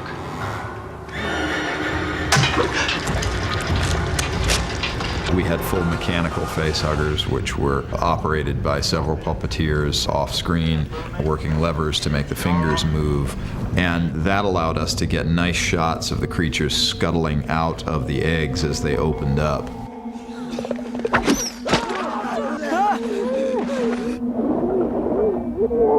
This time we see a little bit more of the chest burster than we have in the past.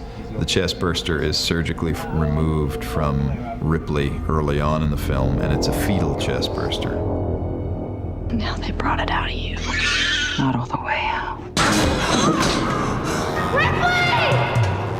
The Viper Pit was important because it was something that we had never seen before, but it was always sort of in your mind, like, where would these aliens take Ripley if they ever got a hold of her? And this was a 20 by 20 foot set that was a living sculpture.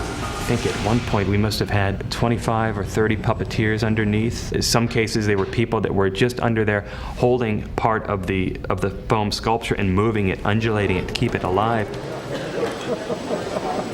The most important feature of the alien is the slime on his body and the drool that comes out of his mouth. And we would put probably close to a quarter inch of the slime all over the alien, and it would pick up the most amazing highlights and just bring the whole suit to life. Okay, one more time. You'll see creatures that are more realistic than what you've seen before. You'll see them as characters and not merely as killing machines. So, we're a fast learner. You will be blown away by the look of the film. I don't think creature effects have ever been able to come up with anything like this. That's it for the making of Alien Resurrection, a movie with all the screams, the terror, and the action of its predecessors, plus a whole lot more. So witness the resurrection,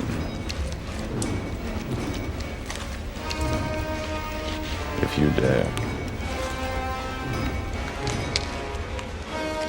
I think the audience will be very scared. I would be. You're horrified and excited and on the edge of your seats. If we've done our job, that little adrenaline rush should be part of what's there. It's loaded with excitement. It is a thrill ride. The alien now has a character, and it's not just a threat. I think it's going to be amazing. I think it's going to be unlike any other movie. There are things in this movie that no one has ever seen before. Who are you? I think we've made a great movie.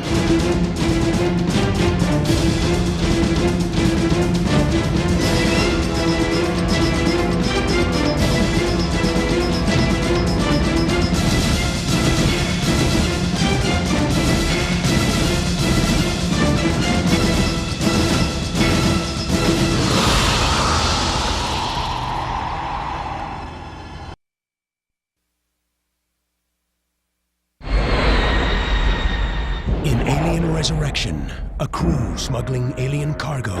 These were very, very hard to come by. So was our cargo.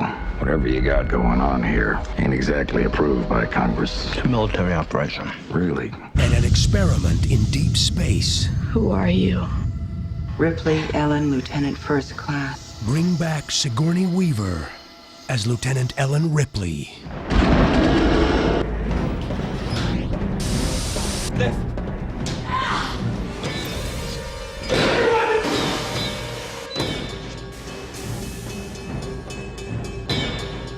Something has gone wrong in the cloning so that she's had a sort of genetic mix with the alien, and there's this unease about how much she is of which and where her loyalties lie.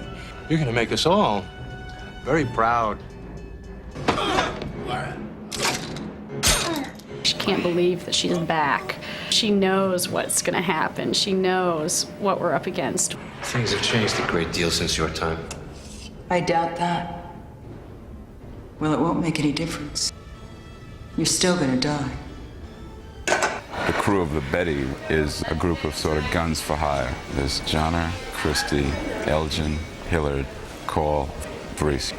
We will do anything for money. They make the delivery, spend a couple of days on the big mothership, and all hell breaks loose. You gonna kill me or what? There's no point, is there? They've taken it out of you. Where is it? Is it on the ship? You mean my baby? I never even thought I'd get a chance to meet her, let alone act with her, let alone be in an alien movie with her. She plays someone who's very passionate, very idealistic, the way Ripley used to kind of be. It's actually very moving, the relationship between the two of them.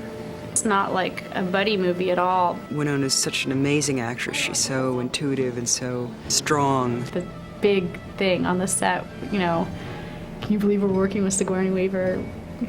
We're an alien. For a unique twist on the Alien series, cast members were submerged in an underwater set without scuba gear. I survived. Winona survived. The stuff looks great. I actually was really surprised with myself. I was, you know, I was kind of proud. I think the audience will be very scared. I would be. You're horrified and excited and on the edge of your seats. If we've done our job, that little adrenaline rush should be part of what's there. It's loaded with excitement. It is a thrill ride. I think it's going to be amazing. I think it's going to be unlike any other movie. There are things in this movie that no one has ever seen before. So much of it is original, while the spirit of it is very much a cross between the first and second. I think we've made a great movie.